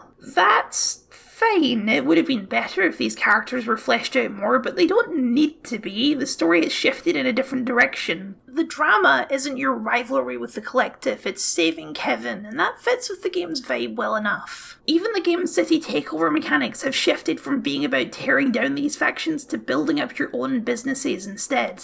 Once you get set up in the church, you can go about setting up your criminal empire. The way this works is that you invest a significant amount of money into criminal ventures, and then these ventures will start generating income for you. These ventures also each come with their own activities to do, which is how the game reintegrates some of the side activities from the previous games. For example, setting up a shady medical clinic is how the game reintroduces insurance fraud, or getting into arms dealing is how the game reintroduces Mayhem. On top of that, the game also has several side hustles like bootlegging or escort that aren't tied directly to the gang but still bring in some extra cash. The requirements for these ventures vary massively in quality and fun factor. While some of them are classic activities, far too many of them are primarily focused around driving vans to various parts of the city, which is not what I'd call thrilling gameplay, even if the van has a big hot dog on the roof. Setting up all of these ventures is undeniably grindy in a way that feels much more prevalent than the previous games just because the map is so much bigger than any previous entry in the series. Santo Aliso and the surrounding desert land feels easily twice as big as Stillwater or Steelport, which is great, but when you're driving a truck of toxic waste from one corner to the other, you'll start to resent all that extra space. Santo Aliso is excellent though. It's a city with tons of character, which is exactly what a Saints Row game needs. It's more cohesive than Stillwater was, with districts that make more sense next to each other, but each district is way more distinct and interesting than Steelport ever was. In a bit of SRTT design that I absolutely love, it's an inversion of the way open world cities are almost always designed. Instead of being built on an island, the city is built to circle a giant lake at the centre of the map.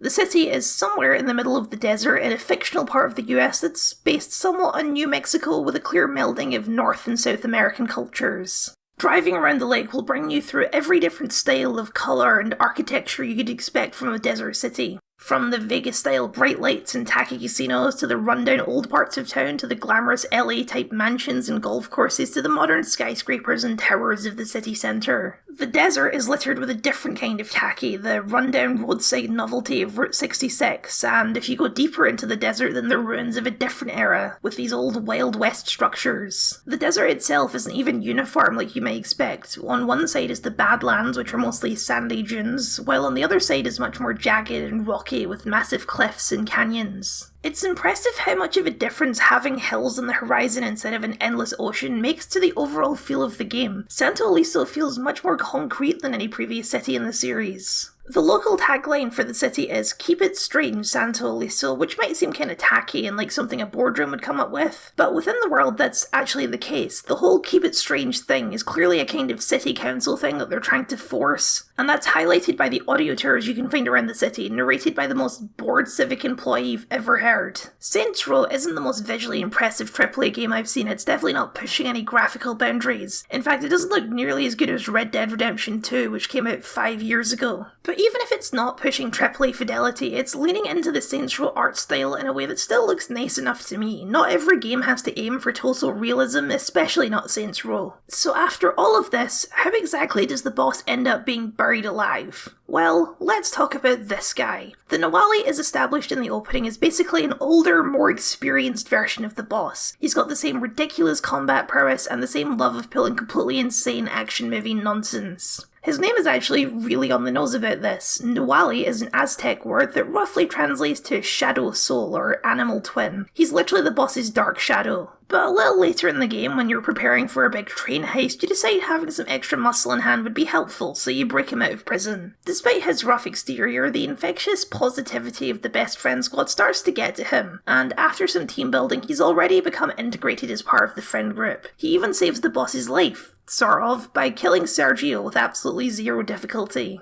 Sorry if I surprised you. I thought stealth would be our ally. Yeah, no, wow, you just killed him pretty hard. It was nothing. I know, I just kind of figured I'd be the one to... You know what? It's good. It's all good.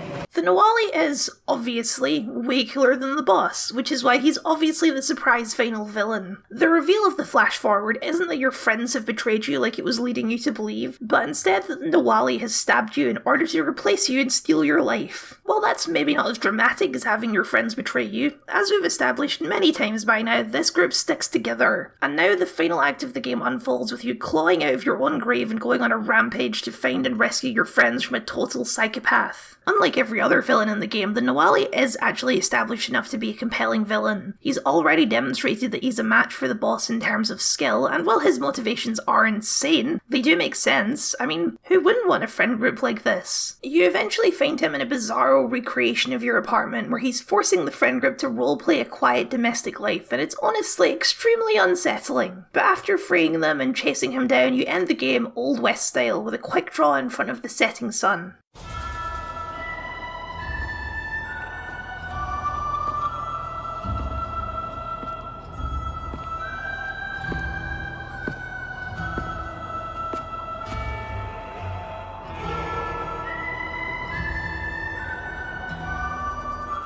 This is not the story that I was expecting from Saints Row, but if you can pick up what this game is putting down, then how perfect is it that the villain of this crime sim that's all about the power of friendship is someone who literally wants to steal that friendship? That's so on the nose, I think it comes all the way around to being genius. The Nawali may be an insane weirdo, but he's a damn memorable insane weirdo, and I give props for that. It might seem insane when comparing Saints Row to its direct namesake that this is the story they went with, but after following the series through its 15 years of strangeness and evolution, insanity is exactly what I've come to expect. We live in an era of irony and detachment. Without fail, anything that's too sincere is marked as lame and cringy, and I am sick of that attitude.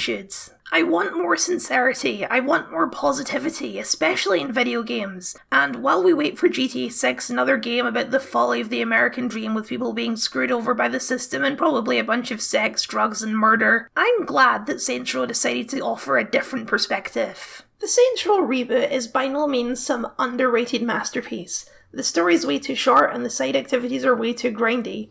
But it's fine, and even great in some areas, and it certainly doesn't deserve to be remembered as the worst game of all time. It's clear this isn't what most people wanted from Saints Row, although, frankly, given where this franchise has been, I don't think there's anything they could have done that would have satisfied everyone. I'm glad the reboot decided to be so much its own thing.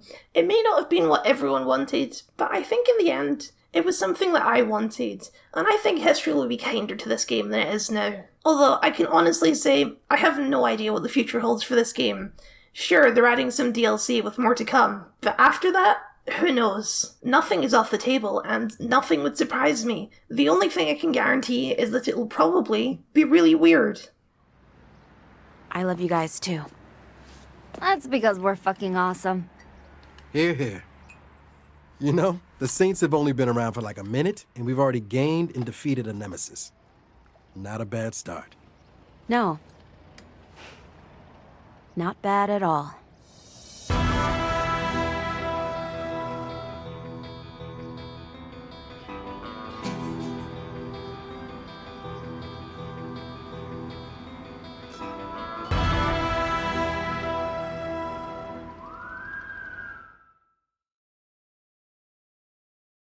Wow, did you just watch that entire thing? That's insane. So as you've probably figured out, this was a collage of videos that I did last year on Saints Row. I decided to put them all together in one video because, well, why not? Who knows? Maybe people will like it this way. I know that I like seeing 4-hour videos sometimes, and, you know, maybe I wanted to try doing it myself. But in order to make that a little bit breezier, I did chop off the end of the video where I thank my patrons, so I've added this little bit here to just say thank you very much to my wonderful patrons for your continued support. And if you'd like to see your name up here or continue to support the things I do, then please consider signing up. It would mean a lot to me. Normally I would sit here and plug more videos as well, but here's the thing, you just watched a 4-hour video, so I think you're pretty much dead set on whether you want to watch more of my stuff or not. So, you know, just click down there on the channel and you'll find all sorts of stuff. I don't have any other videos this long so far, but I'm currently working on a Halo critique, which will maybe, if this does well, get the full video treatment as well. We'll see. And again, thank you very much for watching this very, very long video.